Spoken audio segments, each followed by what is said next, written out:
Committee on Foreign Affairs will come to order. I would ask everybody to rise and join me in reciting the Pledge of Allegiance. I pledge allegiance to the flag of the United States of America and to the republic for which it stands, one nation, under God, indivisible, with liberty and justice for all.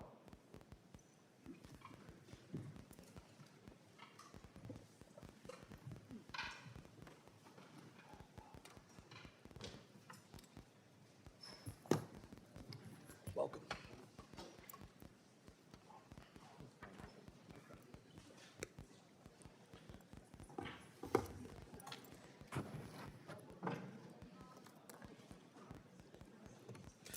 The purpose of today's hearing is to examine the State Department's fiscal year 2027 budget requests and identify where we are achieving the greatest returns on our investment on behalf of the American taxpayers, and how the department is realigning programs and bureaucracy to support the President's America First policy agenda.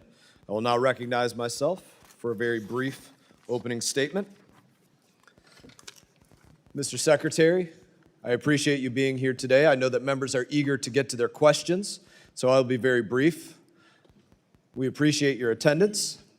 I can give you a foreshadowing of what you're about to experience. My Democrat colleagues are going to sit up here and say that they haven't heard from the administration. I'm going to thank you for the 30 times just in this Congress that the State Department has briefed the full committee, the subcommittee, roundtables, other times that you all have been here to brief us on a myriad of issues. I want to thank you for the over 20 briefings that you've given to Congress by yourself with General Kane, Director Radcliffe, Secretary Hegseth, and others since the start of Operation Epic Fury. Some of my colleagues in here will say that we are in a war of choice with no real threat to the U.S. I want to say to you, thank you for choosing to kill those who have been attacking and killing us for over 47 years, specifically attacking us over 350 times in the 30 months prior to Operation Epic Fury. Under senile Joe Biden, my colleagues over here voted to say use any and all means to prevent Iran from obtaining a nuclear weapon. So I want to thank you for bringing the heat to Iran, even though most of my colleagues on the left now say that Iran poses no threat. They pretend as though they have never been attacking us. I also want to thank you for the work that you've done to reset the Western Hemisphere. While you've been focused on bettering our relationships in places like Panama, Cuba, Venezuela, throughout the Gulf of America, the Biden and Blinken administration focused on funding drag shows in Ecuador and transgender operas in Colombia. I would say your work is significantly better. So I want to thank you for the substantial change in putting America first in our foreign policy. And with that, I will recognize Ranking Member Meeks for whatever he has to say. Thank you, Secretary Rubio, for being here today. 18 months ago, you inherited the most powerful diplomatic institution in the world, built on 3 pillars that have defined American leadership since World War II. I call them the 3 Ds: diplomacy, dialogue, and development. And in just 18 months, the Trump administration has taken a wrecking ball to all 3. This administration has involved and have invoked a worldview from years past that has left the United States isolated and struggling economically. What you see is a greatest hits album of failed ideas from the last century. Tariffs, spheres of influence, attacks on civil rights and immigration, ignoring science and hoping for the best. Mr. Secretary, America cannot win the future by trying to relive the past. And your department is Exhibit A. We've seen the systematic dismantling of America's diplomatic corps. Over 100 ambassador posts sit vacant around the world. 1,300 career professionals, people with decades of expertise in energy, counterterrorism, and nuclear nonproliferation have been fired. Efforts to ensure U.S. diplomats represent the diversity of America have been squandered. While China increases its diplomatic presence globally, we have cut ours to the bone. America cannot win the future by retreating and ceding the field. On trade, this administration revived Smoot-Hawley, and we all know how that ended. Trump's tariffs raised costs for American people, harmed small businesses, and alienated our allies. We cannot build a 21st century economy on 20th century failures. Mr. Secretary, after decades of forever war in the Middle East, President Trump promised the American people no new wars, only to send a new generation of troops back to the Middle East. We've traded dialogue for bombs yet again. And where does that leave us today? The Iranian regime still has its missiles, its drones, its proxies, and its nuclear material. There is an Ayatollah still in power, only he's younger. With the IRGC more entrenched and more hardline. The Strait of Hormuz is closed. It wasn't before you started this war. It wasn't before we lost 14 American troops, before American bombs killed 168 Iranian schoolgirls, before Americans were forced to spend over $100 billion on this war. You helped spin the perfect pretext for this war and then failed to prepare American embassies and citizens when the bombs started falling. Those who have defended and enabled this war share direct responsibility for the economic pain American families are bearing as a result. Our allies knew this war was ill-advised, and that's why they are sitting on the sidelines while Gulf energy infrastructure and American bases take incoming. Trump said America first. Now America's alone. In our hemisphere, talk of reasserting dominance has meant illegally abducting foreign leaders, installing one autocrat in place of another, bombing boats without due process, and blockading civilian populations. That is not American leadership. Those are not American values. That is behavior we built the rules-based order to prevent. The Trump administration's attack on foreign aid and development efforts remain equally destructive and regressive. This administration's policies have directly contributed to famine in South Sudan and have undermined our ability to respond to the latest Ebola outbreak in real time. HIV rates are rising. Mr. Secretary, these cuts have resulted in the avoidable death of hundreds of thousands of children around the world. And we cannot protect Americans by ignoring science or forgetting what ignoring it cost us before. So, Mr. Secretary, on climate and energy, the story is the same. Ranking member's time has expired. Other members of the committee are reminding that opening statements may be submitted for the record. We're pleased to have Secretary of State Marco Rubio before us today. Your full statements will be made a part of the record. I'll ask you to keep your spoken remarks to 5 minutes in order to allow time for member questions. I now recognize Secretary Rubio for your opening statement. Thank you, Mr. Chairman. Thank you, Mr. Ranking Member, and all the members of the committee for having me. I have a written opening statement. I'll submit it. I'll try to cut the 5 minutes in half if I can. Let's just get right to the point. I think that I would characterize the last 16, 17 months at the State Department as two things: a history of tremendous successes combined with ongoing and difficult challenges. And we will always have ongoing and difficult challenges in the world. Let me walk through them one by one. India and Pakistan were on the verge of an all-out war. The State Department and I personally were involved in de-escalating that conflict and bringing it to an end, a war between two nuclear powers. Thailand and Cambodia were involved in a war. Cambodia, a country we haven't normally had close relations with in a very long time. The U.S., the president personally played a pivotal role, not once, but twice, restoring ceasefires and ending that conflict.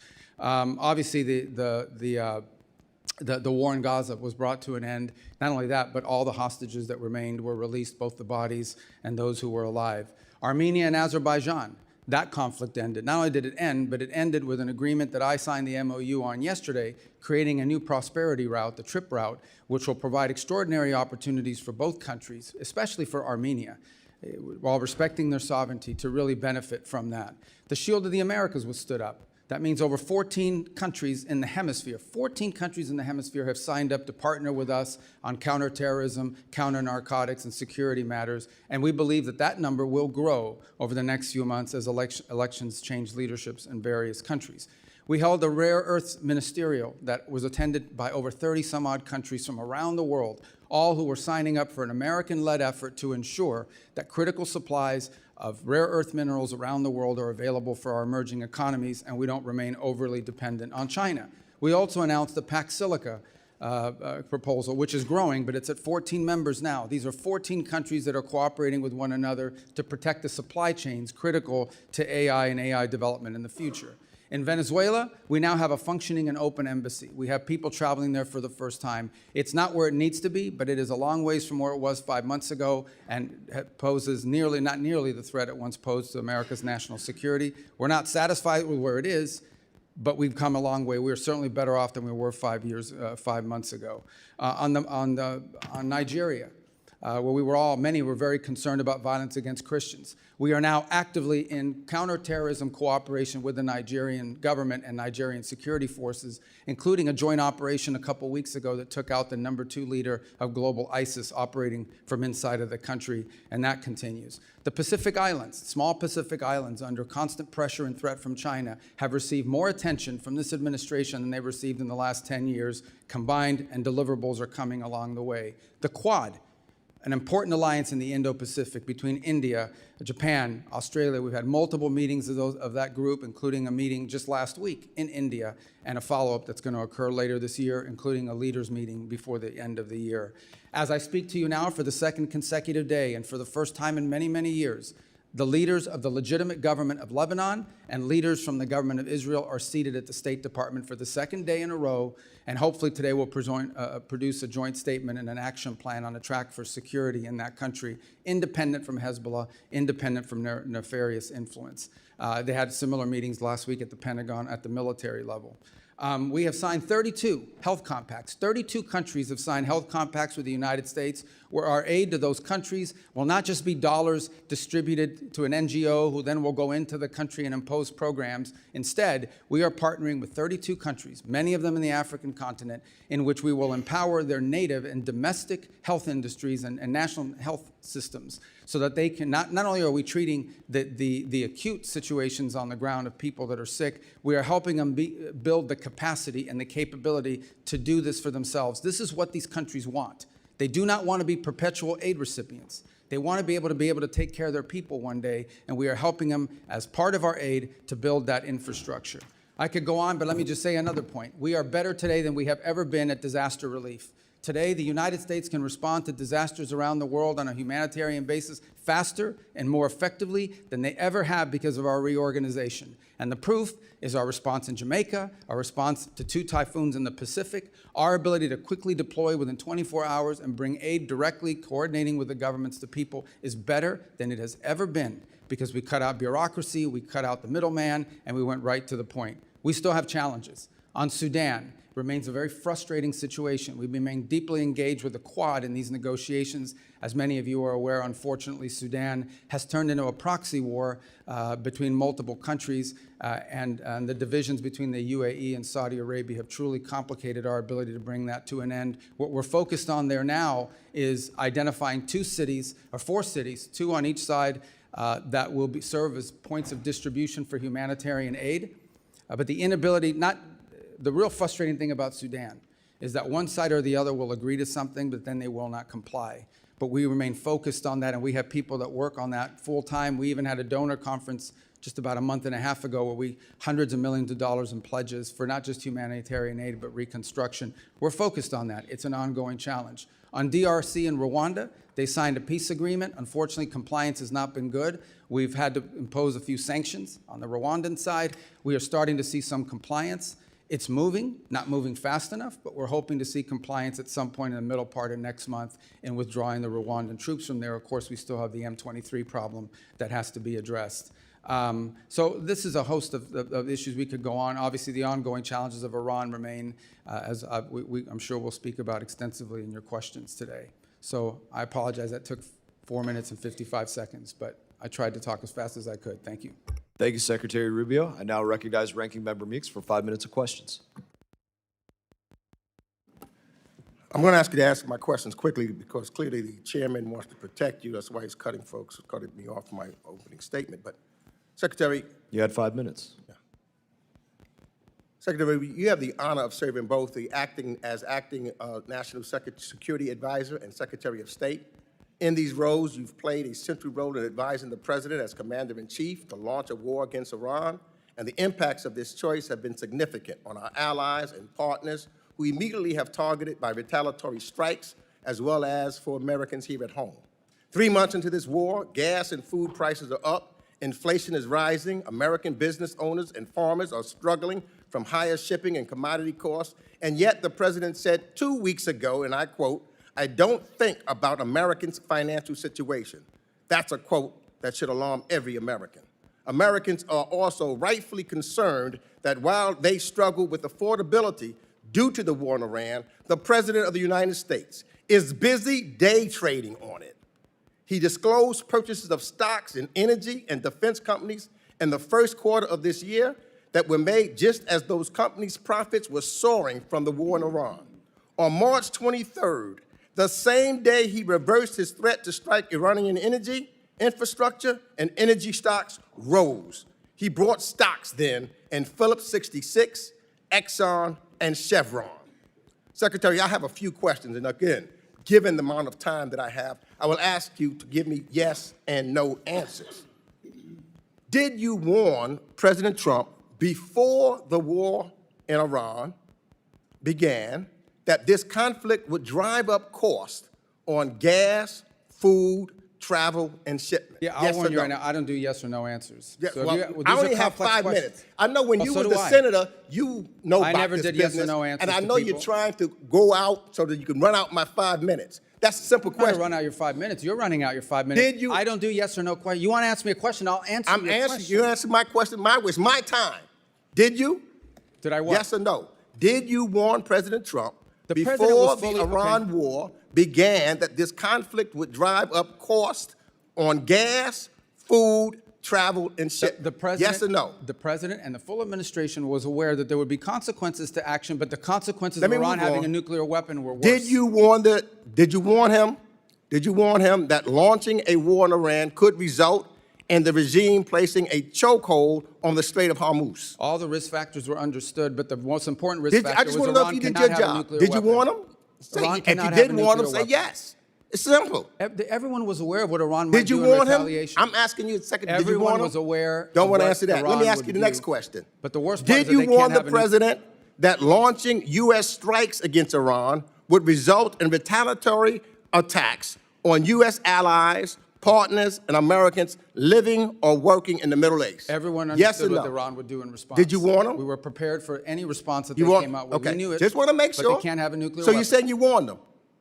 Did you warn the president that the personal stock purchases and companies profiting from the war that he launched could present a conflict of interest? I'm not aware of the president's stock purchases. I don't deal in that, and I don't even know what you're saying is true. Well, we know that because it is made public what his stock purchases were. You say so. I don't read the president's So- financial disclosure, but I don't believe that to be true. Well, I think then the president should be more transparent.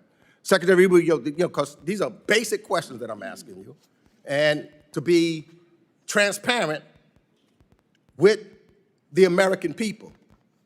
This is what this is all about, the transparency.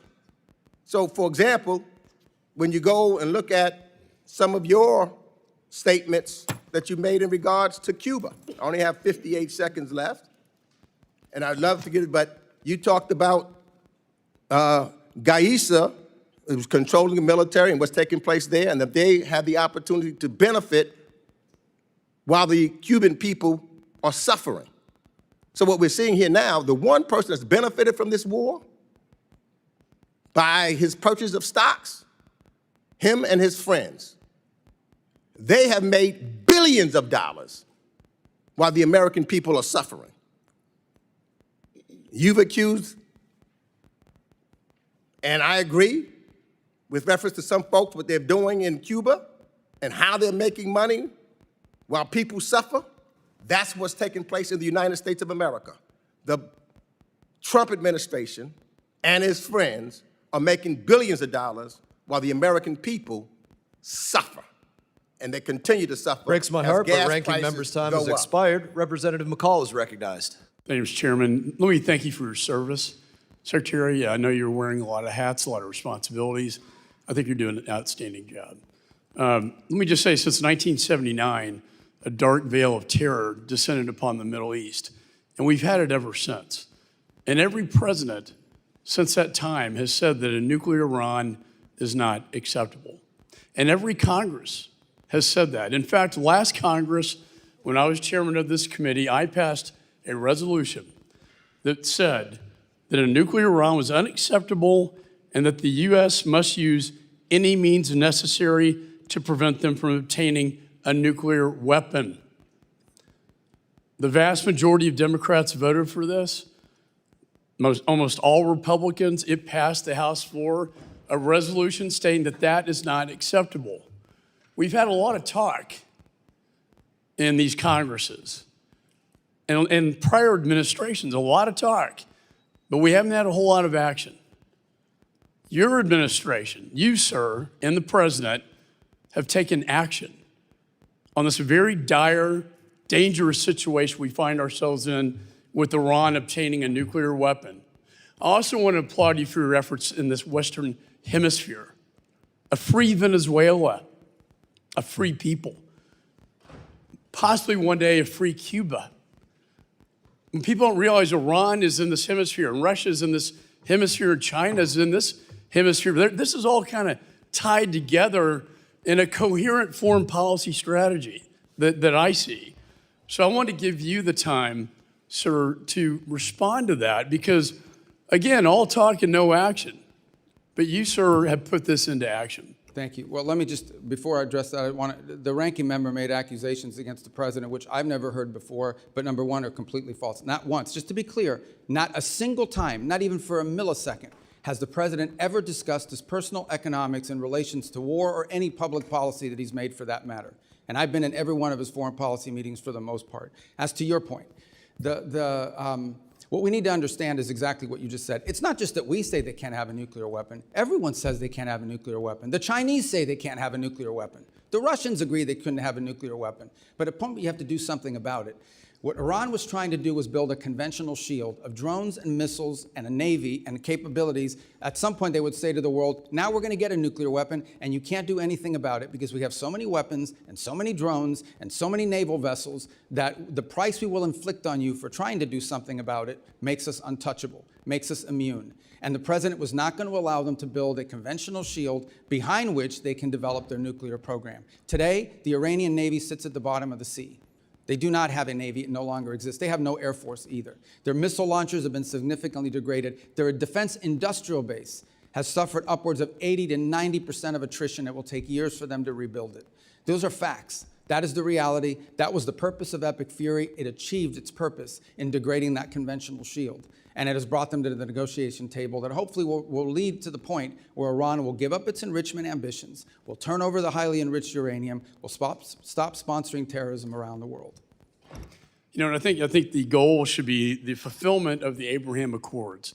We know why October 7th happened, because Israel and Saudi were getting very, very close, and in Iran's perspective, dangerously close to a normalization agreement. And what did Iran do? They lit up their proxies. They lit up their proxies to stop that from happening. I do foresee a free Iran. I do foresee a free Venezuela and a free Cuba. But you have to start somewhere. And I think we're taking the steps so that future generations will thank us for these actions. Look, and on the point of, we would love to see a change in Iran and that they be governed by people, but that was not the goal of our mission. The goal of our mission was to take away their ability to threaten the region with an overwhelming number of missiles and drones that would basically make them immune to any sort of external pressure, and then they could break out to a nuclear weapon. That was the goal. It achieved that from a military perspective. The reality of it remains that it's not just us. The entire world says they can't have a nuclear weapon, but no one wanted to do anything about it. And I can tell you this, they are not going to have a nuclear weapons program, at least as long as President Trump is in the White House. That's been made clear to everyone in the administration from the very top down. It was the motivation behind these actions, and it's the reason why we engaged the way we did. Well, I want to thank you again in the last 10 seconds for your service. I would hope we could unify as a nation behind this. I would hope our allies would unify behind us on this, because they've all said it as we have said it in the past, and yet it was all talk and no action. Representative's time has expired. Representative Keating is recognized. Chairman, for the record, I ask unanimous consent to submit the President's financial disclosure form, which will detail those dealings that were referred to by the ranking member. Without objection. Secretary, thank you for being here. In conjunction with your job, you're also the National Security Advisor with access to the most sensitive intelligence secrets our countries and other countries have in the world. But before this, you had these two positions. You had a distinguished career as a member and a chair for 5 years of the Senate Intelligence Committee up to last year. And you and Senator Warner are some of the most respected and knowledgeable people at that time and voices in the entire intelligence community, earning the trust of Democrats and Republicans alike, Senator and House members, and other countries. So with all your Intelligence Committee experience, and now as Secretary of State and National Security Advisor, and all those years of experience, have you ever, specifically in the context of the intelligence community, heard the name Bill Pulte? In the context of intelligence? That's what I said. No. No, I have Never heard his name. Okay, thank you for answering that. Well, Never even heard his name. Given all your years of experience and your position now, never heard the name. For the record, Bill Pulte is a person Donald Trump has chosen for the acting director of national intelligence with no experience in the intelligence field, whose misuse, widely reported, of confidential information led to the prosecution of the president's political enemies, is now the person in charge of the nation's most closely guarded intelligence when he couldn't even conduct himself appropriately as the federal housing finance director. Now, Secretary, have you ever heard of the name Ira Zahari? Who's that? You've never heard the name Ira Zahari? I mean, it doesn't ring a bell off the top. In the context of security? Well, let me tell you. Mr. Zahari pleaded guilty for breaking into the Capitol on January 6th through a broken window, wielding a metal rod as a weapon. And Donald Trump appointed him to a team at the Pentagon focused on irregular warfare and, of all things, counterterrorism. That's ironic, given that he participated in one of the most significant incidents of domestic terror in our country's history. I think it's shameful, the people that are being appointed, and I think it's also shameful, some of the people that have been fired. Now, I want to move to Iran, because given your nuclear and intelligence background, which is extensive and appreciated and respected, I'm sure you're aware that Ukraine, the country at the time with the third largest nuclear arsenal, peacefully turned over their nuclear weapons in conjunction with the Budapest Memorandum, and in exchange for the U.S. commitment to defend Ukraine if it ever came under threat. The U.S. gave their word to Ukraine they would defend them. And I found this amazing. In your opening remarks, as you took us all over the world, and you mentioned 15 different incidents where you have interceded, 15, the top 15. Not once did you mention Ukraine when you were prioritizing the achievement that's there. Now let me go on. Tried to stay under Let 5 me go minutes. on. Oh, you tried to stay, yeah, please. Well, I It's can not answer funny. that. It's not funny, Secretary. Now, What's not in funny is Iran that- now, Well, you don't. in this is- Iran you now, can't even I answer reclaim questions my here. time. I reclaim my time, Mr. Chairman. You He's guys make these interrupting me. statements and no one He can is respond. interrupting me. Do something about it. I'm doing it. I'm asking you to reclaim those seconds back. No. Now in Iran, what goes around comes around, Mr. Chairman. Now in Iran, the Trump administration issues a general license to Russia, providing billions in oil profits every month, several billion every month, fueling Putin's war machine. You didn't mention that in your opening remarks. And then this is a war of aggression of Russia attacking Ukraine, which we gave our agreement. And this is to a country that's assisting us in Ukraine, and helping a country with a war machine that are aiding Iran against us and putting our service members in jeopardy.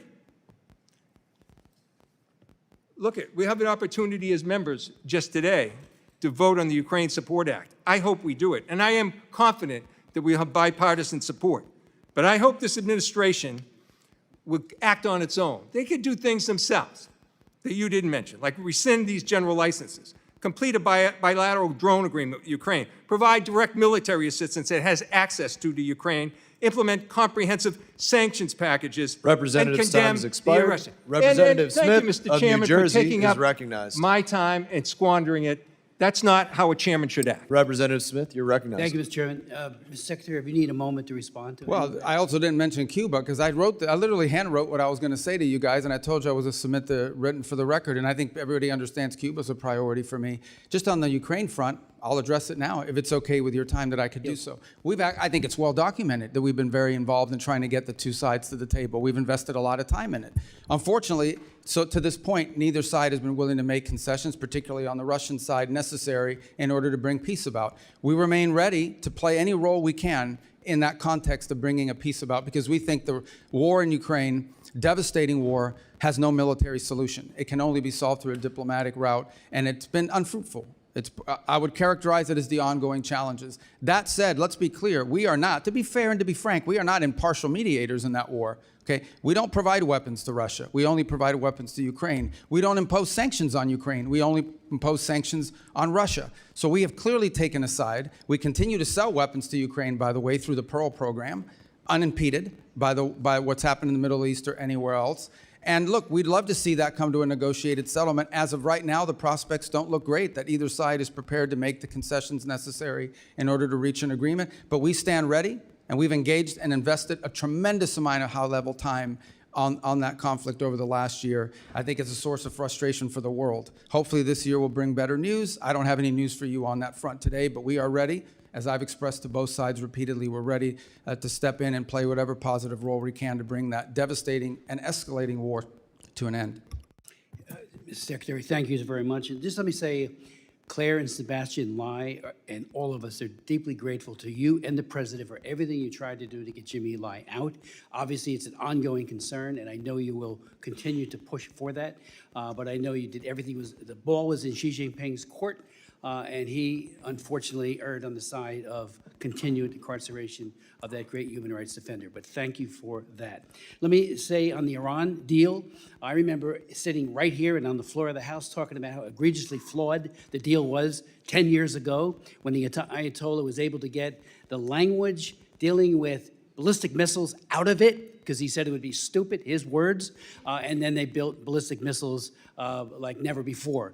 On them never having, Iran never having a nuclear weapon, let's not forget that the agreement was in effect until October of this past year. Other nations were still a part of it, and yet they were building a capacity to create nuclear weapons and to use them. And the MAD theory does not apply to them, as we all know. Unlike Russia, Soviet Union in the past, even China, they don't want to be destroyed. With the Iranians, there's this sense of martyrdom that I think is perverse. And so they are not guided by a mutual assured destruction theory that holds both sides in check. Let me just say, too, on the Nigeria, thank you for what you've done there with not just CPC, but the most recent taking out of some of the worst terrorists who are slaughtering Christians, and the numbers continue, but I know you're engaging very, very aggressively there. On the DRC-Rwanda conflict, thank you for sanctioning some of the top people who are committing atrocities, and that just happened a couple of days ago, yesterday for sure. That shows that commitment there. And on even the Armenian Azerbaijan, I've been working on Nagorno-Karabakh, Azerbaijan and Armenia for 30 years. They often called Nagorno-Karabakh the frozen conflict because nothing would ever happen. You guys stepped in, and the president stepped in and got a peace treaty. I mean, I've met with Aliyev in Baku on 2 occasions. He was totally unwilling to admit to the human rights abuses that he was engaging in, especially as it relates to Nagorno-Karabakh and Armenians. You've come up with a solution. Thank you for that. And anything you want to speak to on the DRC or Rwanda or any of these issues, appreciate everything you're doing for this country. There's a full plate of horrible things happening, and we're so grateful you're at the helm. Please. Oh, well, I just on DRC Rwanda, I would say, because just to elaborate on that a little further, as you know, we had an agreement signed and the compliance was not Yes. good in that regard. But to be fair, and I know that some other people disagree with this assessment, but we believe it's pretty accurate on the Rwandan side. And so we initiated some sanctions, targeted sanctions on Rwanda. They've come to the table. They've made some commitments. They are complying with the commitments, maybe not at the rate or speed that we'd like them to, but there's been some compliance on pulling back of troops. What we'll watch very closely, of course, is we don't want to see Rwandan troops change uniform into M23 uniforms and claim that they've pulled out. We got to watch that very carefully. And we also have to deal with the M23 issue there. But those are both DRC, Rwanda, and Sudan are two areas we remain very engaged in trying to find a solution to. Representative's time has expired. Representative Castro, you are recognized. Thank you, Mr. Chairman.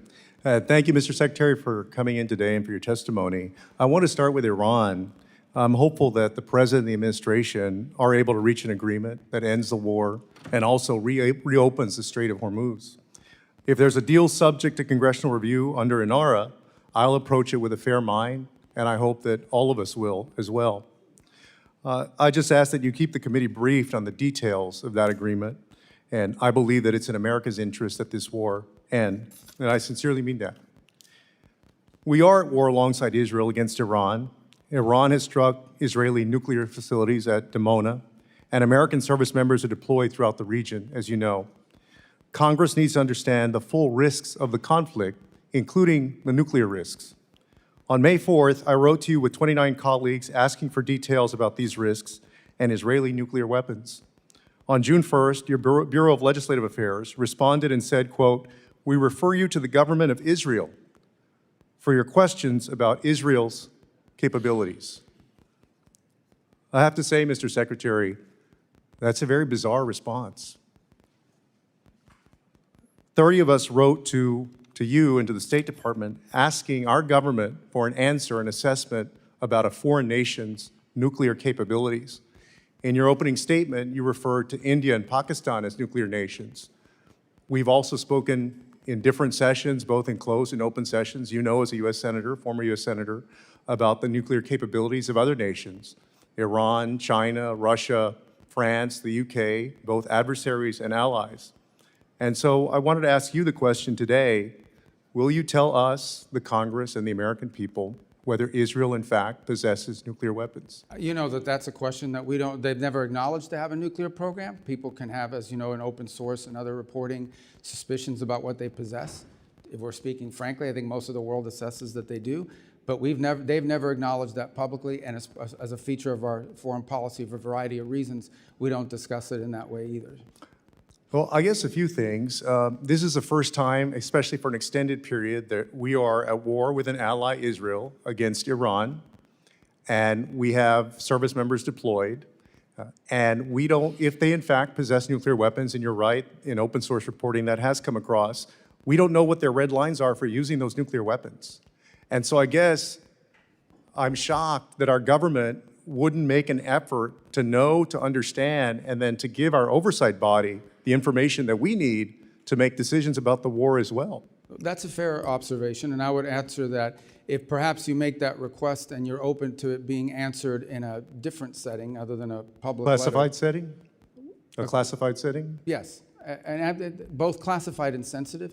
And if we could, I think you would get a better response to your question if the context in which it was answered were framed differently than a public letter for a variety of reasons. If we're being mature and grown up here, I mean, foreign policy, and I know that you are, and from the tone of your question, it's clear that it's a serious question. These things require delicate balancing acts between different equities, but I think you can get probably a more fulsome answer if we were to be able to respond to that inquiry in a different context, if that makes sense. Mr. Secretary, I'll certainly take you up on that, and I appreciate your answer. Thank you for that. I have another question on Lebanon. The President and you are working to end this war with Iran, and according to reporting at least, one of the main sticking points is Israel's continuing military campaign in Lebanon against Hezbollah, which the President has called on Israel to stop. The President confirmed last night, in fact, that he in fact told Israeli Prime Minister Netanyahu to stop the war in Lebanon. My worry is that Israel's insistence on continuing this war against Hezbollah will jeopardize the president's efforts and the American government's efforts to reach an agreement with Iran.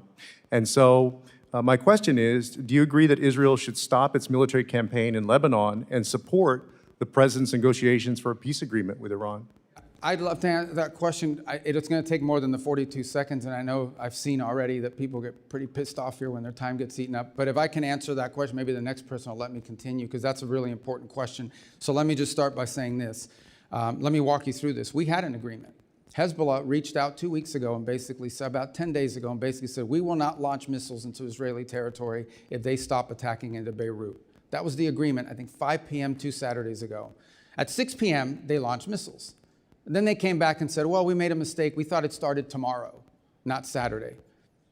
Then they went again and violated it again on Sunday. But also Israel has been bombing and launching throughout. Is that Well, correct? there's two separate things. Actually, Israel has not conducted massive operations in Beirut for some time. What you see them operating is in the south. And what they are, what we've always said, and it's part of the joint statement, we've always said is Israel has a right to act in its defense. So as an example. Well, but so then why did the president have to tell Israel to stop Time has anything? expired. Representative Wilson is recognized. Thank you, Mr. Chairman. Indeed, Mr. Secretary, I want to thank you and recognize that we appreciate the U.S.-Israel alliance, and we appreciate very much the response that's being done against 1,100 missile attacks that have come out of Lebanon, as you've just identified correctly, and they need to know that, and how they don't know that, I don't know. But any attacks that are done by Israel are in response, not initiated. With that in mind, you are serving at a historic time with success of dictators on the run. Dictator Assad of Syria has fled to Moscow. Dictator Maduro of Venezuela is incarcerated in Manhattan. Dictator Khomeini of Iran has been eliminated, joining the 40,000 Iranians he murdered this year. As chairman myself of the Helsinki Commission for Security and Cooperation in Europe, you have achieved unprecedented unity in Latin America, supporting the liberation of Venezuela and soon Cuba. You have achieved historic unity across the Middle East of all countries, supporting American efforts, except for the Republic of Georgia, to oppose Iran and its nuclear capabilities. And in Europe, NATO and the EU are united as never before, promoting defense increases for peace through strength to indeed promote Ukraine victory over war criminal Putin. With that in mind, another region is the South Caucasus, which is critical of the opportunity for the Trump route that you've achieved with Prime Minister Pashinyan of Armenia and President Aliyev of Azerbaijan. What a great achievement that is. With that in mind, though, the pro-Iranian regime and the Chinese Communist Party supported Georgian Dream government, which is illegitimate, threatens American access. There was a rigged election in Georgia. With that in mind, they're facilitating the Islamic Revolutionary Guard and evading sanctions to Tehran. What do you believe should be done to address the rapidly expanding radicalization promoted by the Georgian Dream government in the Republic of Georgia? Let me, if I may, I want to answer the Georgia question. You do Can I all the steal above. 30 seconds of your time to finish the answer to all the Representative above. Castro? So on Georgia, you're right. Everything you've just outlined is our pre-existing concern. Since that time, they have made some steps indicating to us that they want to improve their relations with the United States. We've outlined to them what that would take and what that would require. We've received some positive responses. And so our hope is that we can see a change of trajectory in the case of Georgia from where it is today. We obviously understand all the things you've just laid out as being pre-existing problems for us. They've asked us, what will it take to have a better relationship with the United States? We've responded, and hopefully we can build on that basis and perhaps change the trajectory, not just of our relationship with Georgia, but of their behavior. Is it okay if I just take 30 seconds of your time? I apologize. So on the strikes that you're referring to, here's what happens in the South. I'm just going to speak colloquially as best I can. The Israelis see Hezbollah moving around, maybe even launching a missile from the south, and they action it in defense. They go after it in the southern portion. And that's what we're seeing in many cases is these defensive strikes. What they're increasingly doing is taking more territory in the south to deny them launching space. Because understand, these rockets are being launched into northern villages and cities in Israel, and populations can't even return to their homes as a result of it. In the case of what happened the other day, the following was happening. We had indications, multiple indications, that Israel may be considering conducting anti-Hezbollah strikes inside of Beirut. And at that moment, we had reach out from the Lebanese authorities saying that Hezbollah had contacted them and said, if Israel doesn't strike Beirut, that they would stop launching missiles into Israeli territory. That's the message we got, and that's what the president pursued and said, okay, I had this outreach. If you won't do these strikes in Beirut, they'll stop launching against you in northern Israel. Unfortunately, within an hour or two of that conversation, they launched 2 waves of rockets from Hezbollah against Israel in Israeli territory. So it's an ongoing challenge. I think one of the reasons why we're engaged in these talks between Lebanon and Israel is understanding that Hezbollah is not just an enemy of Israel. Hezbollah is an enemy of Lebanon. They are an enemy of the Lebanese government. They have called for the overthrow of the Lebanese government. When Lebanon expelled the Iranian ambassador, he refused to leave. He said, I'm not leaving. You can't expel me. Hezbollah is protecting me. So Hezbollah is not just a challenge to Israel. It's a challenge to Lebanon, to the Lebanese state, and the Lebanese people. And we are hopeful that we can create a paradigm in which Lebanon's government and Israel can work together to disarm Hezbollah and allow the people of Lebanon to reclaim its country. But it's complex. This has been going on since OJ had isotoners in those commercials. So. And Mr. Secretary, you're correct. I was with President Aoun in Beirut last year, and that what you're doing is should address it. I do want to point out, give Syria a chance, and that's been your success, Tom Barrack, the president, giving Syria a chance. We need to delist Syria from the state sponsor of terrorism, and I urge that to be done. Thank you for being so generous for Representative Castro's question. Representative Titus is recognized. Thank you very much. Thank you, Mr. Secretary.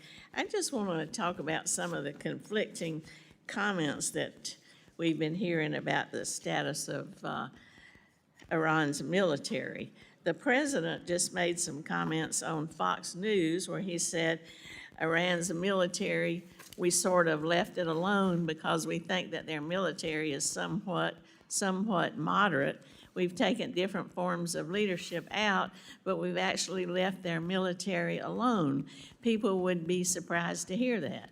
Well, I'm very surprised to hear it because we've had Secretary Hegseth say repeatedly that Epic Fury decimated Iran's military and rendered it combat ineffective for years to come.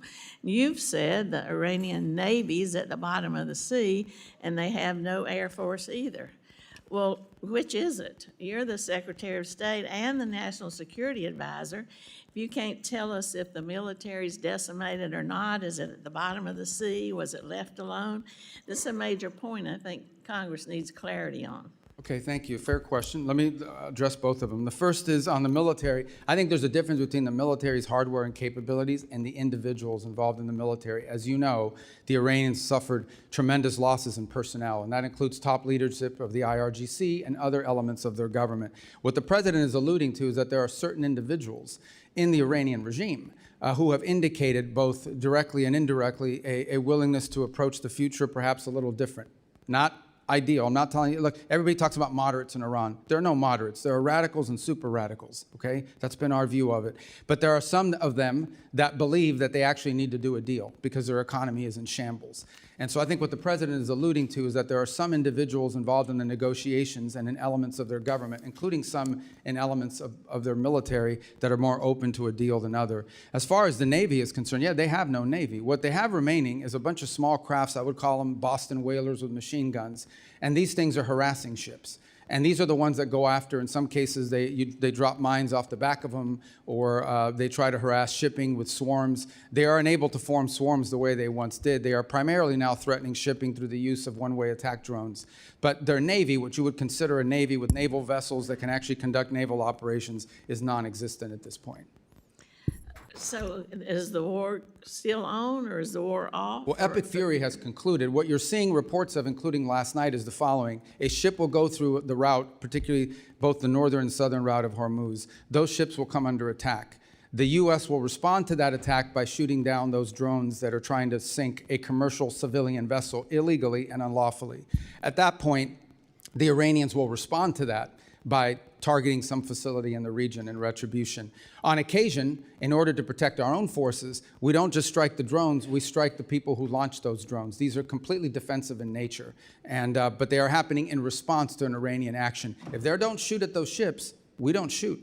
But we have to respond. You have a civilian commercial vessel transiting the straits, and they're being targeted by drones. And these drones are not like highly precise. They could hit any part of that ship, and they could create, including an ecological disaster. Well, apparently some kind of military exists that's shooting these drones off. I mean, the military obviously isn't decimated. Well, if it they're can attack these ships with these drones. Yeah, they still retain a When you say drone. that what the president was alluding to, the president's not a person who's known for illusions. He just shouts it right out, whatever he's thinking. So I don't think he was alluding to anything, Yeah. as you suggest. Well, drones are, as you know, a challenge in multiple battlefields around the world. It's going to be a tremendous challenge for warfighting in the future because they're cheap. Yeah, I know what drones are. I know you know what they are, but I'm saying that they're cheap and they're easy. Yes, I know, and we're using things that are very expensive to shoot them down. And that needs to change. That said, yes, they still have the capability to, they can't launch as many as they used to, and they can't launch them in the swarms they used to launch them in, Well, let but me they just- still retain that capability. Okay. Well, let me just ask you a quick question about something that Ambassador Barrack said, changing the subject a little bit. He compared Israel to Hezbollah, for one thing. That was a pretty concerning comparison. But also, he said Turkey should join the F-35 program. These comments are inconsistent with law and longstanding policy, and I'm just wondering what your position is as Secretary of State. Can Turkey get F-15s and, F-35s, or not? What if, Yeah. we seem to be helping the bad guys and not the good guys. Well, as I'm sure you're aware, Turkey actually was in the F-35 program. The reason why they can't get them is because they purchased the S-400 system That's right, from the they Russians. still have those, and they're still under mandatory sanctions because Correct. of So it. as you know, that's governed by statute. Okay, or not? Well, right now, we don't have that choice because it's governed by statute, both Well, then provisions why of the is our NDAA and the ambassador statute. out there saying that? That Well, shows Representative, the time has chaos in the- expired. Representative Perry is recognized. Thank you, Mr. Secretary. I would give you an opportunity to answer the ranking member, even though he didn't pose it as a question. But I, as a individual, like many on the dais who have served in uniform, thank you for your actions regarding Iran and this administration's action. But if you want to answer it yes or no, you're welcome to. Who started the war between Iran and America 47 years ago? Yeah, remember, these yes or no things I don't like, but I could just tell you, Iran has been at war against the United States since the minute the Islamic regime took over. Yeah, and I feel the same way. And again, thank you on behalf and to honor the thousands and 10,000s of Americans who have been murdered or maimed by Iran. Thank you for honoring them. Just moving on to questions, did Pakistan's foreign minister personally deliver a message to you that Iran is prepared to demonstrate a nuclear weapon should the current escalation continue? That's been reported, and I just want to see if I can ferret that out I've a not little seen that reporting, and I'm not aware of any such message. Okay, and if there were such a message, would that change anything in America's posture, or not only the message, but the action? Would that change anything regarding our goals Well, I think regarding Iran? the hypothetical question is, if Iran threatened that they're going to test a nuclear device if talks fail, I think it would confirm everything we believe about them anyways. And I think the president then would have to pursue, or at least have to consider various other options that are available to him in that context. But again, I've not heard that message relayed. I don't know the reporting you're referring to. You're talking about a press report? Yeah, I am talking about a press report. I would be surprised if that message had been relayed. I would be aware of it if it was. I would think so. That's why I'm asking, so that's enough on that. I know that the president, look, he's an America First guy. He's concerned about every single American citizen, regardless of their party affiliation or their ideology and affordability. The president is concerned about those things. And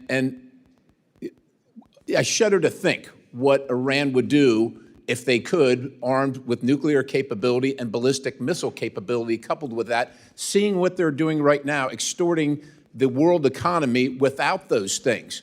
So with that in mind, it's been reported that the UAE is building a pipeline to the Gulf of Oman, which would bypass the Strait of Hormuz, essentially doubling their capacity, which would, of course, lower the price and the risk of global fuel transport or oil transport. Do you understand or do you recognize and know what the timeline for a proposed timeline for completion of that pipeline is? Yeah, I'm aware of those efforts. They actually pre-exist the conflict in terms of a desire to do so. These things, I can't tell you specifically. I'm not a pipeline building expert, Right. but I can tell you it certainly is going to take more than a week or a year. I mean, these are complex.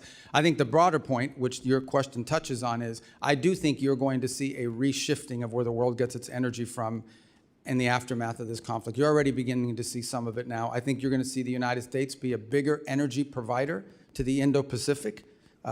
We have the capability to do so, but it's going to take some time to build that capability. So I think you're going to see more of that. And I think you're going to see the establishment of more of these alternative routes as a result of this. Remember, only about 20% of global oil goes through the Straits of Hormuz, but it is about 80 to 85% of the oil that goes to the Indo-Pacific. So in those particular countries, I think you're going to most definitely see them buying more from other places, including the United States. And that's going to lower the cost for everybody, which is great. Secretary, just moving on, you're of Cuban descent, of Colombian descent. Can you describe, and Cuba has been a sore... Are you really Colombian? I didn't know that. Yes, oh, wow. Indeed. But Cuba has been sowing the seeds of discord in our hemisphere, inviting China, Russia, North Korea, all manner of communist, oligarch, bad actors into the hemisphere. If you can describe, generally speaking, what the policy where we're headed with Cuba as the United States of America. Where are we headed, and what do you envision being success, and how do we measure that? In 56 seconds, I will tell you what we want for the people of Cuba is to be able to live in a normal country. You're here. I want them to live in a country that looks like the Dominican Republic, like Jamaica, like the Bahamas, like any of these other places where people can own their own business, people can vote for their own leaders. By the way, that's not my desire. That's the policy of the United States. That's enshrined in statute. Here's the problem, and we're willing to do this through a diplomatic means. The problem we have is that country's not controlled by a government. That country's controlled by a military conglomerate that basically controls 70% of the nation's GDP, and none of the profits of that conglomerate goes into the public treasury. None of that money goes to build bridges and roads or to reinvest into their energy infrastructure. All of it goes to build more hotels for tourists that aren't coming and to line the pockets of the people that are involved. So that has to change. My question, I think we all can envision what we want Cuba to look like, and it doesn't have to happen from overnight. Okay, we understand they're not going to go from being what they are now to turning into Belgium or Switzerland in one day to the next. It takes time in these processes. I just don't believe, frankly, at this point, given everything we've seen, that the people in charge of that conglomerate and of that government are capable of making these reforms, at least not yet. Their mindset isn't there. Their incentives aren't there. They have spent, 60-something years waiting us out and holding on, and I think they can still get away with it, and they can't, and they won't be able to. Time has expired. Representative Liu is recognized. Thank you, Secretary Rubio, for being here today. You have been at multiple meetings with President Trump. In a moment, I'm going to show you a video of one of these meetings. It is from last December. It's a cabinet meeting. I'm going to ask you to focus on President Trump, and you will see that he is sleeping while you are talking. Oh, my God. Please show the video. Products they make and what American farmers grow and produce has a fair shot to be sold around the world. On issue after issue, that's been the case. You talk about foreign aid reforms. This is not our money. This is taxpayer money. Secretary Rubio, have you been at more than one meeting where President Trump has fallen asleep? That's false. That's false. I've never seen him fall asleep. On the contrary, the guy doesn't sleep, which is a big problem because he calls me at 2 in the morning, he calls me at 5 in the morning, and I like to sleep a little bit, maybe not 12 hours, but at least 6. So he works. The other day he was at the Oval Office until 12:30 p.m. 12:30 a.m. I don't know what you're talking about. Secretary Rubio, I'm going to show you in a moment a video that shows you just lied to Congress. Oh, okay.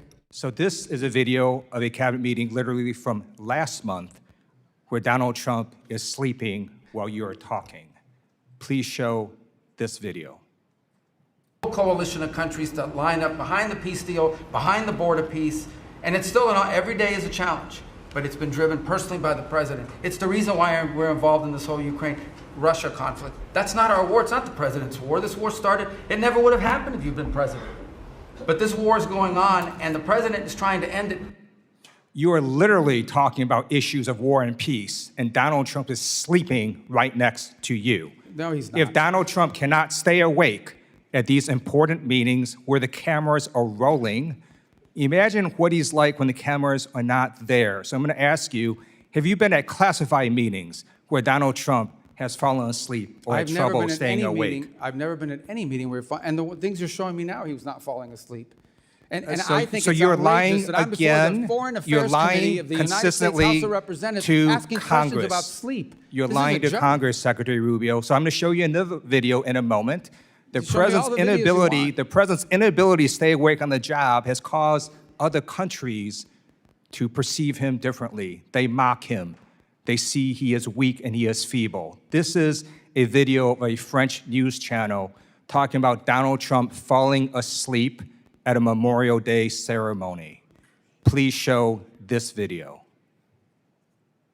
Well, Mark, a video that appears to show Donald Trump falling asleep at a Memorial Day ceremony this Monday has been circulating heavily online. And internet users have a lot to say about it. It's also reignited rumors about the state of the US president's health. Now, in the video, social media users say that Trump is fighting sleep whilst he listens to the speech given by Defense Secretary Pete Hegseth, and that his eyes appear to be closed for a large portion of the ceremony. Now, we need to remember here that this is a ceremony to honor and remember those US military personnel who have died while serving in the armed forces. And the idea that Trump was asleep at a somber ceremony like this, well, that has triggered outrage online. Donald Trump's inability to stay awake on the job shows that there's something very wrong with his health or cognitive abilities. And in fact, on a number of occasions, Donald Trump will contradict himself in literally the same meeting or interview. In this video I'm about to show, it shows that Donald Trump says the Iranian military is both destroyed and not destroyed at the same time, something that Dina Titus alluded to. Please show this video. Of leadership, we've actually left their military alone. People would be surprised to hear that, because mistakes have been made in wars where you wipe out everybody and then you have a country that's, for 40 years can never rebuild. You look at what happened with Iraq. We did so. Iran is in a very bad position. They have no military. All they have is good talk, and they have a fake press. So, Secretary Rubio, instead of holding North Korean-style cabinet meetings where everyone goes around the room kissing Donald Trump's ass, I'm going to ask you to come clean with the American people and the White House as well. There's something wrong with Donald Trump's health or cognitive abilities. There's a reason he keeps going to the hospital and they keep giving him cognitive tests. We have not seen the president in 8 days. The American people deserve the truth. I yield back.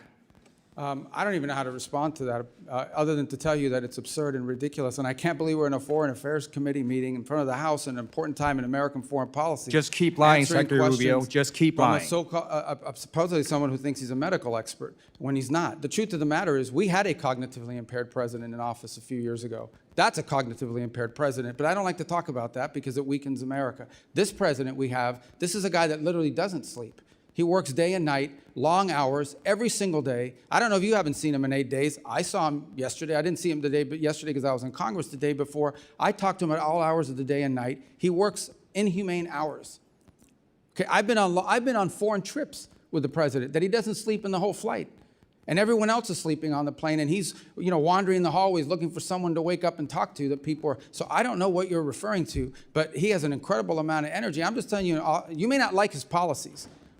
You may not like his policies, you may not like the decisions he's made, but I assure you, this is not a president that sleeps or is cognitively impaired in any way, shape, or form, and in fact is incredibly active, much more so in many cases than much younger people that are around him. Those are facts. I see it every day. You're not going to agree because you have another narrative that you want to push, but those are the facts. I just showed you 3 videos of him sleeping, Secretary Representative Rubio. Issa is recognized.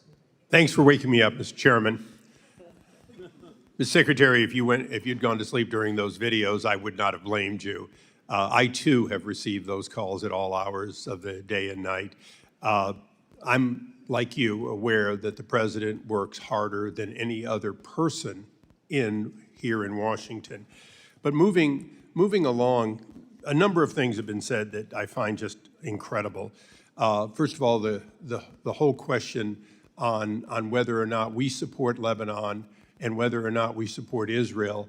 Is there any real contradiction between what Israel is trying to accomplish and what your aid to the Lebanese armed forces over decades is trying to accomplish? Contradiction?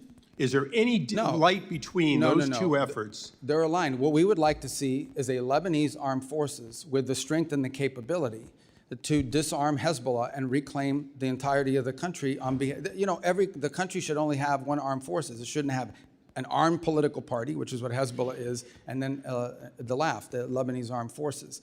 So and the Lebanese want that too. And that's what we work very closely with them on, and that's what our engagement with the Lebanese is about.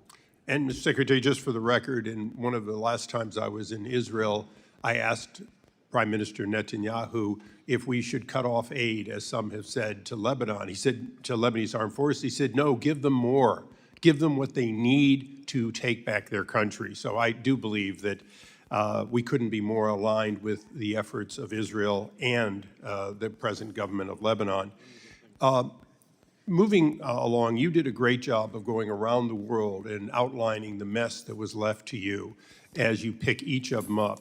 One that you didn't touch on that I'm concerned about is actually a democratic one, which is the democracy of South Korea has taken a strong bent to the left, opening up more avenues toward China and, in fact, beginning to oppress many of our companies, including Meta, Coupon, and others. Can you tell us what can be done and what this committee should do with countries who, through democratic means, are beginning to become anti-U.S.? Right. So there are a couple points I would make. The first is that, and this is the unique aspect of dealing with democracies, and we see it in our hemisphere quite often.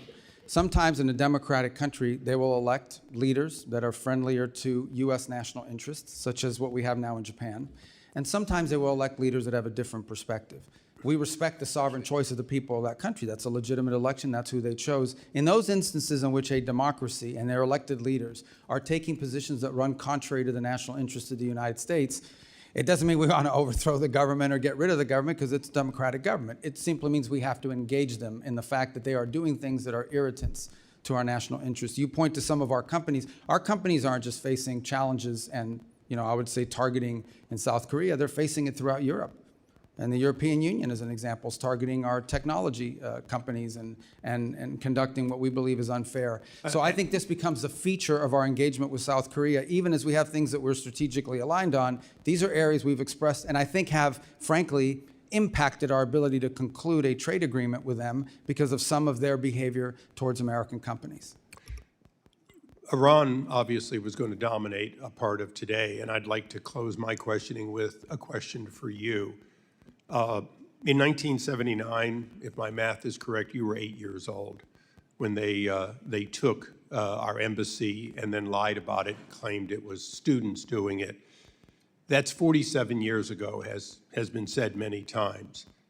Is it fair to say that President Trump, no matter what the people on the other side of the aisle want to say, is not in the 60th or 70th day of action, but in fact in the 47th year of an ongoing war with Iran that has spread to Yemen, to Lebanon, and even to South and Central America? I think I would start, well, absolutely, first of all, with Hezbollah. Hezbollah is an agent of the Iranians, and they've carried out terrorist operations around the world, including the recent anniversary of what they did in Argentina, the Jewish Center. But let's not forget those IEDs that were used to maim and kill our troops in Iraq were all innovated by Soleimani and the IRGC, which strongly supported that. Let's not forget that we have these Iranian proxy militias operating inside of Iraq that as recently as 2 months ago kidnapped an American journalist. And let's not forget that there are people that are both charged and convicted in the United States for participating in Iranian assassination plots against the president and against other former and current government leaders. So we've been facing this from Iran for 47 years in a variety of ways, some more open than others. Thank you. And Mr. Chairman, I ask unanimous consent that the Wall Street Journal article entitled "South Korea Takes a Hard Left Turn Against America" be placed in the record. So ordered. Thank you. I yield back. Without objection. Representative Jacobs is recognized. Thank you, Mr. Chairman. Mr. Secretary, good to see you. I'd like to talk about the war in Iran. Yesterday, in your Senate testimony, you told Senator Booker that the war in Iran is over. This is news to me. It's also news to my 2,500 constituents, Marines, San Diego Marines in the Middle East off the coast of Iran, the other of my constituents who are deployed there, and the thousands more of my constituents who have 48-hour deployment notices whose families are still very concerned. But okay, I will take you at your word. If the war is over, I have a simple question. Who won?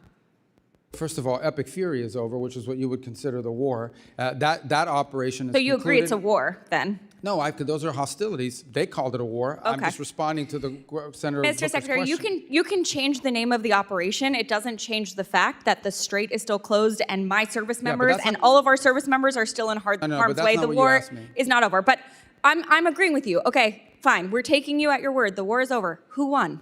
Well, first of all, you're not taking me at my word. It's a fact. We're no longer conducting sustained strikes inside of Iran to degrade their military because Epic Fury is over. The second point is on the question of who won, I can tell you this. We defined victory as destroying their defense industrial base, significantly reducing the number of missile launchers that they possess, significantly reducing their stockpile of drones. And we achieved all of those in addition to destroying what they had left of an Air Force and wiping out their entire conventional Navy. Those are all gone. So I consider that victory, and we did too, and that was the purpose of Epic Fury. Okay, well, good. Based on the metrics that you just said, okay, there's actually, our intelligence community has said that Iran is reconstituting its military industrial base faster than we had predicted. And analysts assess it still holds roughly 70% of its missile stockpile and 70% of its mobile launchers. The Strait of Hormuz was open before the war. It is now closed. We have lost 14 brave American service members, over 400 are injured, and the Iranian regime remains largely intact, but now with a more hardline leader who has more incentive to try and get a nuclear weapon. So I guess I have to ask you again, Mr. Secretary, does this actually look like winning or losing to you? Well, first of all, I don't know what intelligence assessments you're referring to. We wouldn't discuss intelligence assessments if they were real. You must These have been publicly reported. Well, if they're publicly reported, someone committed a crime, and by the way, is also lying. And this happens all the time. People manipulate intelligence and analysis for purposes of furthering a narrative. On your point about the regime is actually deeply fractured, which is why it takes 7 to 10 days to get an answer from them for anything. Meanwhile, they have Fractured, but still intact. well, intact in the sense they can't even reach agreements that they can get back to us. So I don't know how intact that is. What they have is people that are afraid to go into the streets. Their repressive operations have held people back, in addition to the fact they've cut off the internet. But this is a country right now, in this regime, that is facing hyperinflation, a completely devalued currency, hundreds of billions of dollars in damage to their military infrastructure. And frankly, they all of the pre-existing problems that Iran had in their economy, which is why people were protesting, are worse, not better. Sure, and but they have to deal with that too. Mr. Secretary, so you're saying we're winning because the Iranian economy has inflation, it's cost them millions of dollars a day in lost revenue, and because it's going to cost them billions of dollars to rebuild. Well, we are having inflation. It's already cost us an estimated $100 billion. Gas prices are up with no end in sight. The average family is paying an extra $450 on gas and could pay an extra $2,000 by the end of the year. The American people are not stupid, Mr. Secretary. We all know that this war is not over. Just last night, the U.S. and Iran exchanged fire again, this time over Karg Island. We still have not reached a deal, despite the president's promise that a deal is right around the corner. The president even said today the blockade could last until Labor Day. It's now day 97 of the war that the president said he wanted to end quickly. So I have one last question for you.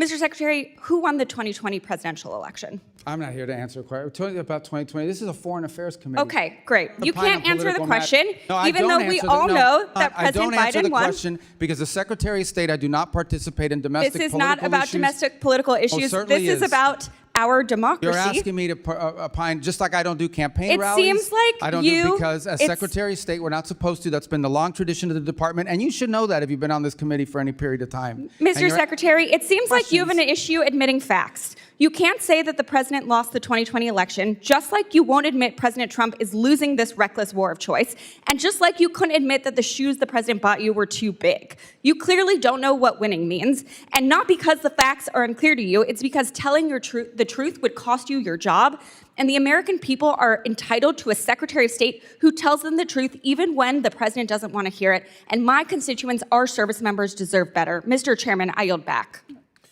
I don't know what shoes she's talking about. What is she talking about? Representative Burchett, you're recognized. Thank you, Mr. Chairman. If you'd like to answer any of that. Yeah, I don't know about the I'll shoes. give I mean, you a he gave me minute. some Florsheim shoes. They're actually pretty good. They fit fine. I don't know what she's talking about. And maybe that's what she's referring to. Your shoes look very nice today, Mr. Secretary. Well, how can you see them? They're way down here. We're talking about shoes. Are you guys kidding me? I mean, is this the Foreign Affairs Committee or is this like a circus? What is this? I think it's a circus, but I appreciate you being here, Mr. Secretary. The United States is NATO's largest financial contributor. Why does NATO consistently ignore our call to share more of the defense burden in Europe? And is it our national interest to continue participating in NATO? Well, I can give you the why, okay? And the why is pretty, and is the following. Especially in Western Europe, for the better part of 20 or 30 years, they have not had to spend on defense because the U.S. security shield has allowed them to instead spend their money on building up a very vast and robust social safety network. In my time as a senator and before that as a state representative, you would hear often from constituents about how come they have this and that in Europe and we don't have it here. Well, one of the reasons why is because these very rich countries were spending their money on social programs instead of defense because we were covering their defense. That paradigm has to shift. It has to shift for two reasons. The first is these are very wealthy countries that should have the ability to spend more to build up their defenses and need to. And this is not unique to President Trump. Multiple American presidents in both parties have complained about NATO burden sharing. This is just the first president that actually is doing something about it. The second point is the United States has global obligations. Just as I can leave a meeting with Europeans that want to talk about NATO, and the next meeting will be with someone from the Indo-Pacific that would like to see a greater U.S. military presence in the Indo-Pacific. And then you can talk to Gulf partners that want to make sure we're still committed to defending and being involved there. And then you can go to Africa and talk to countries that want to see our cooperation on counterterrorism. And then you can go to the Western Hemisphere where they want us to do more with them as well and pay more attention. So the U.S. has global obligations, and while we have vast resources, we do not have unlimited resources. We have to allocate them, and that will include constantly re-examining what our force posture looks like in Europe in comparison to other theaters and potential contingencies around the world. Thank you, Mr. Secretary. I also wanted to thank you in the White House for supporting the bill that I've been pushing to defund the Taliban. You're very kind to me to meet with me, and I appreciate that very much, and the President's support as well. As you know, we're the UN's largest financial contributor, but it consistently pushes liberal policies like abortion and gender ideology in spite of our opposition. And every time there's a new council or whatever, and it's always our enemies that seem to be on there. Why is the U.S. still a member of the United Nations? Of the United Nations? Yes, sir. Well, twofold, I would say. The first is the United Nations, of course, is a very frustrating thing for us, primarily because it's been unable to intervene or play a constructive role in most of the major crises around the world. It's lost its purpose, it's lost its mission. I think our UN mission is doing a very good job of driving substantial reforms at the UN and using our fees as leverage to achieve those reforms. Last year, actually, we had some pretty substantial successes, some real reductions in the size, in the bloated budget of the UN. And by the way, this is not just a US position. Multiple countries agree with us that the UN had grown too large and it lost its core mission. On the other hand, there have been instances, and we try to use the UN where possible as a viable forum in which to solve problems. It was helpful as a forum in the Security Council, for example, in standing up the new mission in Haiti, in which the U.S. contribution is dramatically reduced, and partner nations around the world, because of the UN approval, are now able to step forward and provide not just money, but actual troops for the gang suppression force. Likewise, we have 130 some odd co-sponsors of a resolution, the largest number of co-sponsors ever for a resolution in the Security Council condemning what's happening in the Straits of Hormuz and authorizing countries to potentially do something about it. Unfortunately, it's facing a veto threat from China and Russia, so no vote has been scheduled on that yet. So there are organizations in the UN that we've partnered with. We've been able to partner with them on making contributions to humanitarian relief around the world, and we actually struck a pretty good deal with them in which we can ensure that that money is going to be spent in a way that furthers our national interest, not go to fund the NGO industrial complex, but also provide aid, critical aid to areas that badly need it. So there's been some utility with some of it, but the UN is in need of continued dramatic reform, and we intend to continue to use our fees that they claim we owe as leverage for that. Thank you, Mr. Chairman. One last thing. Is there any mutual, anything UN and NATO could do that would be mutually beneficial? Any reforms? But I'm sorry? Any reforms that the UN and NATO could do that would be mutually beneficial? Well, with NATO, it's a much deeper conversation that involves basing rights that have been denied to us by a handful of countries. And I think this is just it's going to feature prominently in the meeting in Turkey, as it did last week in the meeting with the foreign ministers. On the UN, I can provide you the list of the reforms we are asking for. They've imposed last year more reforms than ever before, but there are a few more that need to happen. And I can share that list with you and with the whole committee. Representative Stanton is recognized. Thank you, Mr. Chairman. Thank you very much, Mr. Chairman. Mr. Secretary, I do want to talk to you about the blurring of lines between public service and private enrichment at the highest levels of this administration's foreign policy leadership. President Trump has placed Steve Witkoff and Jared Kushner in charge of addressing some of the world's most intractable conflicts, including the war between Russia and Ukraine and cleaning up the president's self-made mess of war of choice in Iran. Let me start with Mr. Witkoff, Trump's special envoy to the Middle East. He co-founded the cryptocurrency venture firm World Liberty Financial alongside President Trump and President Trump's children. Days before President Trump's inauguration, a firm controlled by a member of the royal family of the United Arab Emirates, Sheikh Taghnoon, bought a 49% stake in the company. That was a $500 million investment. 31 million of that went straight to the Witkoff family. Witkoff was still a financial stakeholder in World Liberty as he was simultaneously leading high-level U.S. government negotiations in his role as special envoy. One of those negotiations was over the export of America's most advanced AI chips to the UAE, negotiations personally attended by Sheikh Taghnoon. In the spring, another company chaired by Sheikh Taghnoon, MGX, deposited $2 billion in World Liberty Financial's stablecoin, the single largest investment in the crypto company ever. Weeks later, the chip deal was announced despite national security concerns. Secretary Rubio, do you believe that Mr. Witkoff has an unacceptable conflict of interest? I have never seen any evidence that he's made any decisions or advocated for any position that's to his personal benefit. On the contrary, and again, I can't speak to all the things you're saying now because that's not, Mr. Witkoff is an employee of the White House and he undergoes the ethics vetting and the procedures for disclosure that are appropriate to them, not to the State Department. But I would just add, I want to be fair, okay? I've never seen the guy ever say anything to me that makes me think this is personal rather than, the only thing he's ever done is spend his own money. Yeah. I know he has spent his own money at great personal expense to fly around the world on his own airplane, not on the government bill. He has, done it, but everything out of his own pocket. Are you concerned about the appearance of a conflict of interest in Mr. Witkoff? I've never seen anything that leads me to have that concern. Again, you've cited a bunch of things. I'm just not aware of those but I'm just telling you my personal interactions with Mr. Witkoff are of a person who just thinks he's serving the country and is happy to do so, not out of any personal gain, but because he wants to serve the country. As Secretary of State who's in charge of the foreign affairs of the United States, have you spoken to President Trump about any concerns about conflict of interest with Mr. Witkoff? I haven't had to. I've not seen any. Let's talk about Jared Kushner. His private equity firm, Affinity Partners, has raised more than $6 billion since it was founded in 2021, including $1.2 billion just over the last year. Mr. Secretary, are you aware of how much of that $6 billion has been raised from foreign nationals? I don't know anything about it. The answer is 99%. These include sovereign wealth funds operated by Saudi Arabia, UAE, and Qatar. The Saudi Sovereign Wealth Fund is the largest investor in Affinity Partners. In fact, Crown Prince Mohammed bin Salman personally recommended that Saudi Arabia invest in Affinity Partners. The Crown Prince has also personally urged President Trump in multiple phone calls to continue the ongoing war of choice in Iran. Let's put it another way.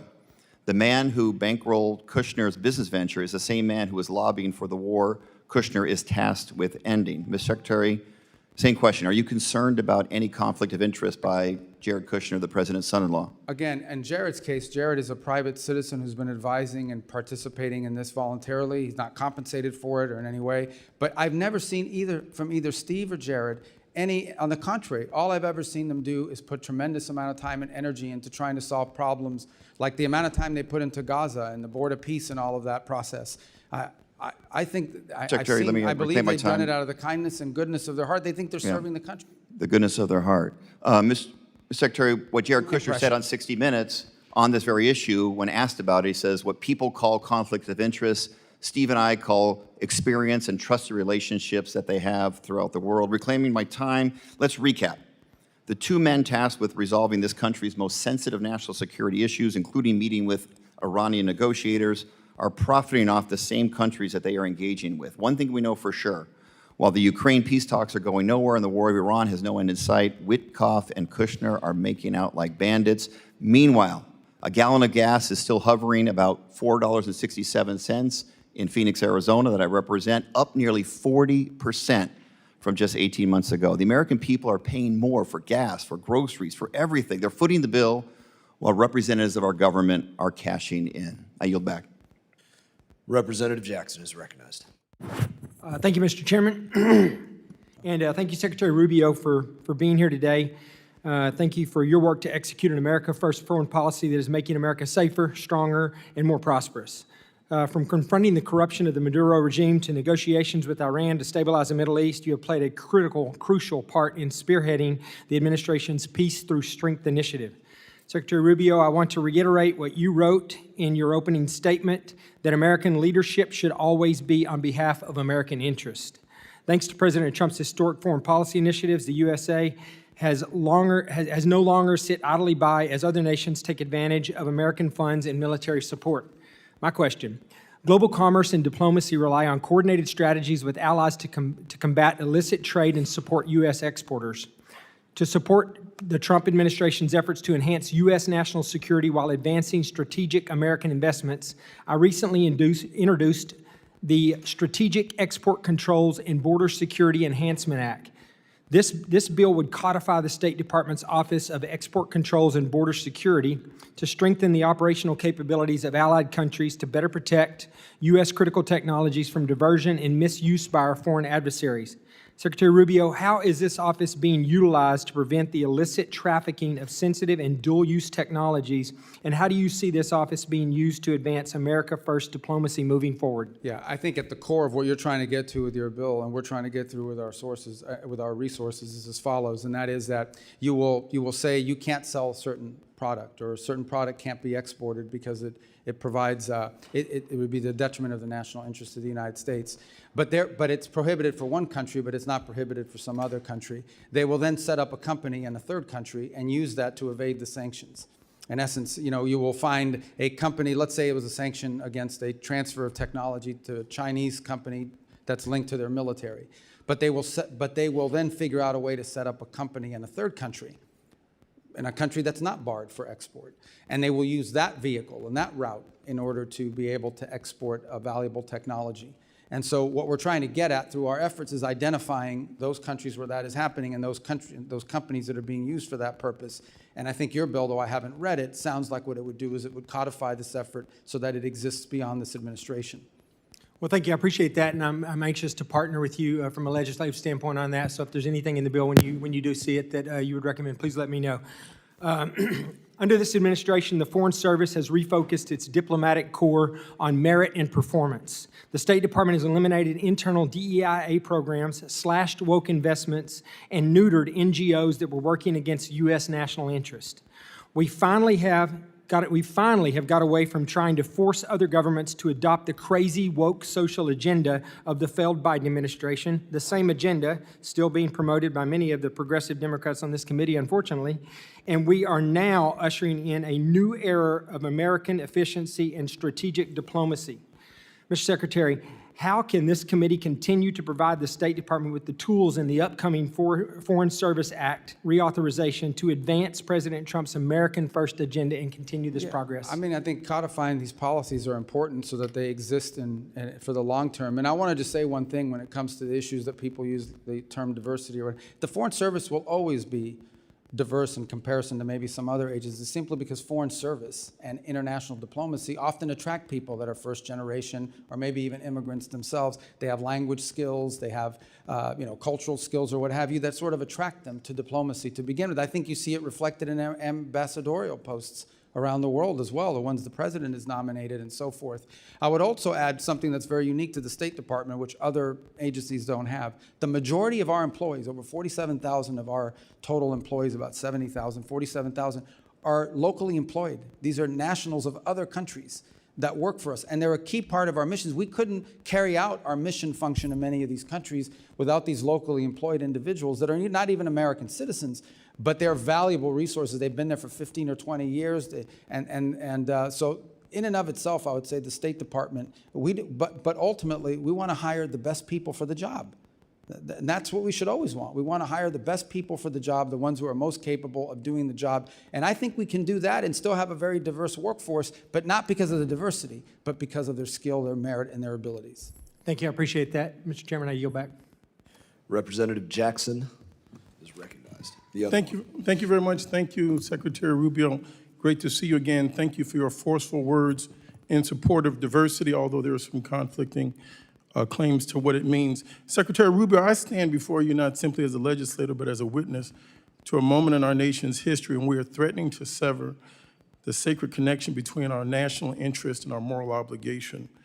This is a budget hearing, of course, but more than numbers on a page, we have to wrestle with the meaning of what those numbers mean to the lives of real people in real places, whose very existence is bound in no small way to the decisions that we make in this room. I want to start by showing the American people what the dismantling of the diversity, equity, and inclusion means. Under your leadership, we are abandoning the continent of Africa. Would you put this up, please? The question is not what can we afford, but what we are willing to become. Under your leadership, the U.S. effectively has closed 31 consular operations across Africa and has 34 ambassadorships vacant. Under your leadership, we froze student, refugee, and valid visa processing to 26 African nations. Under your leadership, we have raised the tariffs on 30 emerging economies.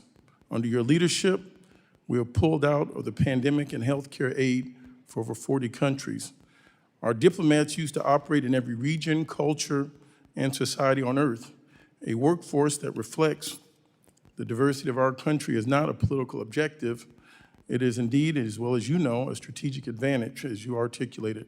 Africa and other developing nations are fast-growing and young populations represent one of humanity's greatest opportunities for shared prosperity, climate resilience, and democratic transformation. On global health, last year, the Trump administration cut off all funding to the World Health Organization. However, to prevent diseases from reaching our shores, the U.S. still needs the global outbreak and disease surveillance functions that the World Health Organization offers. Diseases, as you know, do not need passports or visas.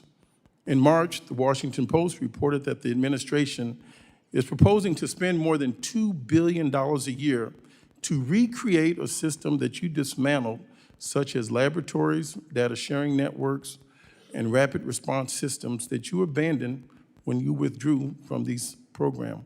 This is more than 3 times what we had contributed to the World Health Organization. That's waste, fraud, and abuse.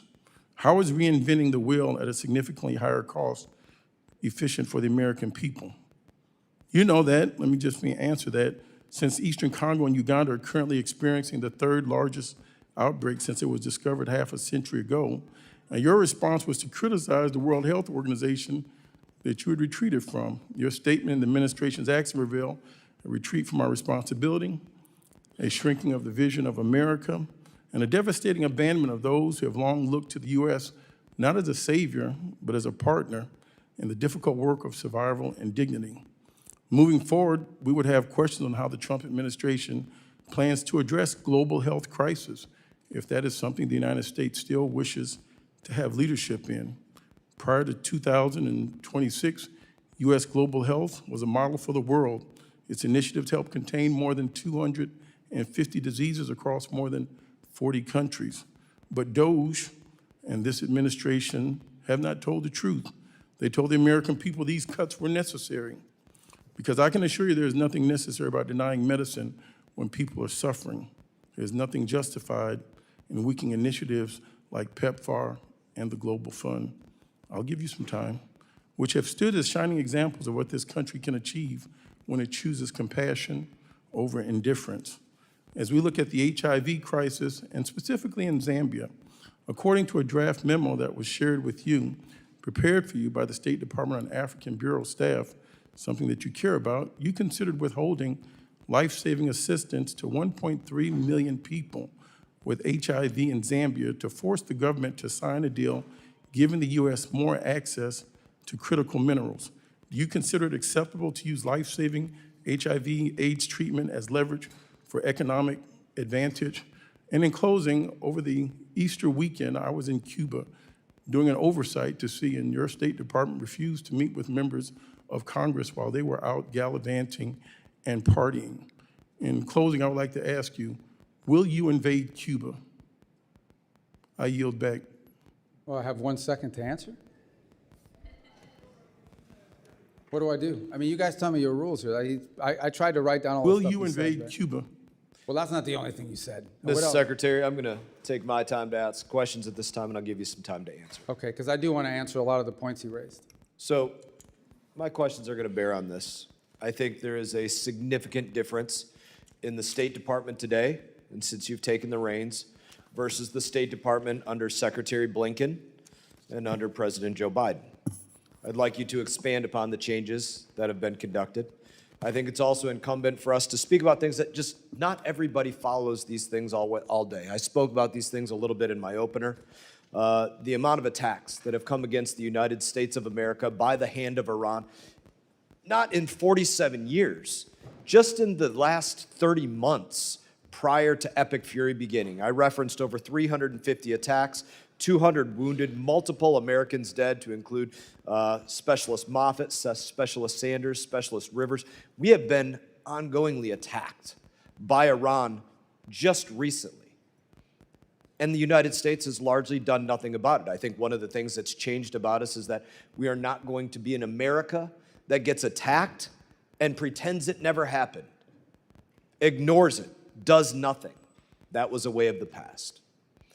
So, Secretary Rubio, I'd love for you to discuss this and discuss the questions that were asked previously, and you have 3 minutes and 45 seconds to do so. Okay, good. And I actually think they dovetail because there's a couple points. First of all, it's just absolutely false that we've abandoned the continent of Africa. As I've highlighted multiple times here on the diplomacy front, we are deeply engaged in the DRC and Rwanda peace negotiations. In fact, if it wasn't for us, there wouldn't be any negotiations.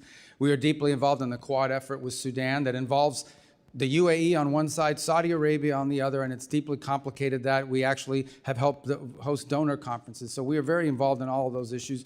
As I pointed out earlier, we've been working very cooperatively with the government of Nigeria to go after a common threat, terrorists that want to aim at us but are threatening the nation state there now.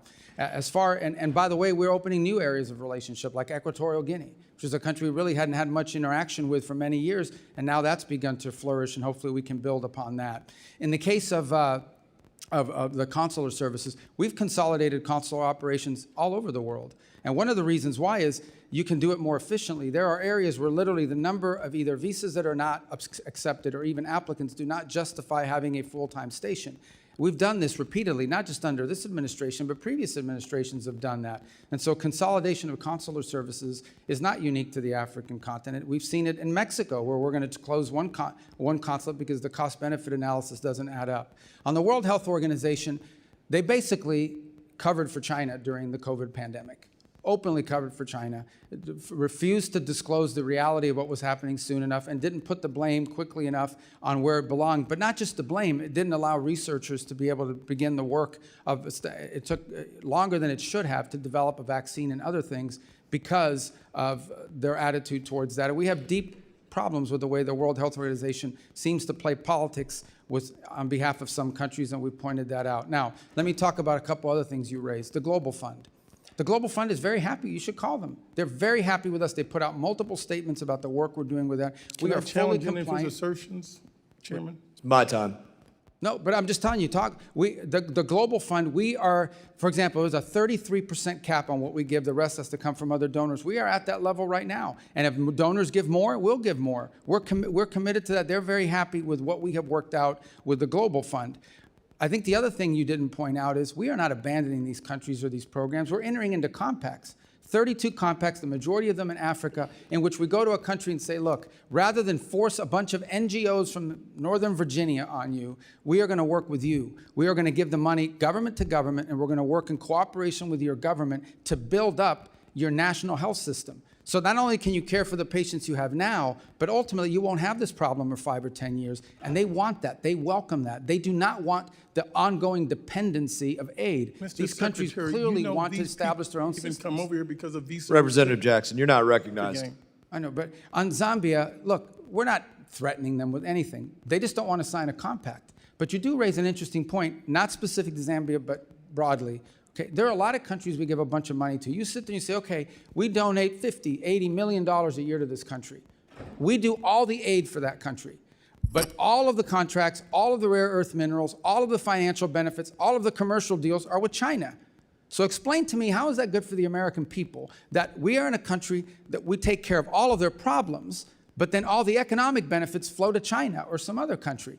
That has to be talked about. How can I justify to the American people that we flood a country with American aid, but all of the commercial benefits in that country go to China or someone else over us? That is a legitimate thing to discuss with every country in the world that we give a lot of aid to. That is the reason why aid should not be separated from policy, because it has to reflect our national interest.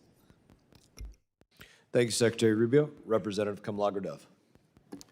So, Mr. Secretary, 5 months ago, you essentially became the new overlord of Venezuela, taking control of the country's oil revenues and giving foreign companies access to its oil and minerals. But you have provided no real transparency about where the money is going and who is benefiting from this arrangement. I want to now talk a little bit about Mauricio Claver-Carrón. So, Mr. Secretary, you've known Mr. Claver-Carrón for many years, correct? I don't know how many years, but sure. Okay. We know that he was special envoy to Latin America. He's also a former lobbyist who supported your presidential campaign, I think in 2016. And now he runs a private equity firm that is seeking $1 billion in investments in Latin America. Apparently, he is seen as your right-hand man on Venezuela. But he's not a federal employee, and he's not bound by rules about financial disclosures or conflict of interest. According to the Washington Post, he acts like a kingmaker in Venezuela, helping to determine which private companies get contracts and access. And that's concerning because in January, you gave confidential licenses for Venezuelan oil to a company that had been charged with bribery by the Department of Justice and employs a trader who gave $6 million to Trump's campaign.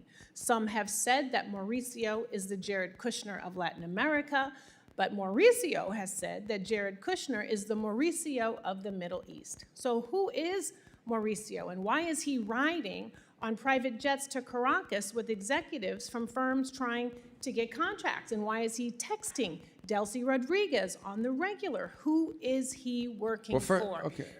I'm gonna allow you to respond. I'm setting this up because it looks unseemly that essentially you are taking Venezuelan oil money and sending it through a network of campaign donors, corrupt politicians, and lobbyists, and we can't get any documentation on that. We don't have any receipts. So the question is anyone from the administration, directly or indirectly, benefiting from the contracts being doled out in Venezuela? Is this where I get to answer? Yes. Okay, perfect. Number one is the number of people. Mauricio is one of many people that are involved in what's happening in Venezuela. There's not a day that goes by that we don't have someone who's interested in what's happening in Venezuela for a variety of reasons.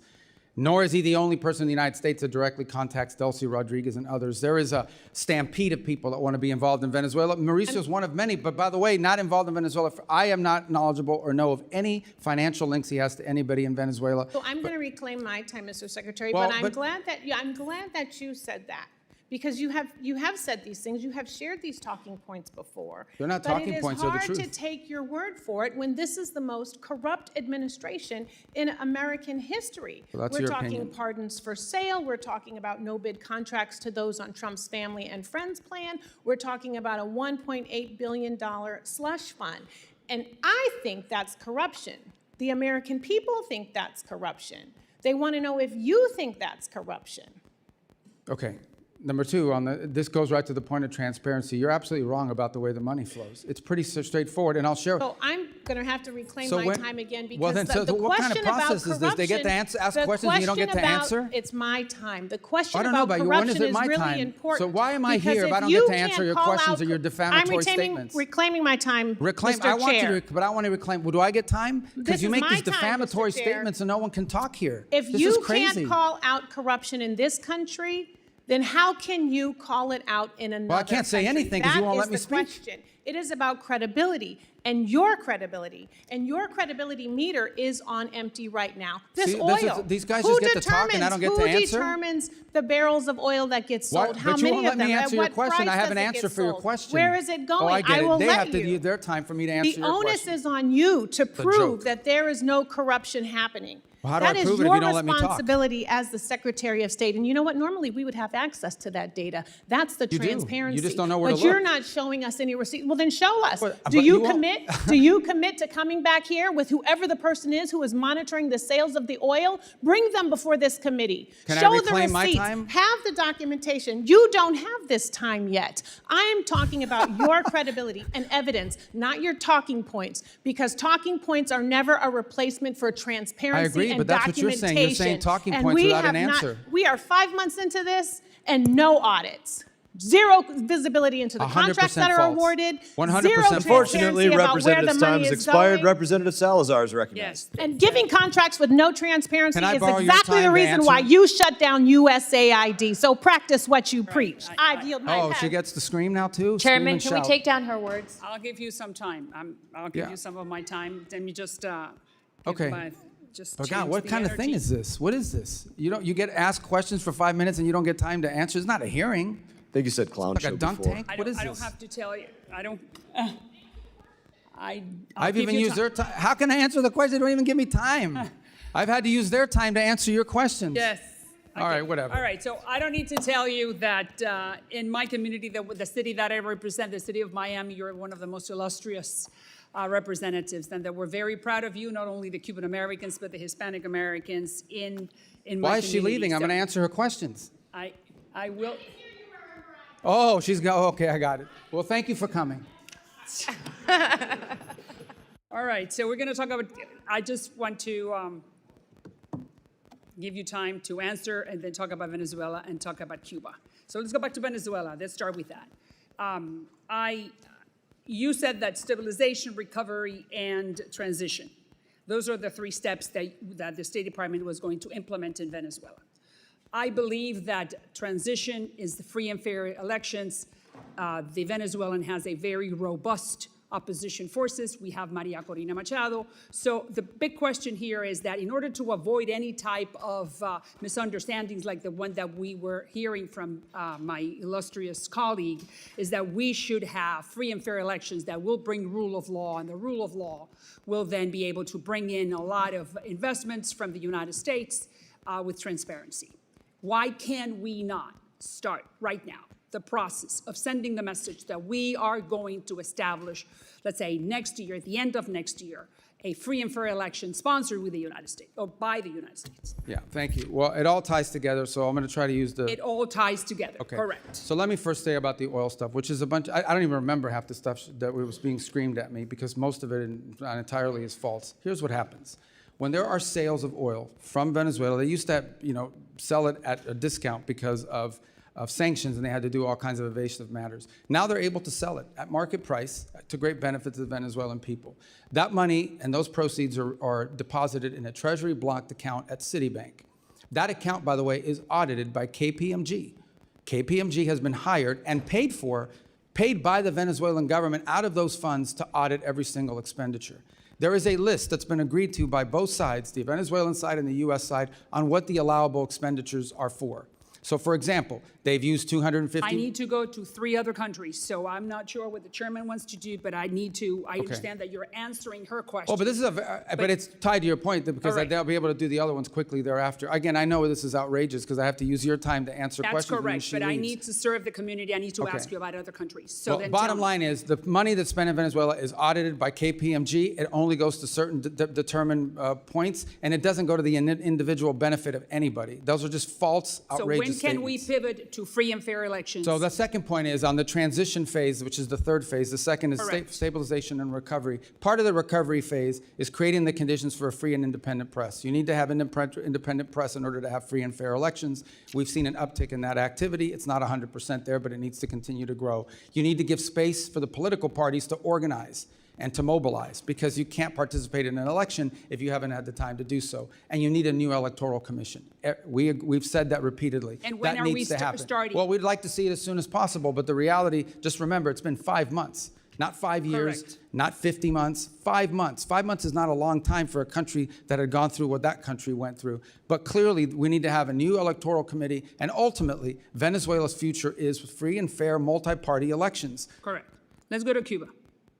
We know that your office is talking to the Castro family, and you're sending the message that the game is over, that they need to open up the democratic game. We know that, all right? So the question is, what's delaying that process?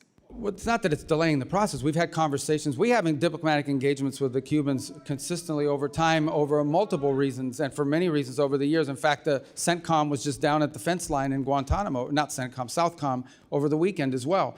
Our message to them has been very clear. If they want a path in which they can recover their country and But we save understand that they are not Well, that- understanding that. So then correct. what's next? So what can we do in order to make them understand that the game is over? Well, we're not going to allow them to benefit from the game that they've been playing, in which they're stealing money from the Cuban people to the benefit of this conglomerate at the expense of the people of Cuba. What we are offering to do is distribute $100 million in humanitarian aid But through they're not non-governmental accepting it. organizations. Well, now they say they've accepted it, but they're But it creating has to go impediments. through the Catholic Church, and they're not willing And to do others, that Samaritan Purse. We have a whole host Representative's of time is organizations that are prepared to do it.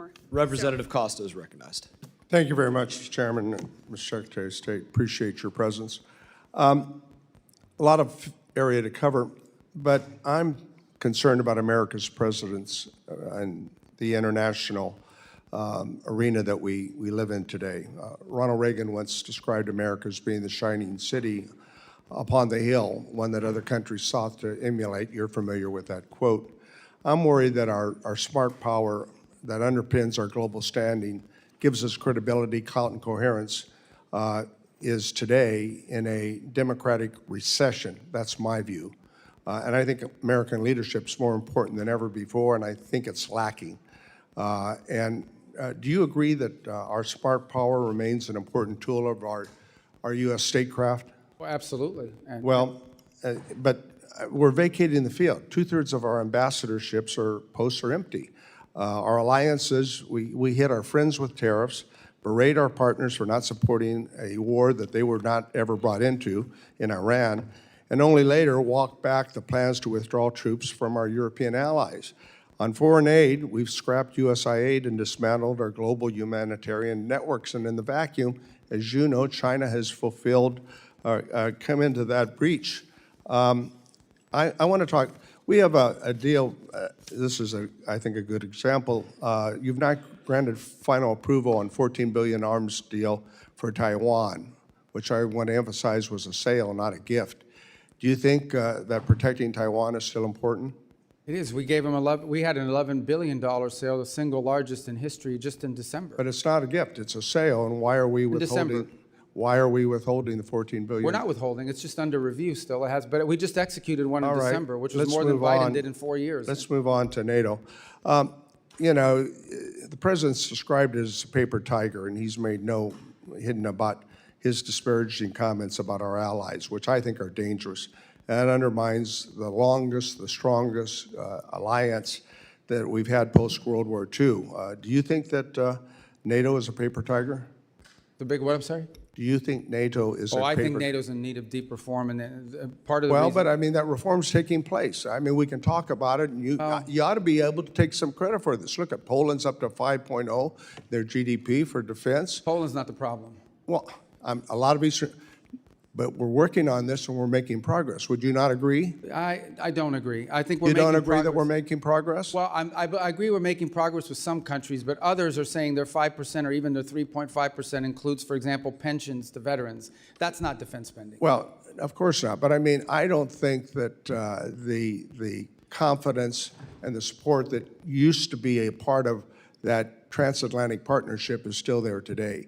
And you go to Europe and I go to Europe and we sense that in the people that we talk to. Let's move over to Ukraine. I've spent a lot of time and engagement there. I know you have. You talked about it earlier today. 4 years ago, it was seen about good versus evil, right? Russia's invasion of a country that was unprovoked. And there was strong bipartisan perception that that was the case.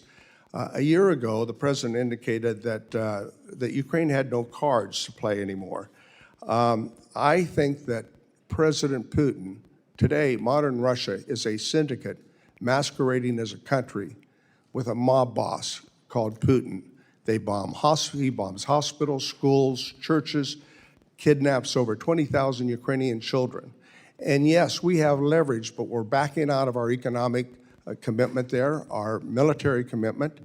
And, but yet, we see these brave Ukrainian people standing up for their sovereignty and actually taking a whole new page out of warfare in terms of something that we could learn from. When is the president and the administration going to use the leverage that we have over Russia? We have, and unfortunately, the talks have not yet borne fruit. But I want to disagree on something. So we continue to sell weapons through the Pearl program, which has been a great success. That's an ongoing program with Ukraine, and we continue to have massive number of sanctions on Russia as we speak. The problem has been, We've put the sanctions on and off again. No, most of the sanctions are still on. The only one that's been waived for a limited period of time in order to provide more oil to the global market and stabilize prices is oil. And those are time determinate. These are 60-day waivers. These are not permanent. Is it the intention to re-engage in the efforts to form a ceasefire and a peace agreement? Oh, we're prepared to do so. Unfortunately, you know, those efforts proved less than fruitful. You know, we spent a year on it last year, but we're prepared to do it as soon as they're prepared to do it.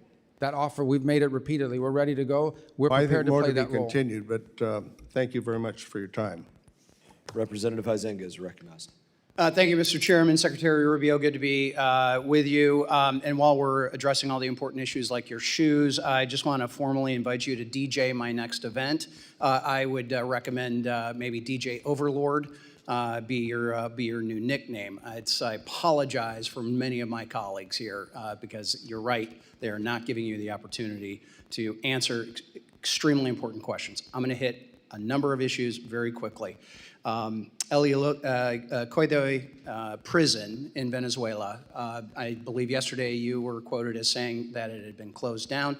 I've got some close friends, contacts there that believe that there are still 25 prisoners that are still there. So I don't ask you necessarily to address it, but I'd love for you to take a look at that and get Just to be clear, the interim government has said they intend to close it, and we will hold them to their promise. Please do, and make that as rapid as possible.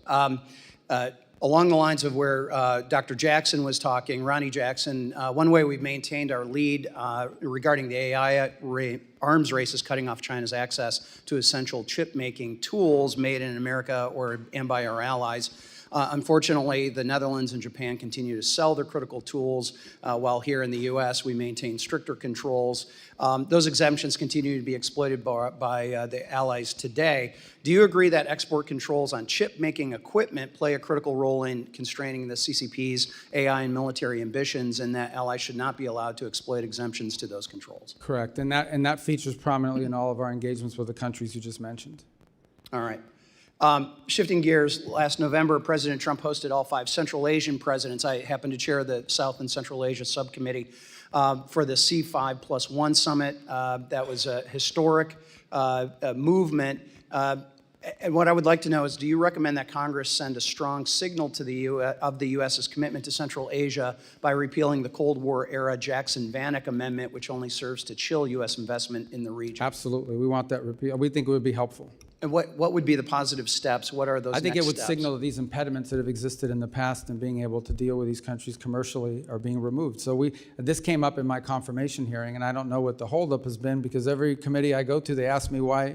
Everybody seems to agree they want to get rid of it, but no one gets rid of it. So you should. And by the way, we intend to have a C5+1 meeting that I'll be attending at some point this year in the region. Wonderful, and they will be thrilled to have that. And then you recently, you recently returned from visiting India.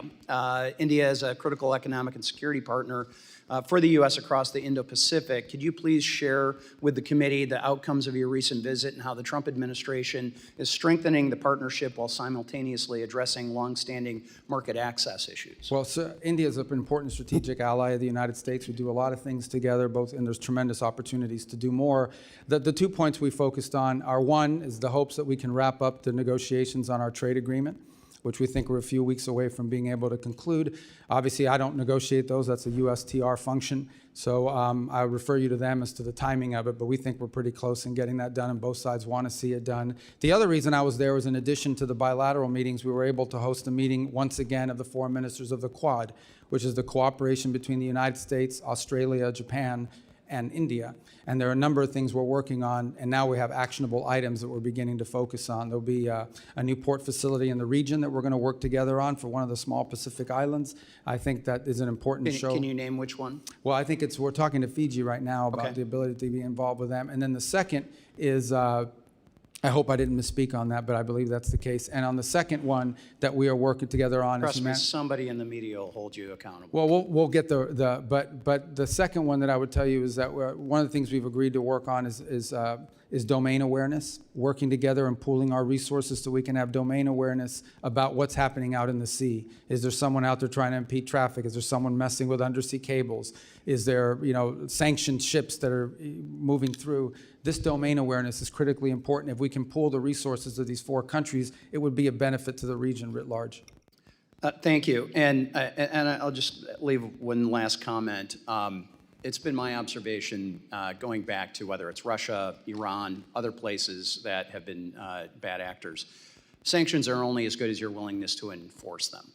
And we are finally seeing this administration, with your advocacy and others, and Treasury, to enforce those sanctions. Anthony Blinken sat there where you are not that long ago, and I had to remind him he had a problem on his hands because I'm vice chair of the Financial Services Committee. There's a number of Financial Services Committee members who are on this committee. We actually write the sanctions, and he basically would come in and say, don't worry your pretty little head about all these confusing sanction-y things.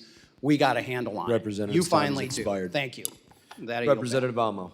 Secretary Rubio, welcome back. I want to start where we left off last year. You told me, quote, we're going to do more food aid than any country on the planet times 10. That was your promise.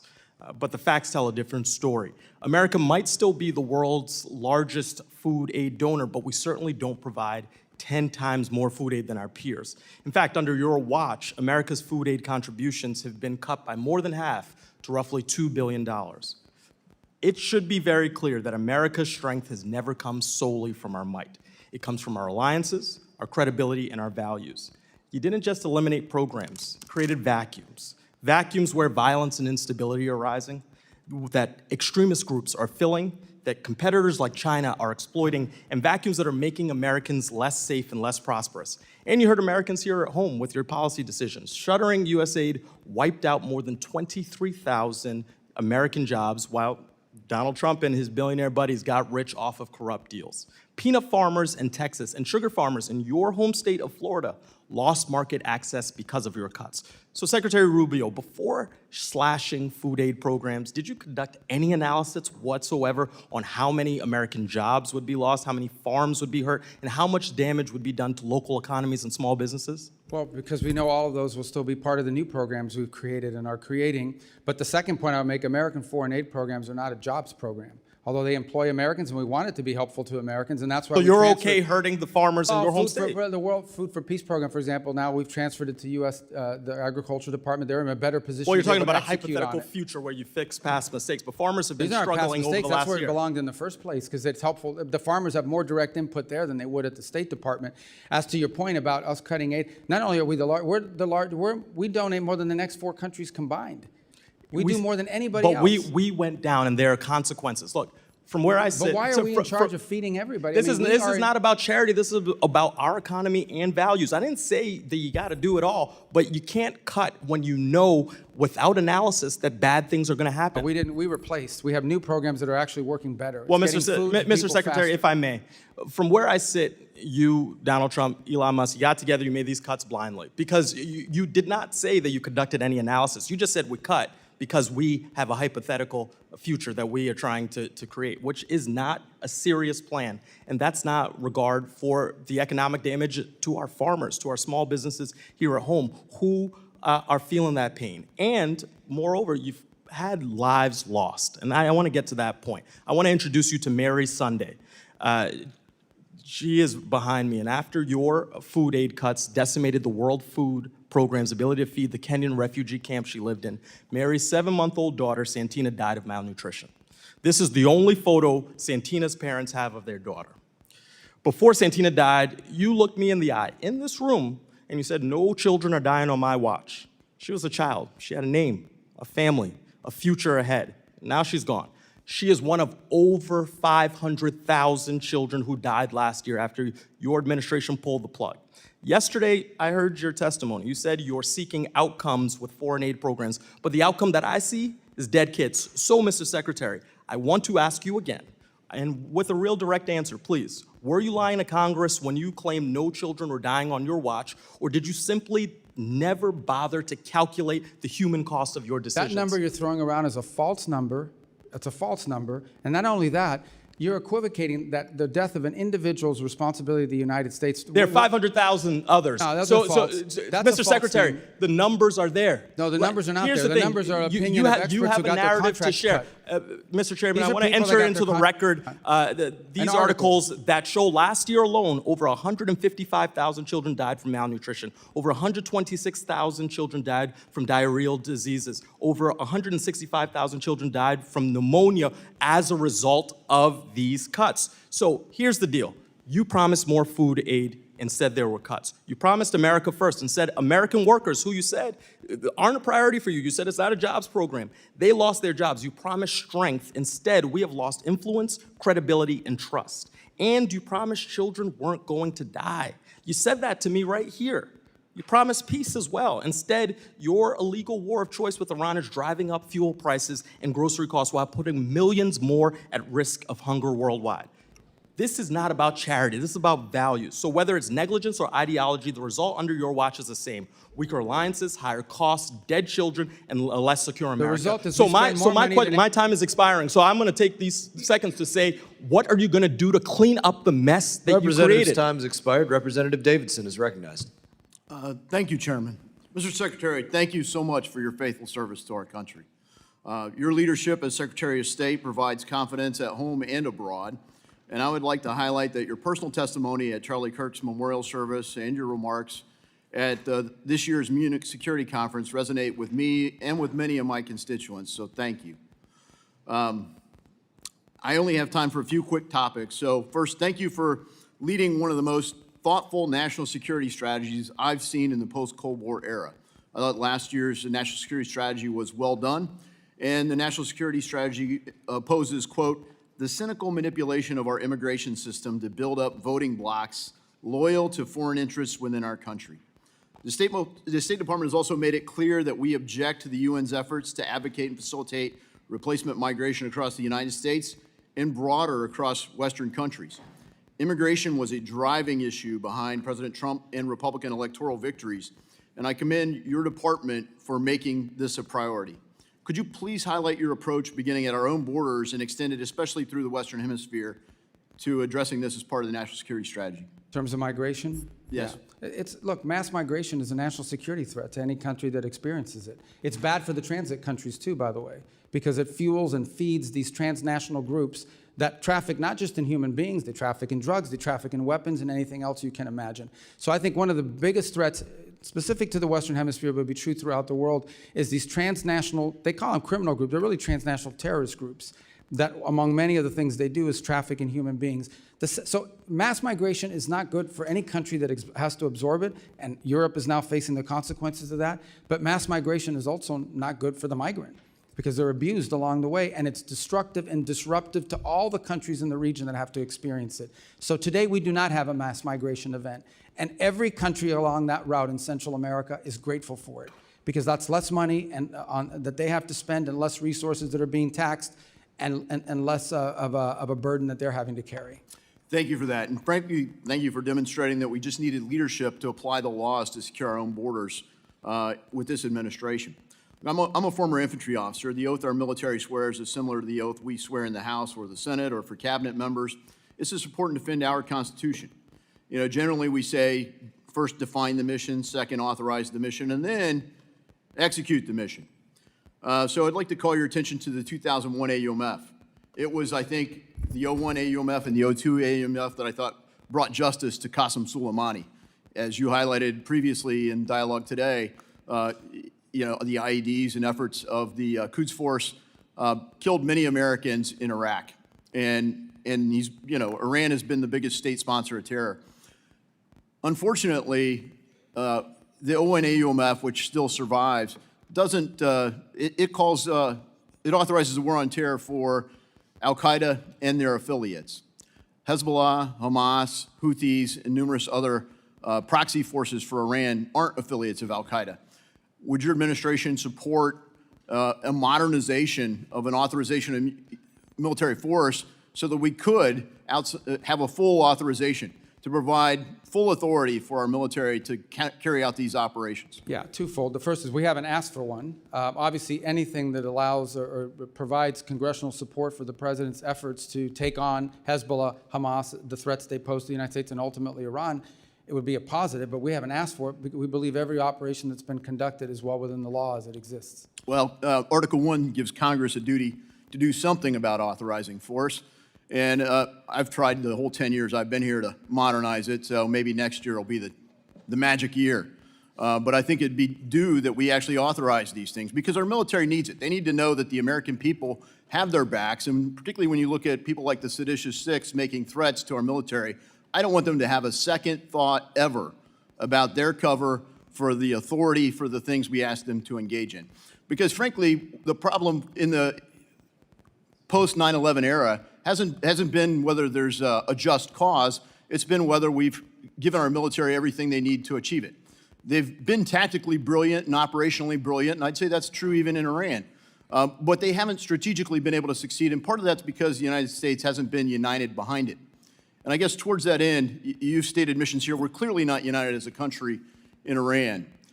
So briefly, you know, what authorization do you need to carry out further operations in Iran? Well, that's contemplated now. They're all within the president's powers, in our view, under the Constitution to address imminent and emerging threats against the interests of the United States. If those circumstances were to change, we would obviously engage Congress in that conversation. We would always welcome congressional support. We'd like congressional support, but that's not going to stand in the way of the president addressing an immediate threat to the United States or an emerging threat to the United States that requires him as commander-in-chief to protect our people and our country. Well, the cause is just. Representative Mfume is recognized. Thank you, Mr. Chairman. Mr. Secretary, good afternoon. I was going to say good morning, but it's starting to run past us. We all obviously sit here in America in what has been known as the greatest deliberative body in this democracy, and in a nation that is the strongest, the wealthiest, the most powerful, the most influential nation that the world has ever seen. America's military might has no rival. However, America's moral obligation continues to be called into question. And I want to talk a little differently about something that doesn't get the attention that it should get, and I want to associate myself with the remarks from my colleague from Rhode Island. Globally, over 122 million people are forcibly displaced all over the globe due to conflict, due to persecution, due to human rights violations. They are in the Sudan, they're in Syria, they're in the Ukraine, they're in Myanmar, they're in the Congo, and they are in Gaza. And so I want to take the time that I have to talk about Gaza, since no one seems to want to talk about it anymore, now that there is a tentative ceasefire. But there's also a number of children, teenagers, seniors, and others that are living in Walla. They have no real medical care that is sufficient for their needs. They are displaced because of this humanitarian crisis that we see. And for months, the issue was that Hamas was not allowing people in. Well, that's not the case right now. And we see what was supposed to have been tens of trucks going in each day down to a trickle, not carrying food, but carrying a lot of commercial supplies. More than 6 months into the ceasefire, about 1.7 million Gazans, Palestinians, are still living in tent camps.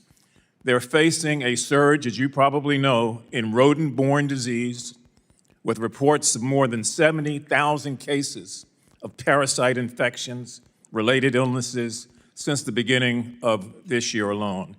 Many, if not most of them, are children, young children, who are trying to find a way to survive, who are also growing up with memories of what happened to their parents, with a great deal of hatred in their heart towards America, towards Israel, toward anybody that they thought may have been a part of that. I just want to point out two things. When the 20-point peace plan was enacted and talked about by President Trump, it included point number 7, which doesn't get a lot of attention, and that is that the mandate that a full amount of aid would be sent into Gaza and into the Gaza Strip at a quantity of 600 trucks a day. It also included another point, point 8, that entry and distribution of this aid would proceed without any interference from any outside or internal force. So if we are, in fact, the strongest, the powerful, the most wealthy, the most influential nation on the face of the earth, it would seem to me that while we are doing all these other things around the globe, Mr. Secretary, that we ought to have a humane reaction and response to what we helped to create there. I mean, it is not just war-torn, it's ravaged, and people are dying every day, even as this hearing takes place, because they can't get medical attention. And so Gaza is not over with. That chapter and page is not turned. Those persons, the Palestinians that live there, really need help. And I would strongly urge the State Department, in addition to what you may be doing, to have someone and to have a process to come up with ways through UNRWA and other organizations to meet the need. Many of the international organizations are facing a monetary crisis, and so they don't have the ability to do what they are empowered to do. But this is still the United States of America, and we still have an obligation.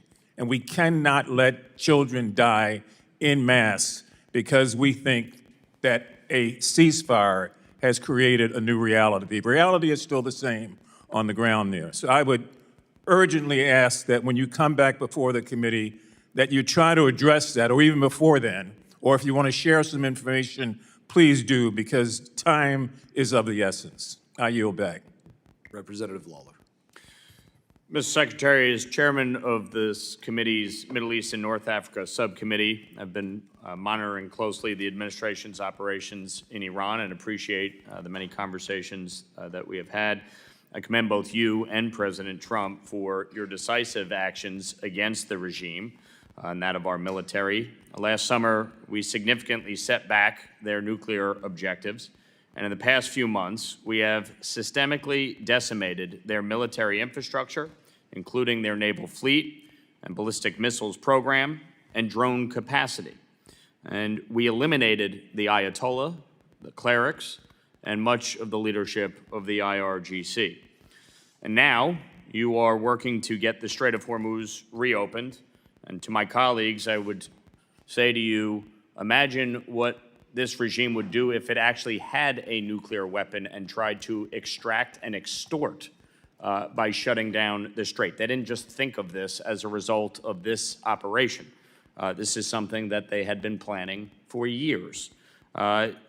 We are working to diminish their nuclear capabilities for good and to expand the Abraham Accords across the Middle East and actually ensure peace, stability, and economic prosperity.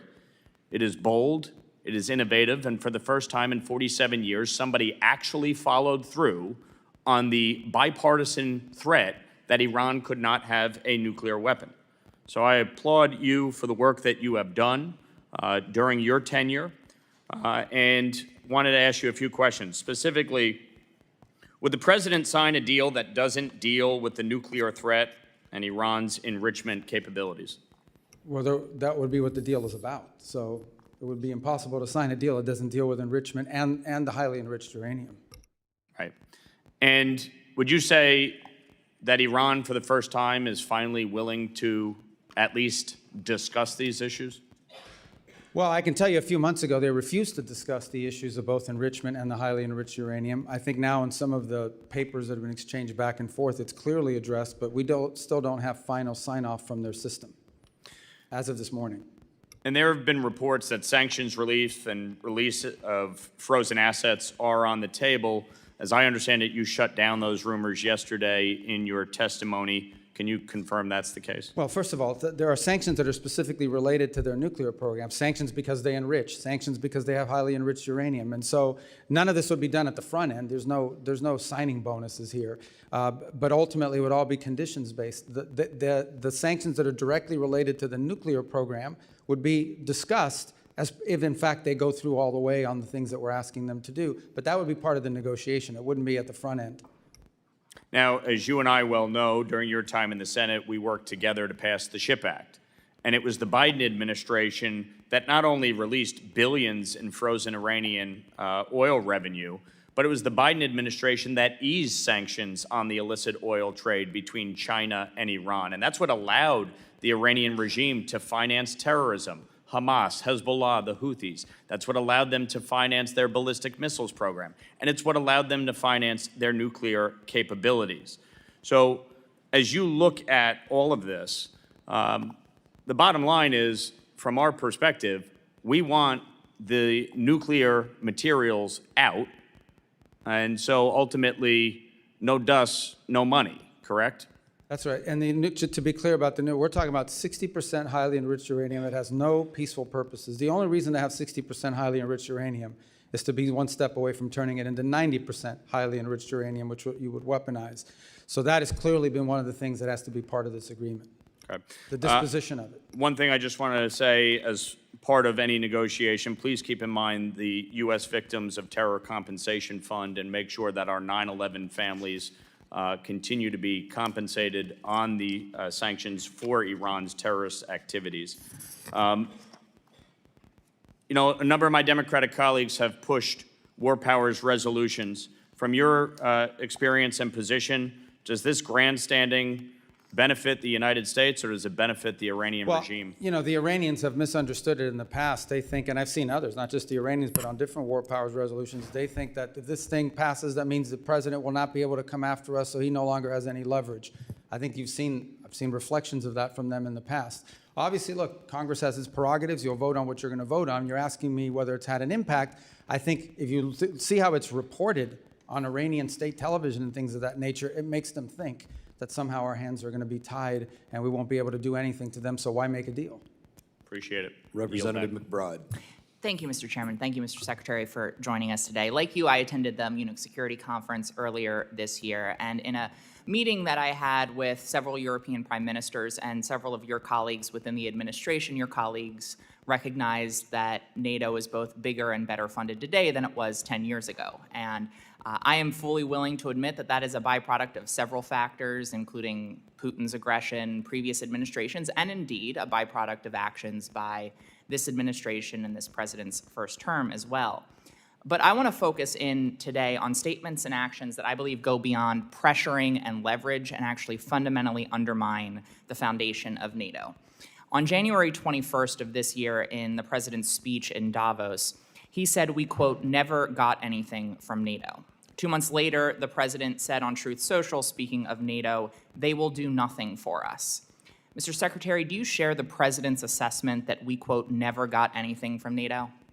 Well, I think what the president was speaking to at that moment, and was what I'll speak to you about now, is One of the reasons why I've been such a strong supporter of NATO is because they allow us to use these bases, because it allows us in a time of contingency, like the one in Germany and others. And for the first time, we see NATO countries denying us the use of their bases, which undermines the purpose of our involvement. These statements, including the one we never got anything from NATO, happened before the war in Iran, which falls outside of the Article 5 invocation. It falls outside of a war of defense. Do you share the president's assessment that we, quote, never got anything from NATO? I share the president's assessment that on issues that are a priority to the United States. I'll take that as you disagree with his assessment that we never got anything from NATO, because, Mr. Secretary, let me reclaiming my time, Mr. Chairman. Mr. Secretary, I'm asking very specifically about a specific quote. I'm not asking whether NATO can be better or reformed. I'm asking if we never got anything from NATO. And I want to specifically ask you, Mr. Secretary. Well, why are you asking me if I can't answer? You're not answering the question that I'm asking. You're answering a different question about whether NATO can be better or reformed. And so I'm going to move on, Mr. Secretary. Are you aware that the only time Article 5 has ever been invoked is after 9/11 in defense of the United States? Of course I'm aware of that, okay. Yeah. And are you aware that more than 1,000 Europeans died in the subsequent war on terror that was invoked after? They participated in the Middle East, correct. Yes. And I assume you're aware that the NATO ally that lost more service members per capita is Denmark? Denmark, I thought it was that the UK had suffered more. More per capita. Okay, gotcha. And I assume you're aware that Greenland is indeed part of Denmark? For now. Okay. Well, I want to focus in on Greenland. I joined the bipartisan bicameral trip to Copenhagen as the administration that you're a part of sought to seize Greenland. In the president's speech at Davos, he said, referring to Greenland, quote, "You need ownership to defend it." Mr. Secretary, does the United States need to own land within NATO to defend it?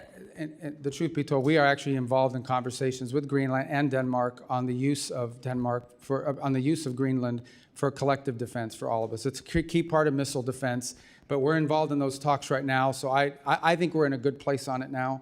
But I don't want to put stuff out there in the public record that would undermine the conversations we're having with them on it.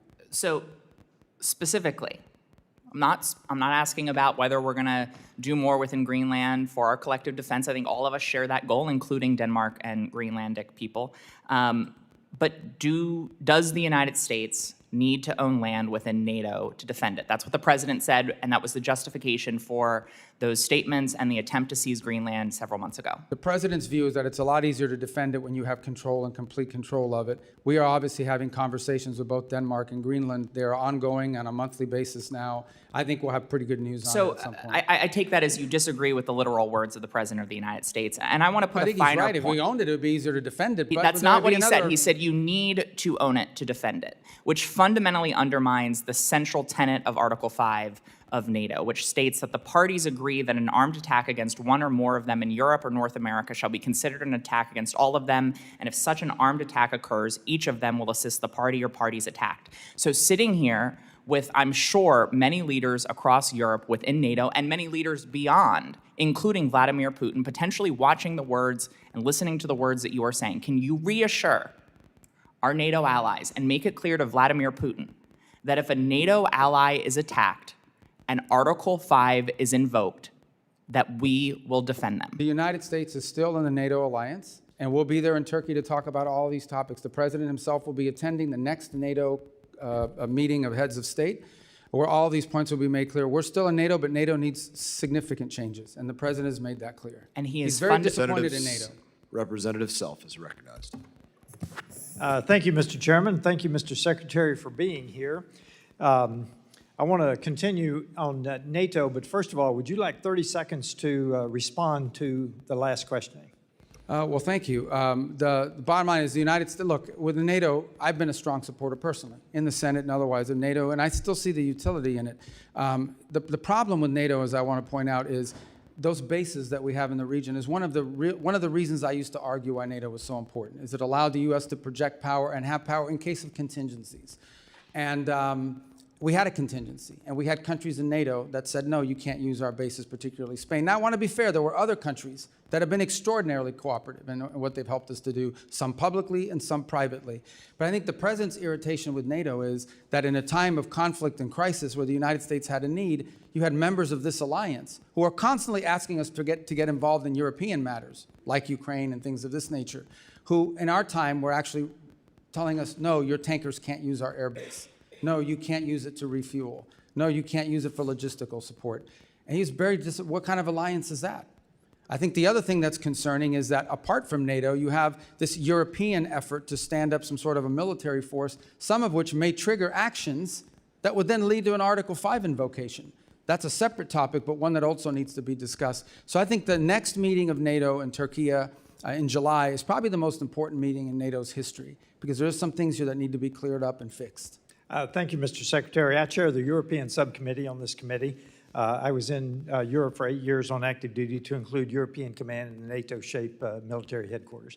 I want to point, you gave us a really masterful review of the global situation early in your spoken remarks. I want to ask you to comment on another part of Europe that we've not talked about that I consider very fragile, and that's the Balkans, particularly the Western Balkans.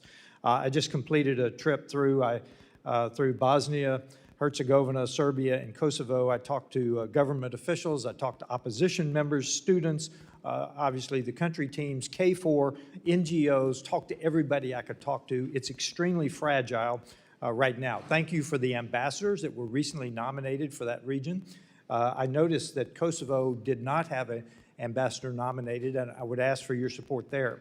We have 4 NATO allies that are also blocking Kosovo's entry into NATO. Obviously, we have the intractable issue between Serbia and Kosovo, that Serbia considers Kosovo a province. Most of the world recognizes Kosovo as a sovereign nation. We have the change in the high rep coming in Bosnia-Herzegovina. This is an extremely fragile area of Europe, and I would ask for you to support Kosovo's membership in NATO with those 4 countries at the meeting in Turkey that you just mentioned.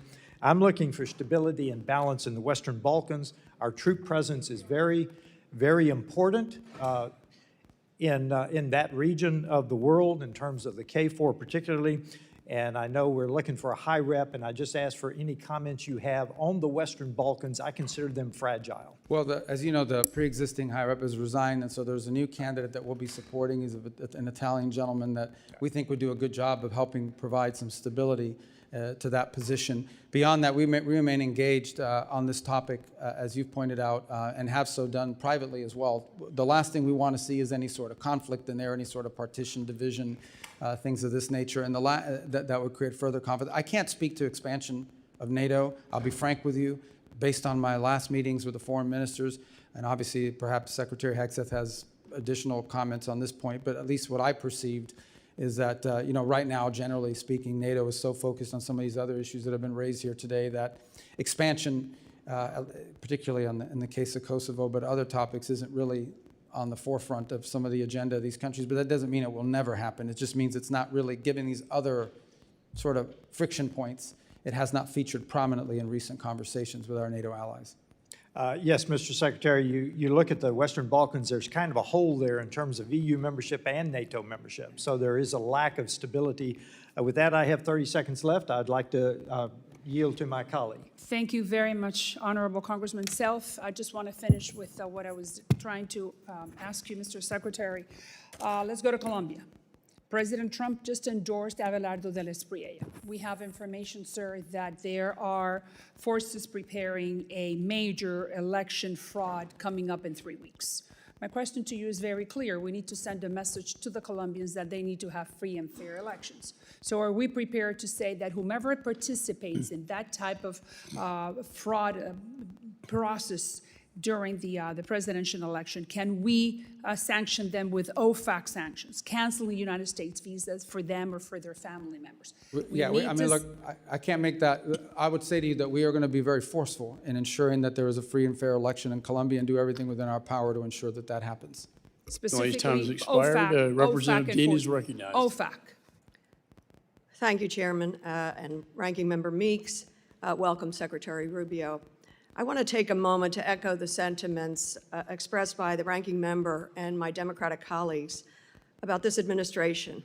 Under your leadership, we are going backwards. We're losing our moral standing. We're alienating our allies. Our status as the indispensable nation is in question. I had hoped that President Trump would have used you more. I had hoped he would have used diplomatic tools more instead of family deal makers. A prime example of where we have lost ground is the destruction of USAID and the U.S. foreign assistance apparatus. Secretary Rubio, I agree with your stated intention to spend foreign aid effectively, efficiently, and aligned with American values. Your written testimony certainly paints a rosy picture of the State Department's progress in achieving those goals. I quote you when you say, every dollar we spend today is 100 times more effective, efficient, and aligned with the American interest than it was when President Trump took office. We know such huckstering is not the reality. Last year, a new and untested organization called Gaza Humanitarian Foundation was set up by Israel and the United States within a few short months to take over distribution of emergency food assistance amid catastrophic food insecurity and famine in Gaza. GHF had no track record of providing humanitarian assistance, and it relied on private subcontractors to transport the food, to provide food distribution sites, and then you saw the reporting. Hundreds of Palestinians, including women and children, were killed just trying to get to those sites. Secretary Rubio, can you tell us, can you tell the world how many people were killed simply trying to access those sites? Well, since Hamas killed them, you should ask what Hamas's role was. IDF soldiers shot some of them. No. Yes. Let me tell you the reason why food wasn't going in there is because the convoys were being hijacked by Hamas. I reclaim my time because propaganda ain't going to work with me. Well, it isn't going to work with me either, and what you're saying is propaganda. Nearly 1,400 people were killed, and that was as of last March.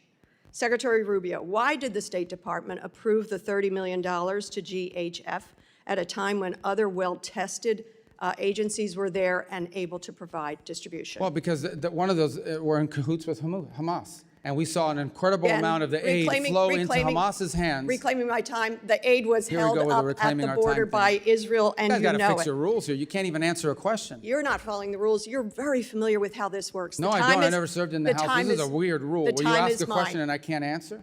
Would you please add time to the clock? Nope. He's a comedy show over there. I'd say on the left. This is serious stuff. I agree. That's why Mr. I shouldn't have to answer a question about shoes. Mr. Rubio, according to public reporting, 9 counterterrorism and anti-fraud safeguards were waived to approve this. I wonder who specifically made the decision. I wonder, were you aware of this decision? I'm not asking you a question. And was there any written justification? I don't want an answer. You know why? Because now GHF is closed. It was abysmal. It was a legacy of disaster. Nothing about our investment, our taxpayers' investment seems to have been effective or efficient or in the interest of the American people. I would call that waste, fraud, and abuse. Moving on, I'm a member of the Appropriations Committee. I'm concerned that you're flouting Congress's constitutional power of the purse when it comes to foreign aid. For FY25, Congress appropriated and the President signed into law more than $690 million for international basic education. I don't need to tell you that investing in basic education is critical for empowering children, creating economic opportunity. It's also had a long-time bipartisan support. You personally, as a senator, supported authorizing legislation, the READ Act. How much of this funding has been spent so far? I don't have that figure in front of me, but I can tell you we're not going to fund puppet shows. Can you get it for us? Yeah, I'll get it for you, but I'm going to tell you the number of puppet shows and all these other stupid things they were spending money on is going to be zero. Well, you supported the legislation. I didn't support the legislation to have puppet shows. Mr. Rubio, Mr. Secretary, the Trump administration will be remembered for rubble and rot. I had hoped you would have been able to distinguish yourself above that rot. I bet you hoped it too. Sadly, you have not. I yield back. Well, Representative Baird is recognized. Thank you, Mr. Chairman, and thank you, Mr. Secretary, for being here and giving us an update on the Department of State. We really appreciate that. You know, in your testimony, you stated that the foreign assistance is a key instrument in America's ability to build partnerships and trust with developing countries. And President Trump has put forth a clear plan about America First in all aspects of our policy and his policy. Our focal point that the State Department has spearheaded, which is I am very excited about, is the American First Global Health Strategy. The U.S. is a global leader in health innovation, particularly with pharmaceutical applications and biotechnology. African countries overwhelmingly have been the beneficiaries of American First bilateral global health agreements. 21 of the 32 signed agreements that you mentioned in your early presentation have been with nations in Africa, resulting in 40% of African nations being partners of the United States that have taken a responsibility to invest in their people instead of asking for a blank check from America's taxpayers. So I'm proud as a representative of Indiana to see that the drastic increase in domestic investments is innovative for global health problems and biotechnology. So can you walk me through the process for sending America's medical and health innovation abroad to assist with global health threats? And additionally, what plans does the State Department have to expand those global? Yeah, and let me just say, this goes right to the criticisms that I keep hearing from that side over there about us not spending the money because we got rid of a USAID program. USAID basically was a program, was a system that was completely devoid of our public policy. It operated almost as an independent State Department, and oftentimes USAID was operating in contravention and contradiction of what the embassy was trying to accomplish in the host country. And one of the complaints you would get from many developing countries is that they would get flooded with NGOs that were picked for them. These NGOs would then operate in the country without even coordinating with the government, doing whatever they wanted and pursuing what they wanted. And in some cases, it extended well beyond food and medicine. It extended to political interference and all sorts of other activities in these countries that were undermining the national interest and the credibility of the United States. Now, these compacts in particular are promising and exciting because they are government-to-government arrangements. No longer do we put money into a bucket and says, this is for vaccines, or this is for medical care, or this is for standing up clinics globally. We are doing it individually, country by country. And the reason why that makes sense is because every country has unique needs. Some country may need more help in some area than in others. But at the core of this arrangement that we're making with countries is their desire and our goal to ultimately help them build their own national health systems so that eventually they no longer are dependent on foreign aid in order to be able to conduct that. Some countries it may take 5 years, some countries it may take 15. It depends on which country. But that's the goal of the compact. And these countries are happy with the compact because for the first time ever, their government leaders have control over how the money is spent, where it's being spent, and it's being spent in a way that builds their domestic capacity inside of the country. That's a much better way to do it than to flood these countries with NGOs accountable to nobody, run by, in many cases, through a USAID program that was undermining our foreign policy in that country in many instances. Well, I appreciate that answer very much. I was really shocked to see where some of the funds were going in Africa, for example, through those the USAID and the USAID program. And I know that was not what was intended in the beginning. So thank you for taking care of that and making an effort to do that. Let me change to one other thing. During the Biden administration, the FSOs were evaluated in the service based on a meaningless criteria like DEI and woke politics. So this arguably drowned out the vital U.S. interest, like beating back the Chinese encroachment and advancing new technologies abroad. I commend you for stripping the Department of DEI and other woke policies, and we should renew our focus on reinforcing our edge against China, and we certainly can use tech diplomacy to do that. So we have about 42 seconds, so would you mind sharing with me how to agree with the diplomats should be trained in emerging technologies like AI and telecommunications? Yeah, well, I think given the dramatic transformations happening in the world today, our diplomats of the future are going to have to be trained in multiple fields that previously we didn't, not just in the role that technology broadly plays, but the rapidly evolving role that AI plays, and economics.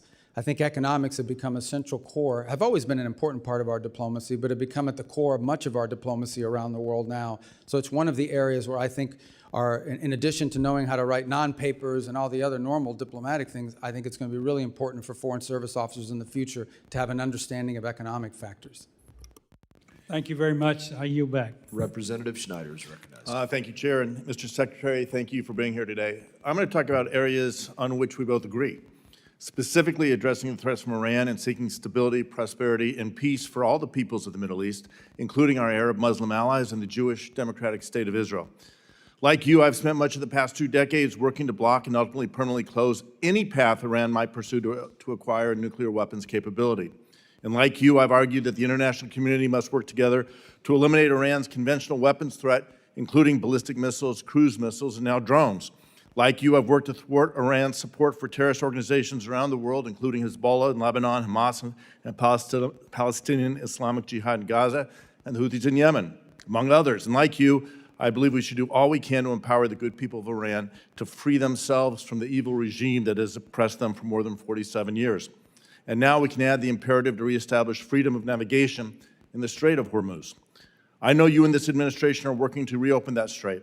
Mr. Secretary, assuming an arrangement is soon reached to reopen the strait, have you or anyone in the administration calculated or even estimated the economic impact on Iran's economy through the remainder of the year versus the baseline that was expected before the war? Yeah, I'm sorry, but I want to understand your question. Are you saying if the straits are open, how much have they lost? If an agreement is achieved, do you have an expectation of what's going to happen in Iran's economy going forward? How much money will come in with the straits Well, I can open? tell you, so for example, with the blockade now, their inability to get ships out is costing them hundreds of millions. Right, so if it's costing them hundreds of millions of dollars a day now not be able to get their ships out, that would be theoretically what they could gain back, except that they still face sanctions.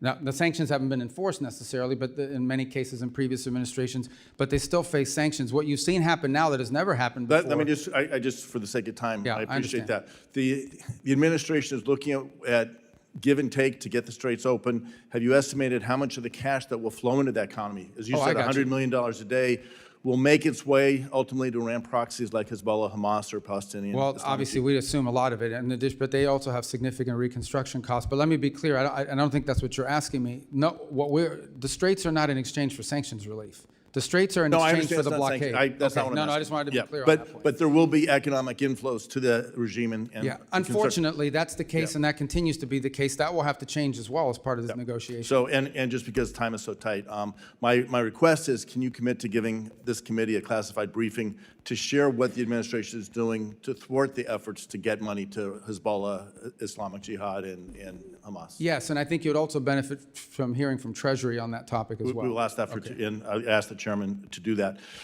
Way back in May 8th, 2018, the Trump administration laid out a fact sheet making the case why it was leaving the JCPOA. I'm going to just go through some of the points and ask you to confirm that the administration's red lines are still the same.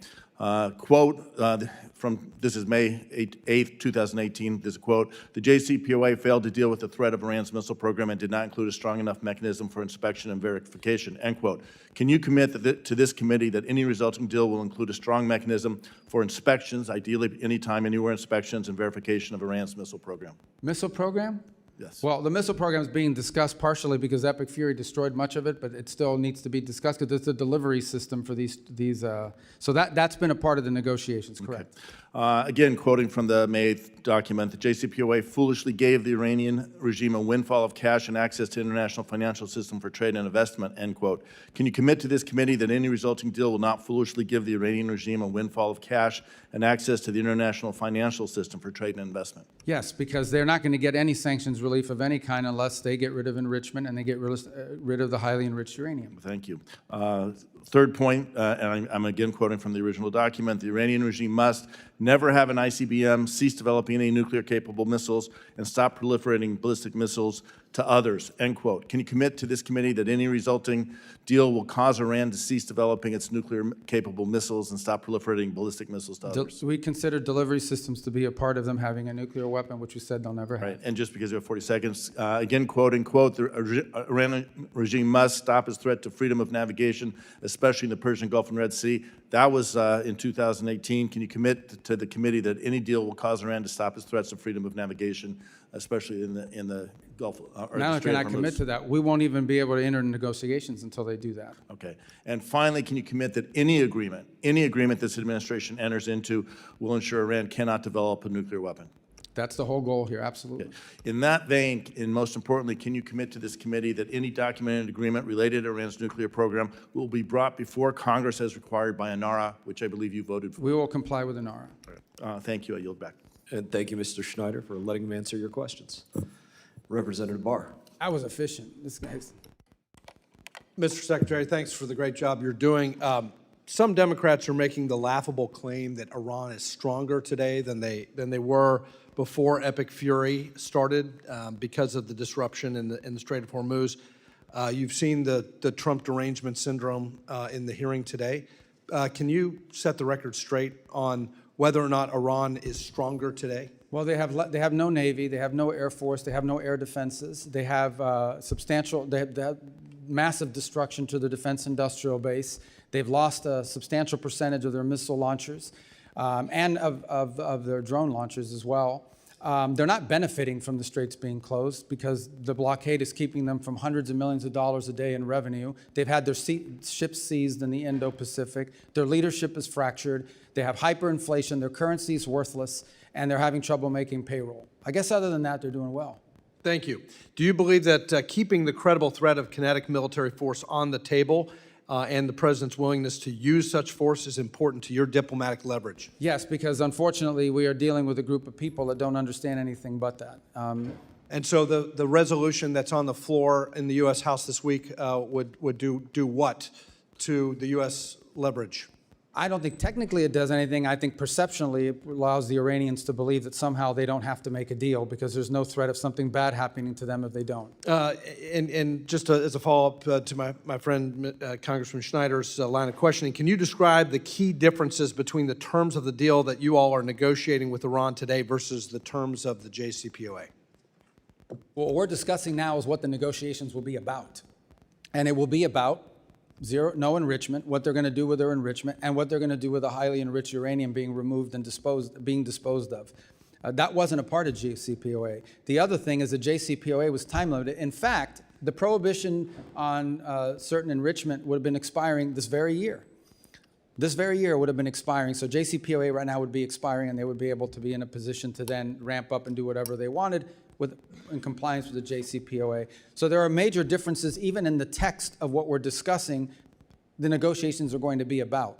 But ultimately, any deal we do will be a good deal or it won't be a deal. And it'll be better than JCPOA. Absolutely, and I think that's a key point is that this idea that you could draw any analogy between what's happening now, where the administration has totally obliterated the nuclear capabilities of Iran, plus their conventional capabilities.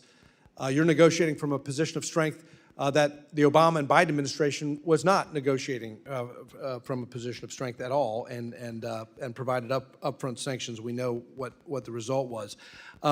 I want to shift to the Indo-Pacific real quick. As you know, the Taiwan Relations Act states that it is the policy of the United States to provide Taiwan with arms of a defensive character. Consistent with that policy, the Trump administration announced in December of 25 an $11 billion arms package for Taiwan, the largest ever, including HIMARS, howitzers, drones, Javelin anti-tank missiles.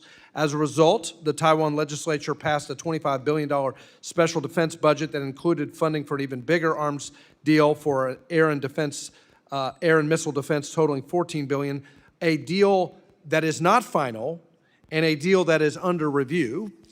As you know, one of the 6 assurances states that the U.S. will not consult with the PRC on arms sales to Taiwan. Now, you've heard this. Critics of the administration have alleged, the media has alleged, as a result of the Beijing summit, that President Trump's recent meetings with Chinese leader Xi in Beijing not only paused Taiwan arms sales, that's their term, paused arms sales, but also violated the assurance that the U.S. will not consult with the PRC directly. Can you clear the air on this? First of all, the 11 million in December was the single largest arms sales ever to Taiwan. It was more than happened cumulatively under 4 years of President Biden. And in fact, I recall that for 6 years, President Obama offered zero to Taiwan during his presidency. So it was such a big deal, by the way, that the Chinese reacted to it with really hyper activity in terms of military exercises around Taiwan. We don't consult with the Chinese on these arms sales. We're aware of their position. They talk about it all the time, and I don't need to tell you, it wouldn't be breaking news that they're not in favor of these arms sales. They raise it, but they are not negotiated, and they're not consulted. That second deal, the $14 million one that's currently under review, and that would not be unusual for something So of that that's not a magnitude. pause. That's not a pause. That's under review, and we've already done an $11 billion deal. Just did one in December. Right. So I think the mischaracterization of this as a pause doesn't reflect the administration's commitment that they've already made on the $11 billion deal. I yield back. Yeah, correct. Representative Barra is recognized. Thank you, Mr. Chairman. Thank you, Secretary, for being here. I'll admit that I was hesitant and skeptical and did not support the actions that took place in Venezuela. I also will admit that thus far it's working out better than I would have expected. And long-term stability, if we can create a better life for the Venezuelan people, is a good thing. If we can reduce that threat in our hemisphere, that's a good thing as well. To the line of questioning that Ms. Kamla-Gordeev asked, I think it would go a long way. You mentioned that there's a KPMG audit of the Venezuelan funds, how the revenue is being used, how it's being reinvested in Venezuela. Would you publicly commit to providing that audit to this committee? And again, I think it would go a long way to... It's an ongoing audit, so it's not a once-a-year audit. It's on every expenditure. Every single disbursement is audited by KPMG. I would also add one more point. There's a second layer of control here, and that is Citibank itself, because they hold the account. They also do the Know Your Customer regulations on it, which, by the way, has slowed down the disbursement in ways that have been problematic. Could you but commit nonetheless to necessary. providing all that information to the committee? No, so we can absolutely. take a And look that's at why it? we're doing the audit. We want people to see that it's not being stolen or pilfered. We think that's part of this recovery is so critical. Again, I think that would go a long way to assuaging some of the concerns. I'm going to follow, Mr. Barr is a co-chair with me on the Taiwan caucus, and some of his line of questioning, I was going to ask you yes and no questions, but I'll ask a series of questions I think that go along with his line of questioning. Some of the comments that the president's made recently have created a little bit of ambiguity, but again, what you just suggested, nothing's changed in our relationship. In the Taiwan Relations Act, it states that the United States will make available to Taiwan such defense articles and defense services as may be necessary. The six assurances states that the United States does not agree to consult with the People's Republic of China regarding arms sales to Taiwan. The Taiwan's Relations Act, the 3 joint communiques, the 6 assurances have guided our one China policy for decades. And again, I think in your previous statements, nothing has changed with our commitment to upholding the U.S. one China policy. Is that correct? Our policy on Taiwan has not changed. Oh, great, thank you. Switching over to something that the administration's put a lot of focus on is our critical minerals, rare earths, developing our own capacity. I was supportive of the Mineral Security Partnership, now the Forge Act, working with our allies, super important.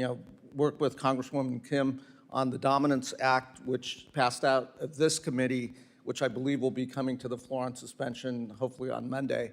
I think this is a strong bipartisan piece of legislation that supports a lot of the goals of the administration. It does, create redundancy and, not a reliance on China. It does help build refining capacity. It helps reinvigorate a workforce. There's a bipartisan companion bill in the Senate. I do think this would go a long way to achieving national security goals for the United States and is a good piece of legislation, and certainly would want you to take a look at that.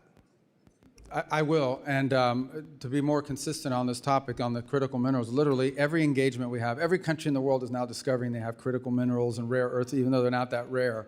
That's the mining part of it. The second part of it, as you know, is the processing and refining. We need to have that capability built too, and we're trying to create these global alliances to do that so that we're not overly dependent on these one source, particularly China. Right, and third piece of questioning, I recently was in Korea meeting with the new Korean president. Lots of conversations taking place with the Koreans. One area we did talk about was, our commitment to being the nuclear deterrent for the peninsula and so forth.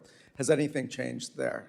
No, our posture there remains the same. And in fact, we have new partnerships that we're trying to, now we're not trying to trigger a crisis there. We're not trying to trigger a war or anything problematic. But, at the mill-to-mill level, we have very strong relations with Korea. Great. Also, have been talking to Australians, paying close attention to AUKUS.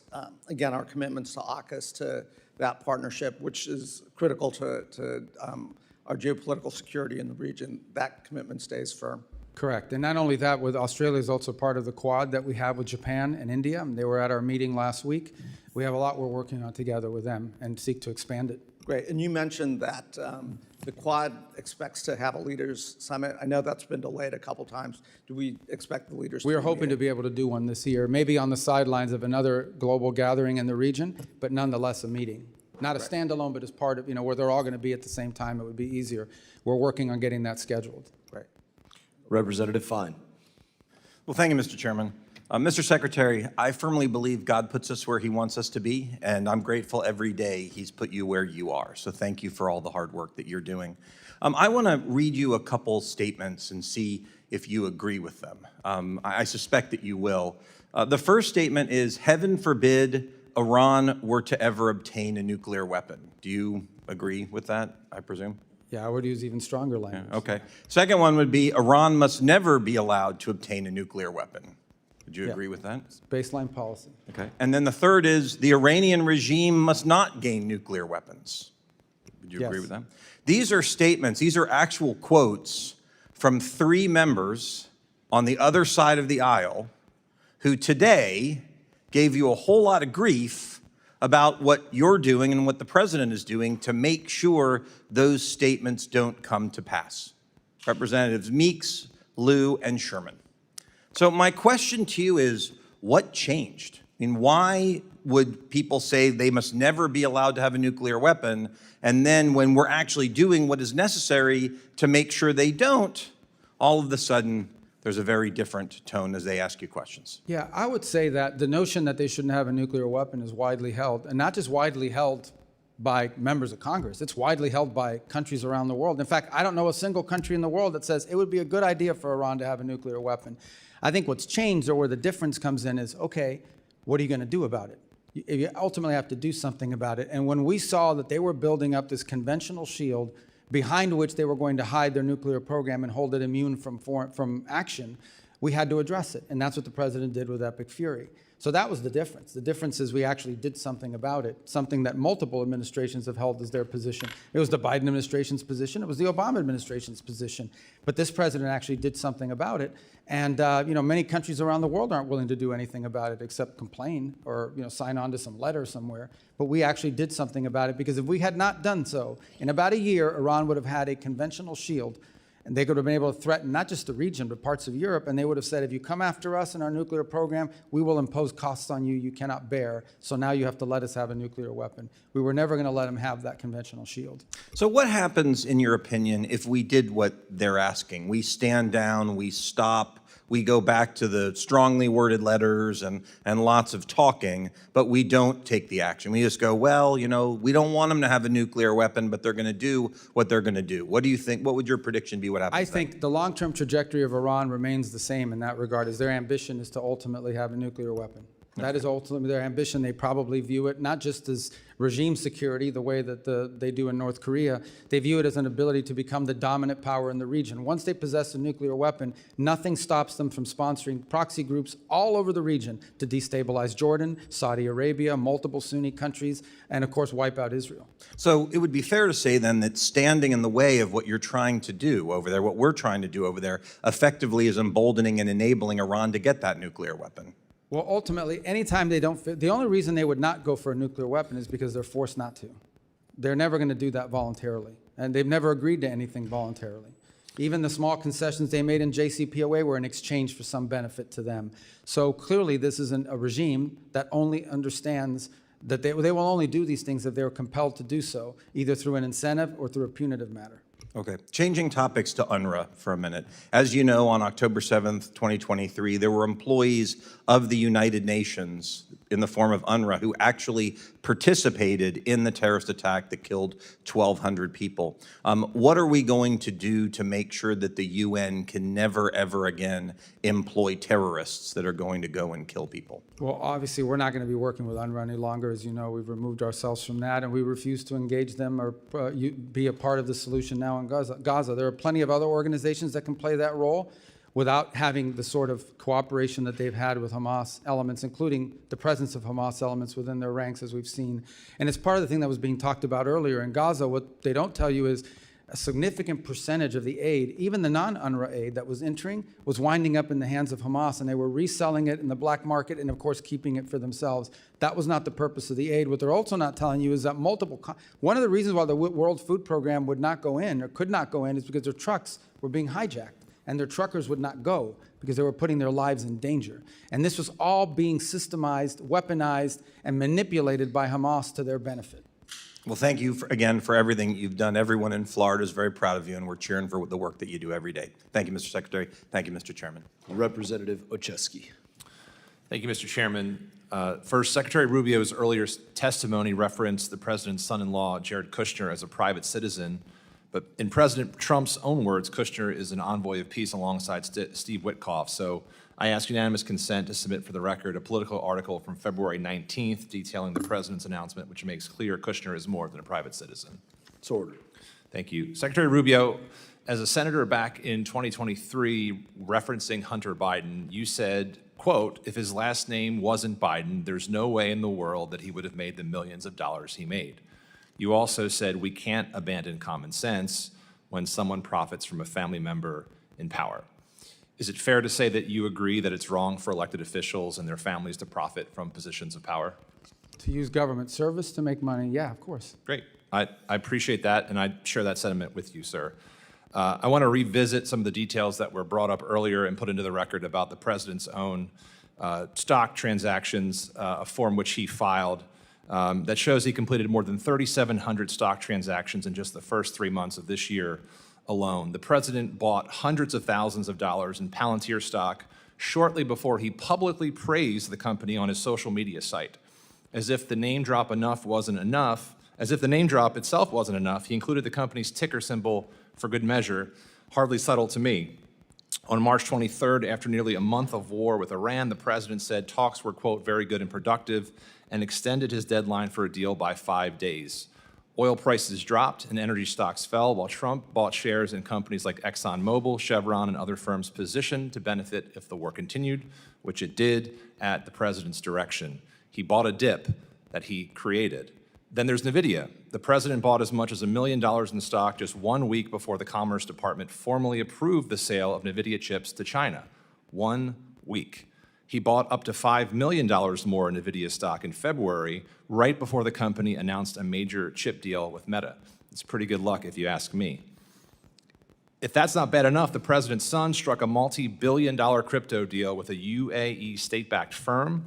After the deal, the administration reversed AI chip restrictions, approving transfers of sensitive technology to another UAE-related entity, chaired by the very same royal family figure involved with the deal with his son. That seems like hardly a coincidence to me, and indeed, it is self-enrichment tied directly to the president's foreign policy agenda, and it's how the president's net worth has grown by over $4 billion since he started this term. As the president gets rich, his wars and tariffs are crushing hardworking American families, and I think the American people see through the BS. This is the most corrupt administration in American history. So, Secretary Rubio, earlier today you said you didn't know the facts about the president's financial dealings. I'm happy to share them if you want to see it specifically, but having run through that, now that you do know, would you agree, and do you have concerns about the fact this administration is in fact profiting from their position of power? Well, first of all, what I said is the information you guys were putting up, including on this board, first, that's not in my purview as in the Department of State, and these are things you're producing. I don't know if they're accurate or not, but let me just say this. I've been in every foreign policy and national security meeting, for the most part, this administration has had. Not once, not a single time, Have I ever seen even the hint or the indication that any of the decisions being made are for the financial gain of anyone in the administration? Those are my observations. That's what I can speak to. I have not once seen a directive on our foreign policy or our national security policy that in any way indicates that it's being done to the benefit of anyone personally.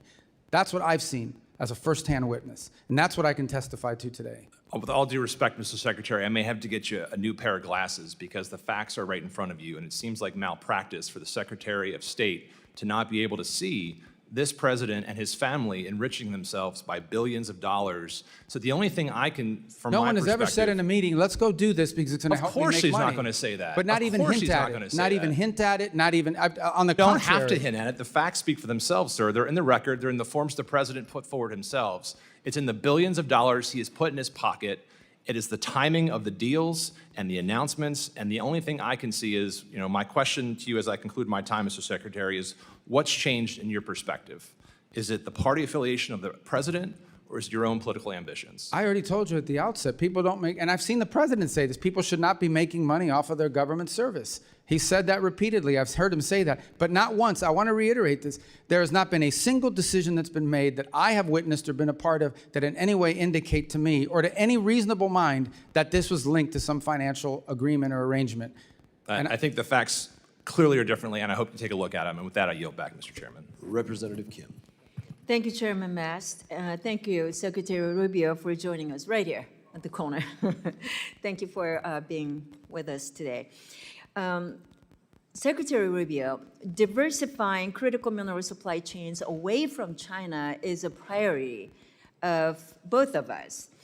I want to thank you and the Department for your collaboration with my subcommittee on related legislation, which was already mentioned, Dominance Act, that we recently passed unanimously through this committee. The FY27 budget requests $5 billion for New America First Opportunity Fund, including $250 million for critical minerals. So can you expand on that request and clarify whether these funds are intended to support Forge, Pax Silica, the economic security zone in the Philippines that was announced on April 16, or other priorities? Yeah, all of the above. We want to have the flexibility to jump on these opportunities in a very nimble and effective way. We have a couple things going on at the same time. The first is, I would say, a feature of our bilateral engagement all over the world. In every one of our embassies you travel to, and many of you have traveled, you will see that critical minerals and supply chains feature prominently in all the diplomatic work that we're doing. And we're actually having countries approach us and say critical minerals should be a part of our agreement and our relationship because they want to see those resources used to the benefit of their people in a responsible way. The second thing is we hosted this ministerial we followed up on in which we brought together dozens of countries from around the world who are all agreeing to this compact that we're going to cooperate with one another, not just for access to the minerals, but for access to the refining and processing capability that turns those minerals into useful parts of our supply chain. The third on Pax Silica is very focused on the specific supply chain critical to the growth in AI and what you'll need in order to power AI in the 21st century.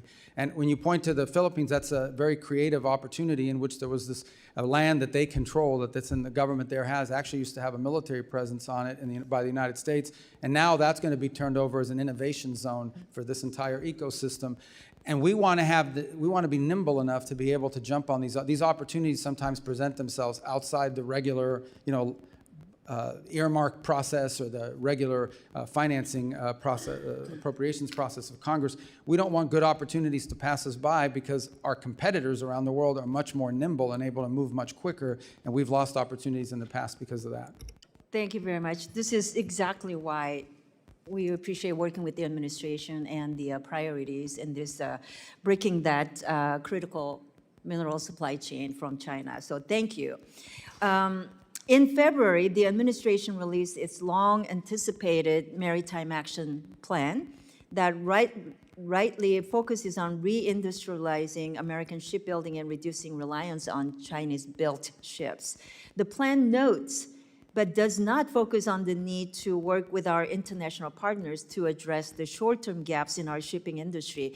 My international counterparts have noted that absent a Ministry of Industry, they are unsure whom to engage on the U.S. side for international shipbuilding matters. So, Mr. Secretary, do you agree that the State Department should be the primary point of entry for these discussions? And if so, which office within the State Department should lead that?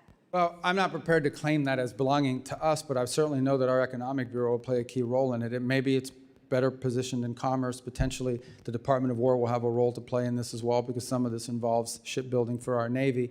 I can say that in the case of Finland, we're entering into that agreement on the icebreakers, which will help. They'll help us, and they're very good at the construction of that. I know with South Korea, there's been part of our agreement with them is the ability to not just build ships here in the United States, but they may be able to build a few in South Korea as well that would be helpful to us. So we are looking to this. Unfortunately, what has happened in the world is that the capacity of other than China, very few countries have invested heavily in their shipbuilding for a long time. That's an industrial capacity that's been lost because they've been subsidizing their industry and producing it at such a high rate. So that's one more thing that we need to reindustrialize to the broader world and ultimately, hopefully, to the United States and our shipyards here as well. Thank you. Very quickly, on the Taiwan arms sales, it's already been addressed many times, but given the growing PRC threats against Taiwan, there is a strong bipartisan consensus here in Congress that Taiwan must receive the defensive system it has already purchased and paid for without undue delay. So can you provide an update on the current status of these deliveries and the administration's plan to expedite them? Well, the first tranche, which was the single largest sale to Taiwan ever, was the $11 billion in December. That was approved and is moving. The second is, I think, the $14 billion one that is still under review. And it's under review for a variety of reasons that don't necessarily just include Taiwan. It includes the availability of the stocks in the short term. We have to balance that with our own procurement process. So it's normal to review it's a large sale. I mean, it's not small. It would be the biggest one ever. And I just remind everybody, the $11 billion we did in December, I believe, was more than was sold to Taiwan the entirety of the Biden presidency, and that just happened 5 months ago. Representative Moskowitz. Thank you. Thank you, Mr. Chairman. Thank you, Mr. Secretary, for being here today, and also thank you for staying until the end so all members can ask questions. A lot of secretaries don't do that, so thank you for doing that. Tell me that was an option. Take that up with the chairman. I want to talk. You went through a list of successes for the administration, one of which was the Shield of the Americas, and I know I thank the administration for creating the Shield of Americas and sending Kristi Noem out of the country. I want to focus on Iran for a second. I think when we talk about success, right, success is Iran is no longer pursuing nuclear weapons. Success is that the uranium they have is gone. And it's fulfilling 30 or 40 years of U.S. policy, right? That's success. Do you agree with that? I mean, ultimately, we did it for a reason. We don't want there to be a nuclear-armed Iran. So, look, Iran can make whatever pledges they want. It's not worth the paper it's written on. But making sure the nuclear dust is out, making sure the facilities that they have underground are gone, that is success. And I assume you would agree that any deal that you think the president should sign or not sign has to address those core issues. Absolutely. So the removal of highly enriched uranium is an irreversible step. You remove it or you destroy it, it's not there anymore. On enrichment, those are limits, but if you're not inspecting it, they can always violate it. And as long as they have the equipment and the know-how, they could always violate it in the future as well. So that would have to be, that's the one that would have to be monitored. But the enrichment you could verify immediately because you either have it or you don't. Yeah, and for me, I think you have to dismantle what's there and you have to get out what's there. I think that's the most critical piece because, Iran has survived multiple administrations. That's their whole goal. Their whole goal is just run out the clock. They've run out the clock previously. And so the idea that they'll pledge to do something in the future, I just don't think we can trust that. Once we pull away the military, once we move on to another topic, their pledge is kind of irrelevant. Getting what's there removed, I think has to be the most important thing. Otherwise, it's hard to convince, I think, the American people that it was worth the success. We talked a lot about critical minerals. I think the administration is doing a really good job on critical minerals, these rare minerals that we need for our military, for technology. but I don't think the American people understand how important it really is and what China is doing around the world. I mean, do you think the administration could do a slightly better job on educating the American people why this is so important and why they should care about that? Yeah, I think we all need to do a better job. And I started talking about this issue when I was in the U.S. Senate, but frankly, it's not sexy. You know, I mean, you have to explain it to people because they have to understand that you can build the greatest car in the world. You can build the greatest plane in the world. You can build the greatest weapons system in the world, and you can build the greatest technology and infrastructure in the world. If it's missing one little thing, one chip, one element that you need to build it, if it's missing that, the whole thing doesn't work. You can't do it. Yeah. I think back to the magnets that are critical to the cars, and when the Chinese cut us off and the world off of those magnets that they were producing for cars, no, I wasn't even that conversant in the issue before it happened. So I think there are vulnerabilities like that. We've mapped out those vulnerabilities. I would agree. I think this is going to require a sustained public campaign to tell people when we talk about critical minerals, what we're actually talking about and why it's important. And I think that's right. And I think people don't understand exactly the long game that China is playing. And I think it's important for U.S. foreign policy around the world. Mr. Secretary, you know, the war in Gaza is all over my algorithm, all over my feed every day. But you know what's not on my algorithm or anyone else's algorithm here or the kids in college?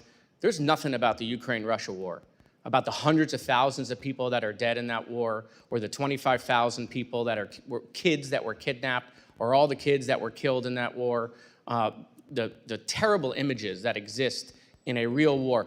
Why is it, do you think, and is it the Chinese again, that, you know, the algorithm is full of what's going on in the Middle East, but the Ukraine-Russia war, nothing. No images, no stories about the kids, no stories about the hundreds of thousands of people that are dead. Yeah, I can't speak to the algorithms and what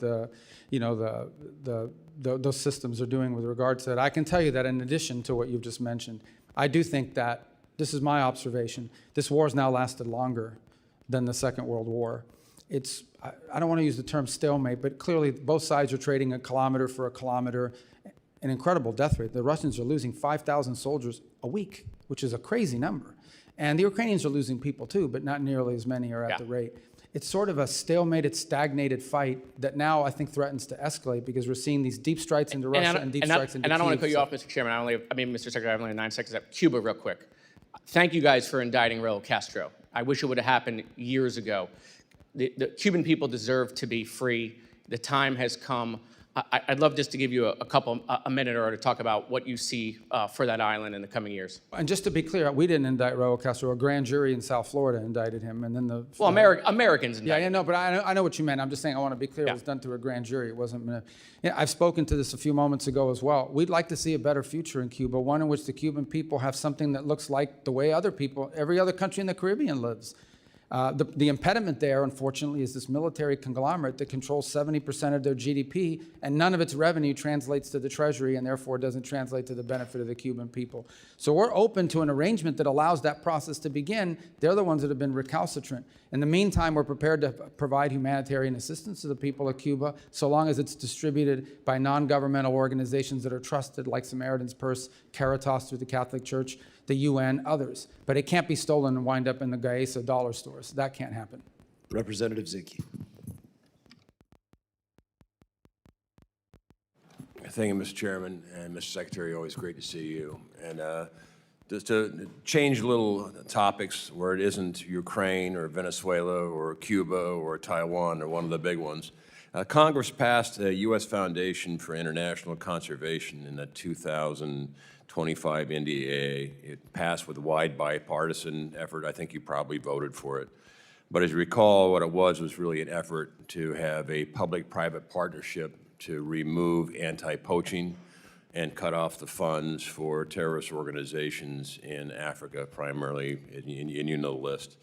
But I'm concerned, obviously, on it because per the law, it said that State Department was going to establish the board in consultation with Congress. Before, and the money's already been allotted, there's a lot of money in there, and I just recently came back from Africa, and it's happening every day that the poaching activities are again funding the terrorist organizations who are going out. And what I'd like is a commitment from the State Department to move forward on appointing the board, because at the end of the day, nothing can happen until the board meets. to unleash the leveraged private dollars, which are, I think, 2-to-1 ratio. That can't happen. The program is at all standstill until the State Department appoints the board in consultation with Congress, but the first step is with you. Could I have your commitment that you're going to prioritize this? And I told others we're going to follow up on that, but I believe there's a presidential appointment role in that board, if I'm not mistaken about the, so we'll have to check with White House and personnel as well, but I'll get you an answer. The board has been the impediment, you're right.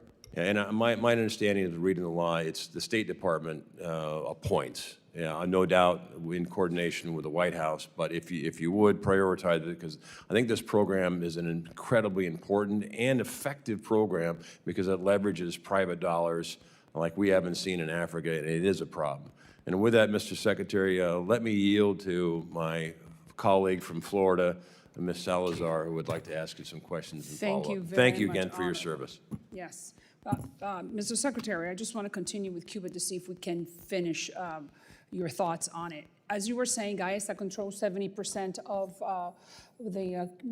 everything, the resources in Cuba. We know that the Castro family is the one in charge of that military mafia. Is there any way that we could find another DLC #2, following the same example that we have in Venezuela, where we removed Maduro because the grand jury indicted him and he was in the transnational criminal organization lists? If that were to happen, could we find a DLC #2? Well, first of all, I think that some of the models you want to look at is the way the Czech Republic or Poland transitioned out of and one of the things they did is they did preserve certain institutions in their society in order to provide stability and longevity to the project they were in.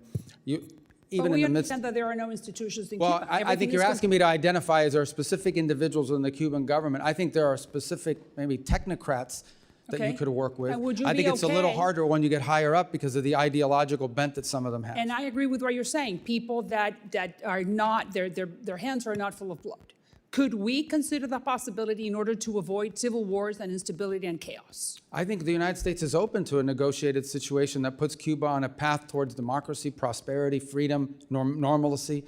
We would be open to that, and we would work with whoever is open to doing it. Obviously, it'll be challenging, and that system is all I've said. I mean, some of these people have committed 67 years to this viewpoint. It isn't hard, it's not going to be easy for them to pivot away from it. Have we identified, we know that very well in our community, but have we been able to identify someone that could fill that role? Well, I wouldn't say that we've identified a specific individual that could play that role. I think there are clearly people within the technocratic realm of the government that could play some role in all of this.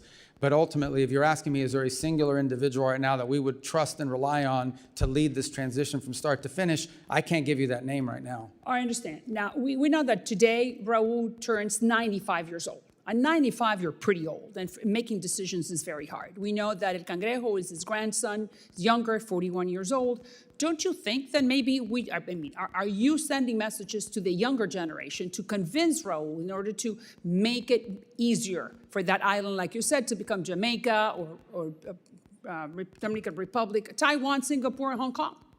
Yeah, I think that there are clearly individuals within the apparatus of power in that country that understand that what they have now is not sustainable and needs to be fixed. But they don't have power, do they? They cannot make decisions. Even if they have power, they don't know how to do it, or they don't have enough power because so much of it has to be consensus built internally. But there are clearly people that are aware that what they have now is not sustainable.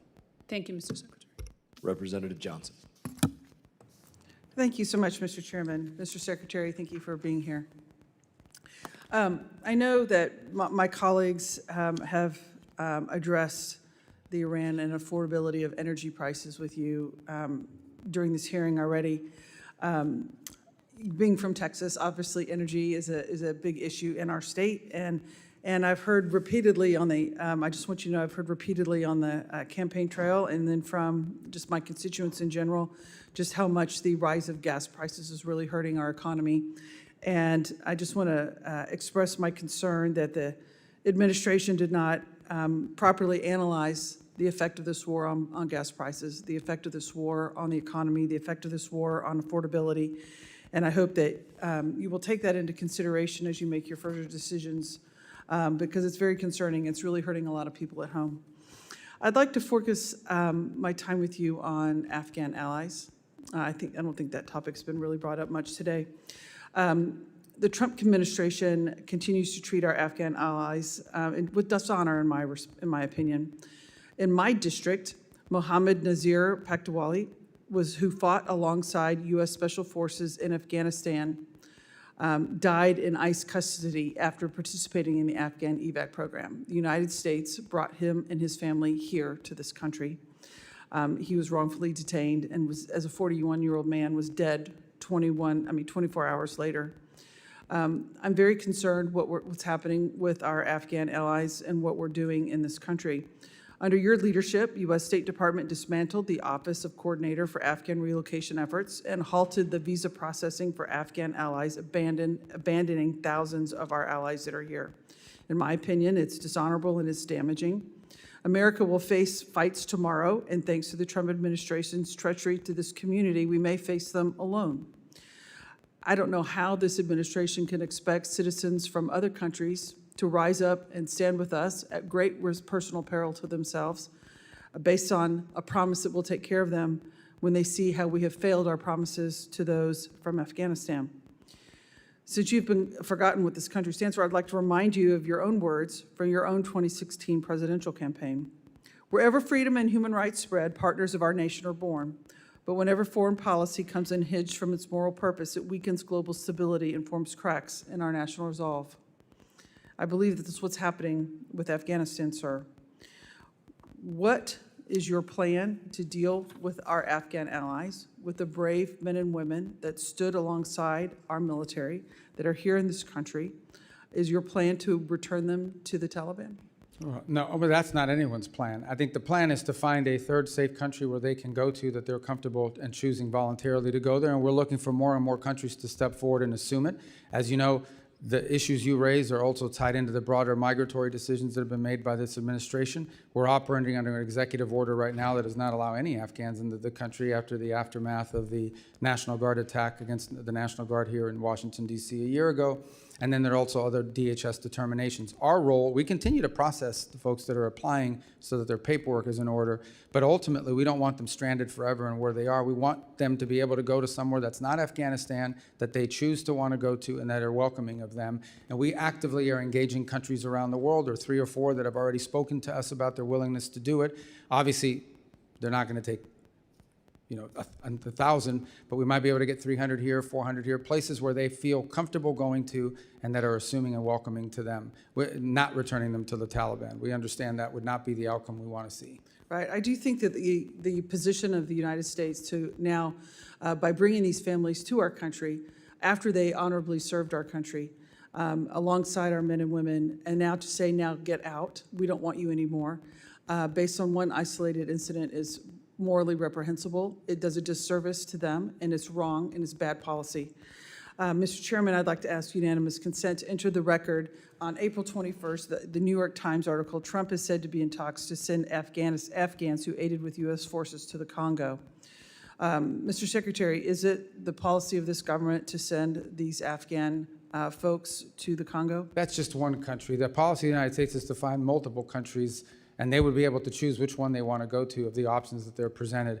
That was based on a leak of an internal document. That was just one country that expressed interest, but there are multiple others that have as well. And so what, are they going to be forced to go to the country? What if they don't want to go to the Congo? What if they don't want to go to Afghanistan? What is their option? Can No, they we stay don't here? want to force any. That's why I'm saying we want to have multiple countries so they can choose. Here are the 5 or 6 countries that will let you go. Which one of them do you want to go to? It's not to force them. It's to give them options about places they can relocate. Representative Biggs. Thank you, Mr. Chairman. And Secretary Rubio, thank you for your service. This country finally has a Secretary of State who puts America first, and I'm very proud to stand with you. In February of 2025, the State Department eliminated nearly $60 billion from over 4,000 ongoing grants and another $54 billion in multi-year USAID awards. Money that was on autopilot, flying out the door every single year with zero accountability to the American people. Programs that spent $70,000 on a DEI musical in Ireland, $2.5 million on electric vehicles in Vietnam, and $6 million on tourism development in Egypt. That is waste, and that is fraud, and that is abuse of the American taxpayer dollars, plain and simple. I'm proud to stand with an administration that had the backbone to do what Washington has refused to do for decades. What has been eliminated is very significant. It is historic, and it is just the start. The savings from USAID cuts have already sparked serious proposals to redirect billions towards something that actually matters, like repairing veterans' homes. I'm talking about long-term veterans' homes like those in South Carolina and throughout this country. That is what America First looks like, not Sesame Street in Iraq, not transgender opera in Colombia. But Secretary Rubio, I would like to know what is still in that remaining portfolio that should not be there. What programs are still drawing a check that wouldn't survive 10 seconds of scrutiny in front of a working family in my district, like the 3rd District of South Carolina? And how do we complete the mission of putting America first in every single line item of this budget? Because I can tell you, the people in my district are not going to accept it. They are tired of hearing, well, we got most of it. What is your commitment, Mr. Secretary, to finishing the job? Yeah, well, it's happening already. So USAID no longer functions. There is a USAID, but it's largely now operating as a wrap-up and wind-down operation. So that's what's happening in USAID. We took all the programs that were worth preserving and all the programs that were worth doing, and they're all under the State Department now. So you have the State Department is conducting foreign aid and foreign assistance within the context of the criteria that we've created, and those are outlined in this year's budget request.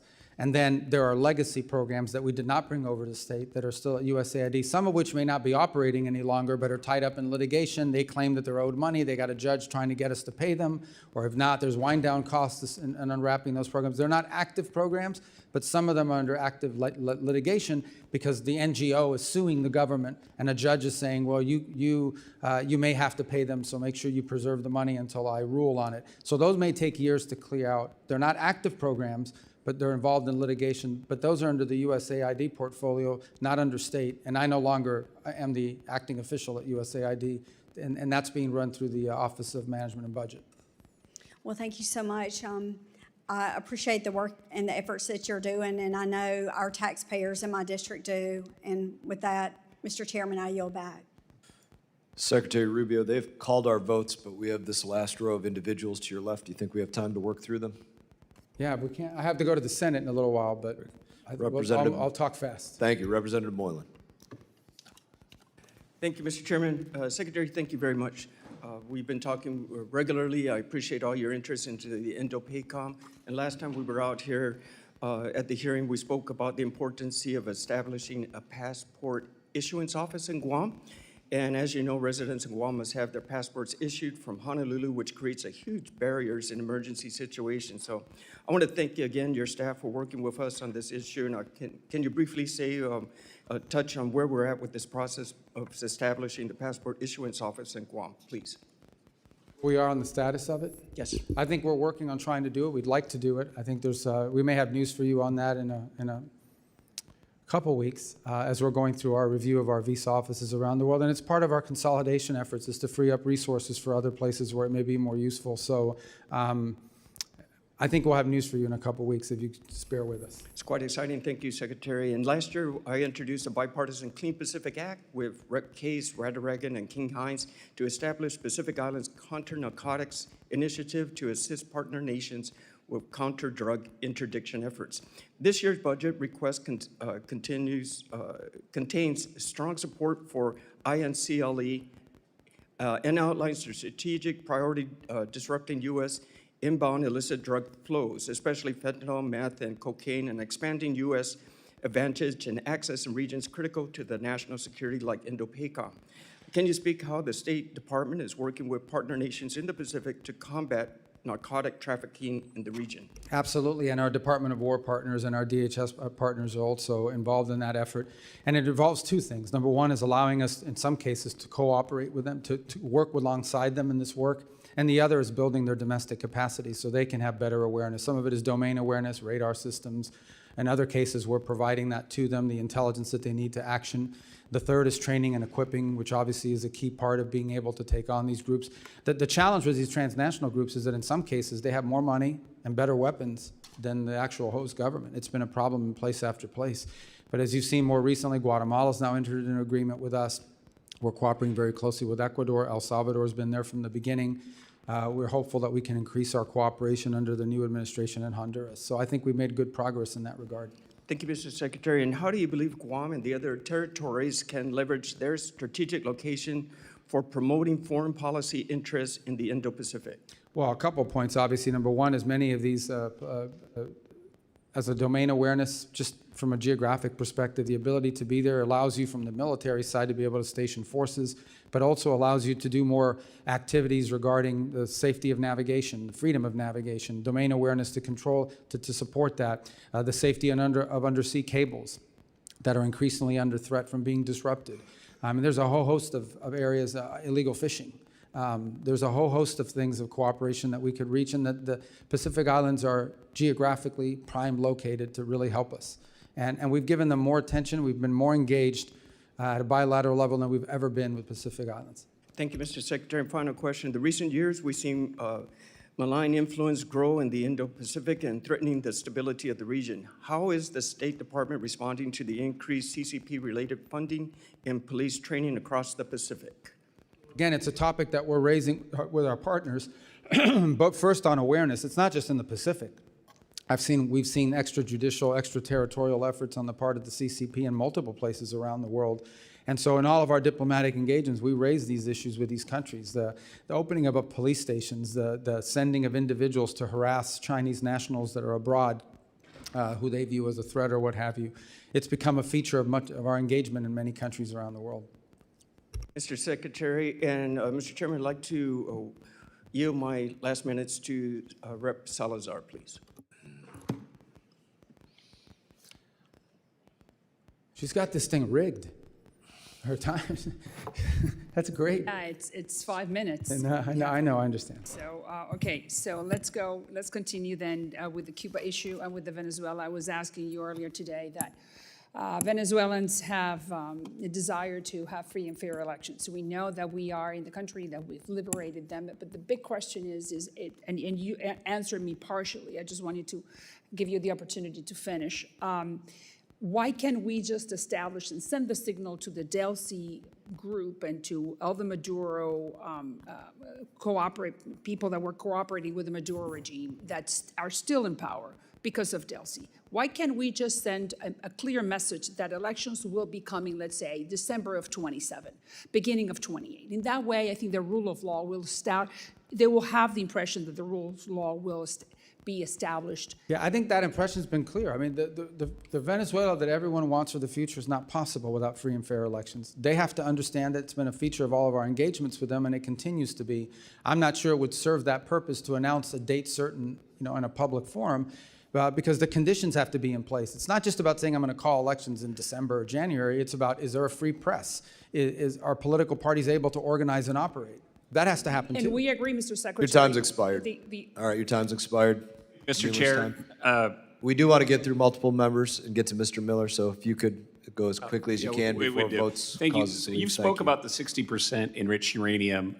Iran also has significant amounts of 20% enriched uranium. The more difficult part is to go from 5% to 20%. What is your view in negotiations of the 20% uranium? Well, I've used the term highly 60% because that's the one that clearly has. I mean, even 20%, you could argue, not that I claim that they are, but you could argue they're being used for medical isotopes and things of this nature.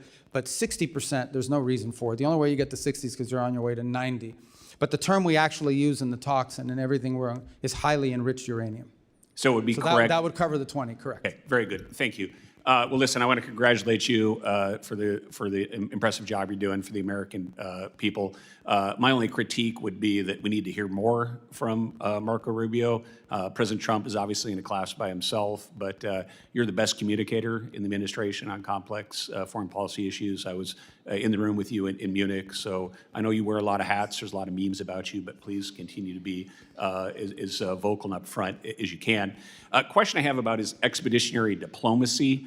I had the privilege of serving as a State Department officer in Iraq during the Iraq surge.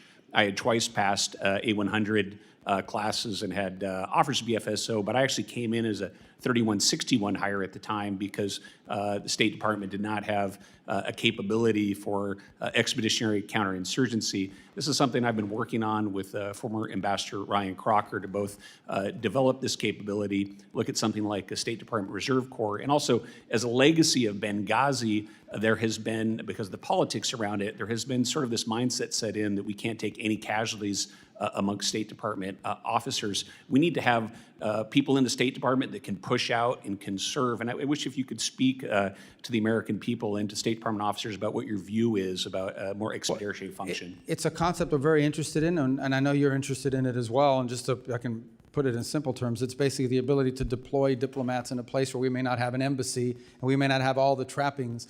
Obviously, diplomatic security and others get concerned because in their mindset, the risk factor should be zero. They don't want anyone being harmed. But I think the point you're raising is there are some instances in which you will take some risks. People know they're signing up for a risky proposition, but it's a high reward for the country if, in fact, they're successful. So we're interested in the concept. We obviously have to work through our system to make sure we can align it and create something that's functional. And I'd love to work with you on it because I see the promise in the concept for sure. And it's a concept that's existed in the past. And thank you. Just finally, and being mindful of our time considerations, I think you guys have done an amazing job of needed reforms of bringing USAID under the province of the State Department and certainly de-wokifying some of the nonsense that was going on. We still do have a lot of great State Department officers out there that are very proud to serve our country and under your leadership. I do talk to some of them from time to time, and they do have some worry and some questions about the overall direction of the institution. So I'd just like to give the ability in the context of this budget request you're making to Congress to sort of sum up your thoughts of the vision of our current State Department officers for the future. Yeah, I think for the future is we're trying to empower our we're trying to empower our embassies through our regional bureaus around the world. We want them to be the center focus of how we conduct foreign policy because they're on the ground. Too often in the past, foreign policy was mixed between, or diplomacy was mixed between the regional bureaus, and then you had these functional bureaus that had a worldwide mandate on a topic, and they ended up crashing into each other. Now what we want is to truly empower our ambassadors and the people in the field in these embassies that are on the ground every single day. We want decisions to be driven from the bottom up, not from the top down. Some of our best ideas come from the cables that are coming out of the field and back to us. And we want regional bureaus that are empowered as well. To be able to coordinate all this when the lines cross between different countries in the same region. We're also encouraging greater regional integration. So for example, our Western Hemisphere ambassadors are now all are about to start a monthly conference call so that they're all coordinating with each other on regional affairs. These are the kinds of things that we're trying to encourage, but ultimately what we want is a State Department whose foreign policy is driven by the national interest and understands that first and foremost, you have to define what's in the national interest and you have to pursue it in a pragmatic and effective way. That's what we want our diplomacy to be about, and I think some of that mission had been lost. And that's why multiple secretaries of states before me had tried or wanted to reorganize the State Department and weren't able to do it. I'm glad we did, and I think it's going to get stronger every year under this new organizational scheme. Thank you very much, Mr. Chair. Yield back. Representative Luna. Secretary Rubio, thank you for being here today. I was wondering if you could let me know if you are familiar with the name of Neville Roysingham. Yeah, he's I think an American millionaire living in China who's funding all of these left-wing radical loons. Correct. When you were on Senate Intelligence, you had actually sent a letter encouraging the Department of Justice to look into him for a FARA violation. For those people who will see this clip later on the internet, can you just briefly explain what FARA is? It's the Foreign Agent Registration Act, and it means if you're operating on behalf of a foreign country, you have to register and declare yourself as such. To provide some context for those looking at this, Mr. Singham's in total given $1.3 million to an organization called Code Pink, as well as over $278 million to various nonprofits since 2017.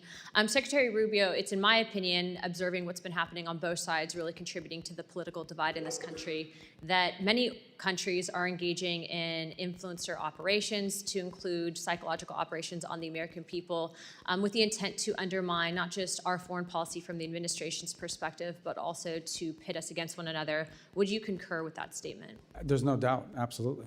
Are you aware of any countries in particular that are currently engaging in this? Well, I don't think there's any doubt that we see evidence of it from the CCP. We've historically seen some of it as well from Russia historically in the past in a different way.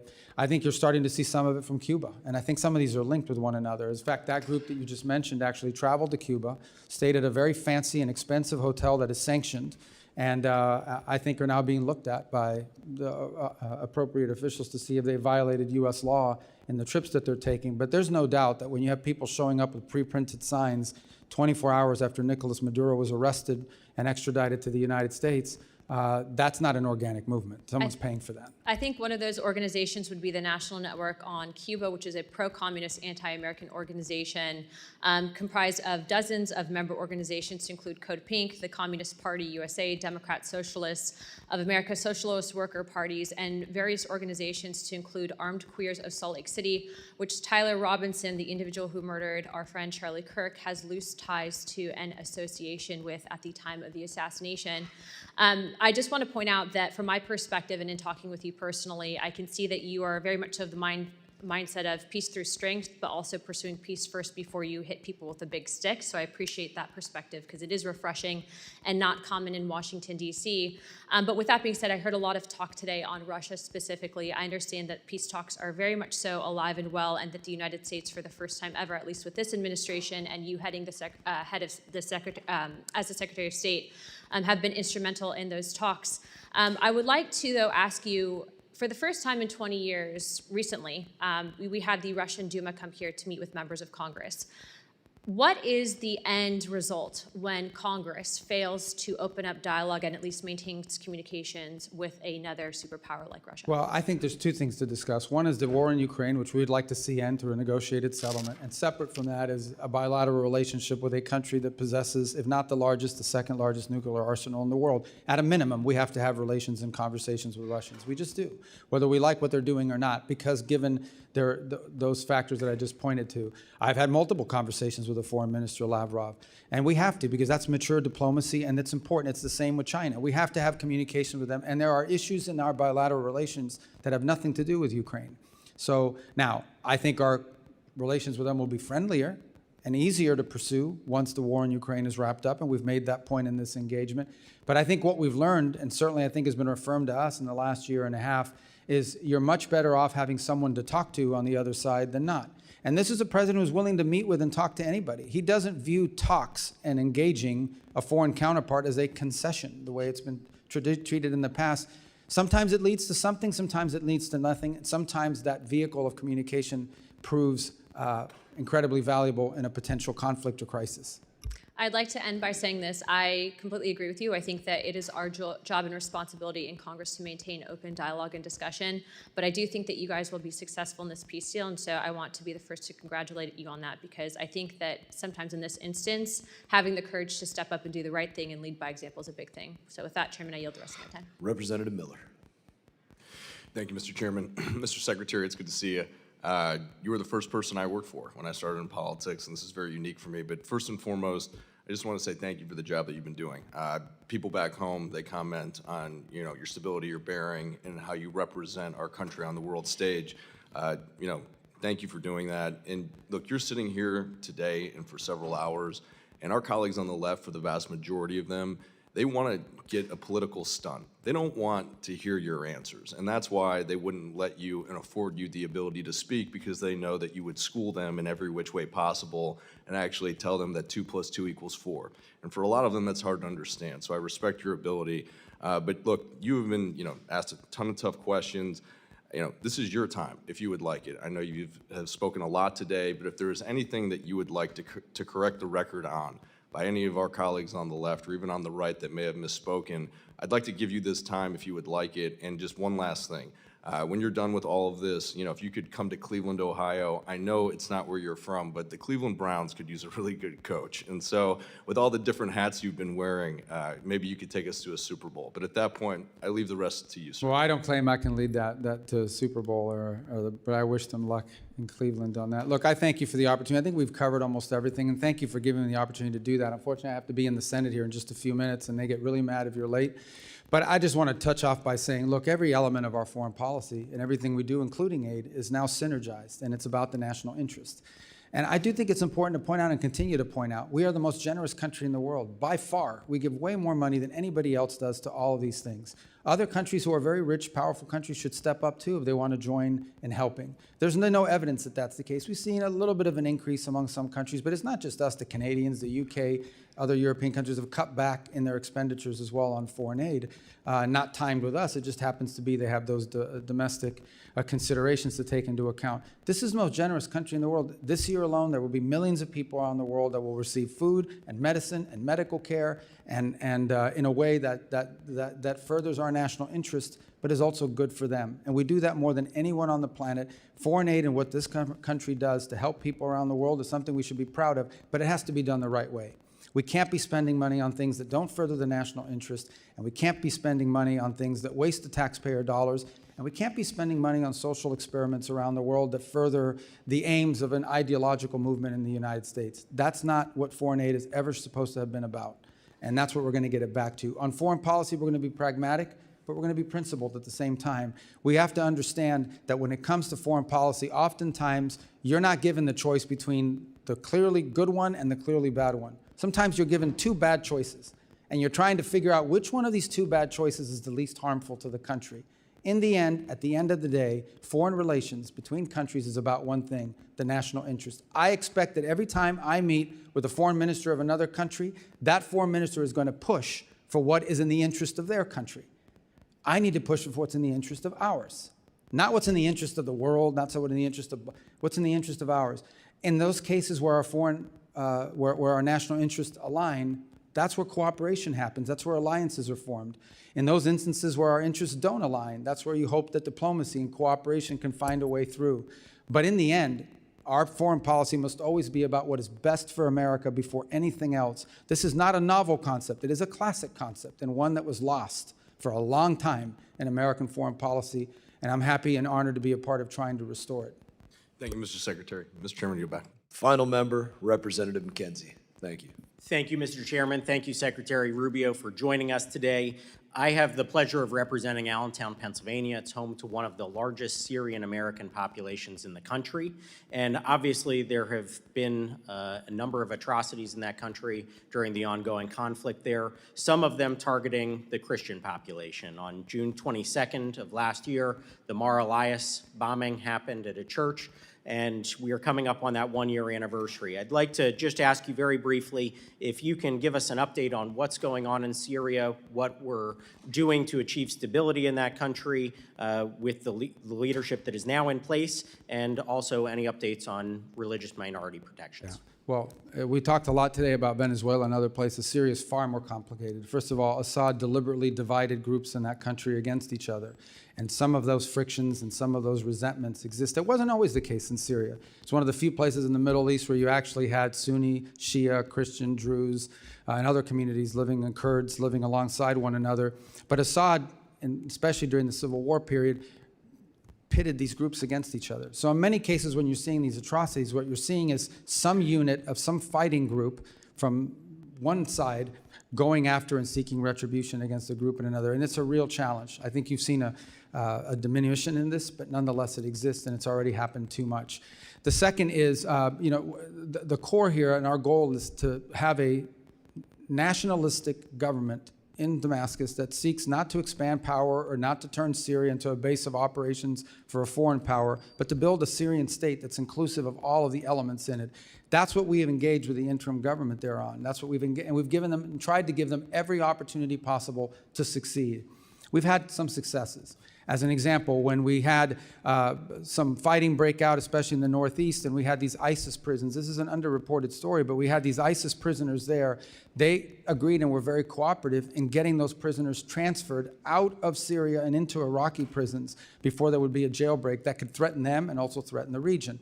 I think we've seen significant progress in the relationship between Kurds and the central government. There's more work to be done, but some of that tension has now been downplayed. Down in the south, there's more complexity, of course. There are different Druze elements and Bedouin elements that have been more difficult to deal with. But we're trying to give the Syrian government there that's in place every opportunity to succeed. And obviously, there's a trust but verify component to this. I will say this, and I want to be, everything we've asked them to do, they have tried to do or have done, including counterterrorism cooperation. But they have some capability gaps. They still have individuals within their armed forces, quote unquote, that are members of radical groups and have certain ideologies and aren't necessarily neatly disciplined. I think they're working through that, but there's a challenge again because of capacity. So this is a long-term project, one that I think is going to exist long after this administration. I hope the next administration will pick up the baton. But I remind everybody that just 2 years ago, Syria was an operating base for the Iranian regime and all of its proxies. And had Syria stood on the table for them, it's interestingly enough, in the midst of epic fear and everything that's happening in the region, the one country that didn't see any of this. You saw it in Lebanon, you saw it in Iraq, you didn't see it in Syria. And I think that alone is a sign of why what's happening there has been good, but not good enough. We have a long ways to go. Well, thank you. Appreciate that detailed answer and your continued focus on Syria and improving stability in the country. The Syrians I know and the Syrian Americans say that they don't see those differences along religious lines. That is, as you pointed out, divisions that were created by somebody else. So what we can do to heal those divisions, protect religious minorities in the country, and ultimately get back to a stable and safe Syria for all those individuals is a We agree great goal. 100%. The future that the government in place now claims to want is impossible unless every element of Syrian society is incorporated in power sharing and has a voice and influence over its own future, and of course isn't being killed. Thank you again and look forward to working with you as we move forward. I yield back. Mr. Secretary, I thank you for your valuable testimony today. Members may have some more questions for you. They will have 5 days to submit statements, questions, and extraneous materials for the record, subject to length limitations. And without objection, this committee stands adjourned.